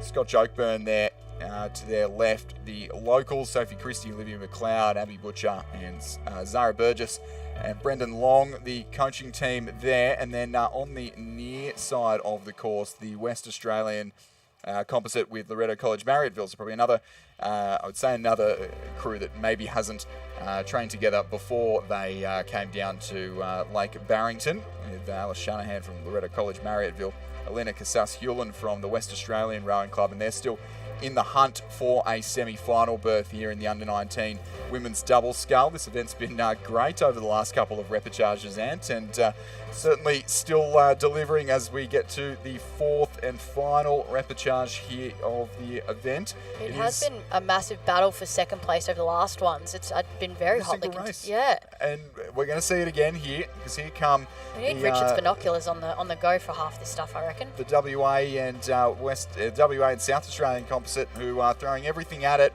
I think this will probably be our biggest margin from second to third, but it's still less than a length. Here is the girls from Perth College there in lane 4, Stella Barden and Evelyn James, who will take the win in this repechage. Scotch Oakburn will be second. They'll book their spot in the semi-final. Third will go the way of the WA and Loretto Marriotteville composite. Fourth will be the Surfers Paradise crew, Bowden and Tomasin.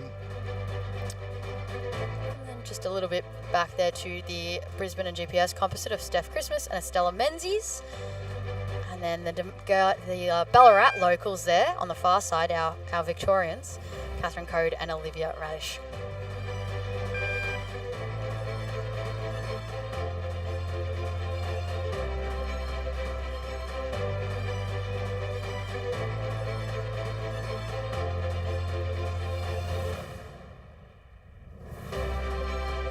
And Ant, I'm sorry, I may have led us down the wrong path. 5 repechages in the under 19 women's double scull, not 4, as I turn the page in my draw here. So 1 more to go in this event, and not the one that's coming up in our timing screen. A few issues going on with the timing here this afternoon, but race 161 coming at us, Ant. Exactly. As they cross the 1,000-metre mark, in lane 2 from the Armidale School is Lila McFarlane and Georgie Jones. In lane 3 from the Newcastle composite is Catherine Walsh and Roxana Brown. In lane 4 from North Esk is Sia Harper and Madeline Hogarth. In lane 5 from Radford College is Gigi Hickey and Lucy Mikhailovich. In lane 6 from Gippy Grammar is Alicia Turnbull and Tara Dehood. In lane 7 from Cranbrook is Rafi Reid and Amelia Fletcher. So those girls are on their way to the, I reckon, 7:50 to go. This is where it hurts in a race. I mean, it hurts early in a race for me, but I'm a whinger. But let's not forget, these girls have still probably been on the water for a long an hour time. and a half, because they were still delayed. So we got on expecting their race to be sort of 40 minutes or 45 minutes, and there is still a delay. And I think we're probably not quite out of the woods with who was already on the water when that happened. So these girls, you're right, this is where it hurts, especially if you've cooled down a little bit and you're not quite warm and ready for the race. Although I suspect they'd probably had a bit more chance to sort of stop their warm-up and then restart their warm-up or something like that. Yeah, exactly. Further down the course, we may start to be resuming some timing going on up here, but not quite for this race just yet. So in this race, Armidale School closest to the spectator side of the course. Newcastle Composite, who are right up there, as are Radford College, North Esk and Gippsland Grammar, and then Cranbrook. Don't think we've got Cranbrook in this. I think we may be missing the Cranbrook crew in this one, which is a shame because that is their first ever female entry to the national championships. It's becoming co-ed, and silly me, it's just missed him. Just coming through the 1,500 metre mark now, and I'm actually going to do a Richard and pick up the binoculars because my eyesight's terrible. Yeah, we can't just rely on these screens all the time. We need to actually sometimes get the binoculars out and let the people know what is happening. But the crew there in lane 3, the Newcastle Mossman composite, Roxana Brown from Newcastle Grammar, Catherine Walsh from Mossman. They are right in the hunt. You can see them, or from not from Newcastle Grammar, sorry, Newcastle Rowing Club. I can hear Ben Homer running up the stairs to correct me for Roxana Brown, and then I think it just might be the Gippy Grammar crew in front there, but I could be wrong as the crew, So I think that might be the Radford crew there who are just leading the maroon colours. So Radford and then the Mossman Newcastle crew going at it at the head of the field here, 1 and 2. The order, I think, might just be to Radford, and that is top 2 through. So those two looking fairly comfortable here. The Mossman Newcastle crew just trailing in second. So the Radford crew of Gigi Hickey, Lucy Mikhailovich, coached by Oscar Willink, Claudia Kendall and Gordo Marks. And they look to be streaking ahead here in what is now the final repechage of the under-19 women's double scull. With our constantly evolving and changing draws up here, we are getting there in the end. But Radford College from the ACT the maroon colours and the blue caps. One of the best schools for a bit of school spirit at the New South Wales Schoolgirls Head of the River, with the flags and the cheering, and they've always got a good contingent should they get a crew on the podium, and it is going to be Radford College who progress through to the semi-final. Joining them will be the Mossman and Newcastle Rowing Club combination there. North Esk finished third and will not progress any further in this event, as will the combination from Gippy Grammar over on the far side, Turnbull and D-Hood. And then the girls from Armidale, this time in the fluoro bucket hats on the near side of the course here. It's Layla McFarlane and Georgie Jones who will look to be rounding out this event. Can't see a start from the Cranbrook crew.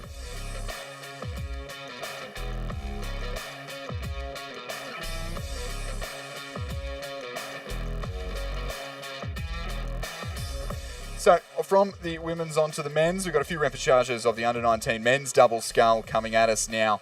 5 repechages once again, and the same progression through those repechages. First 2 through to the semi-final. The remainder will be eliminated from the event. Ant, who have we got on the water here?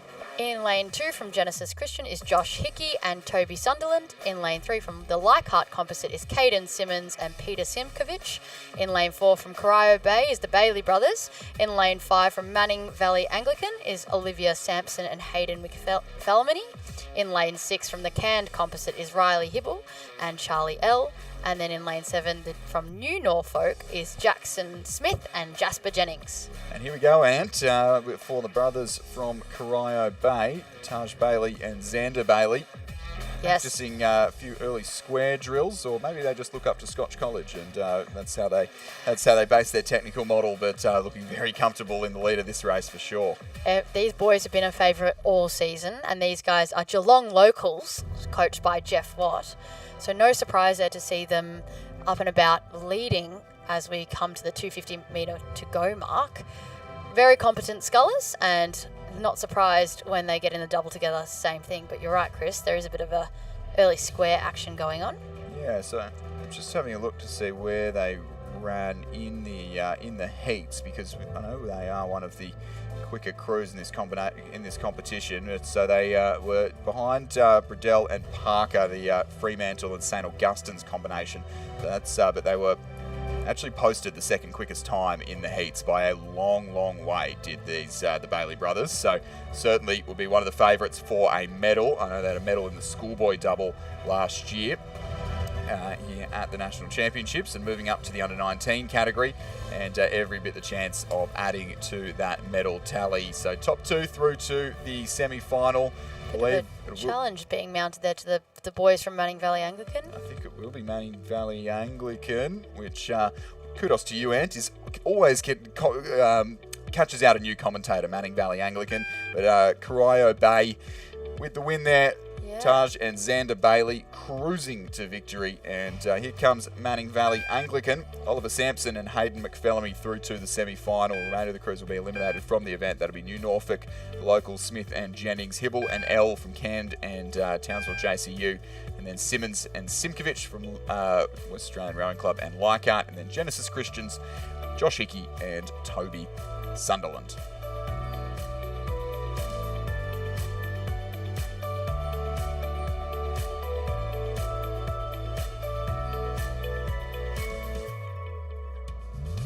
So repechage 2 underway, Ant. The under-19 men's double scull. You've got friends in lane 2, Alexander Johnston, Daniel Kelly. A composite from over west, Swan River and Curtin Universities, Kelvin Tan and Nishan Sima from there in lane 3. Radford College in lane 4, Benjamin Beswick and Kieran Brennan. Tamar and Swan River in lane 5, Edward Maharich from Swan River and Bo Furlong from Tamar. St Patrick's College in Ballarat, Patrick Stute and Lachlan Cameron in lane 6, and the New Norfolk Rowing Club from Tasmania, Samson Melody and James Triffett in lane number 7. They are through the 1,000 metre marks there.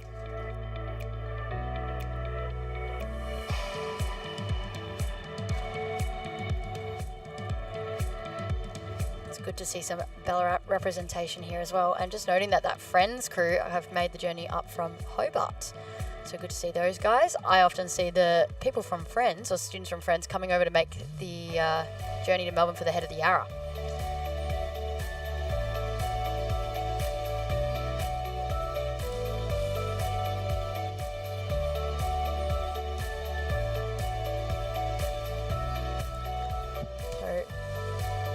Boys again doing well in the weather with the rain. No doubt there's probably a fair bit of water moving around in the bottom of those boats just as they're coming up to the 1500 metre mark. Yeah, these gents were still in that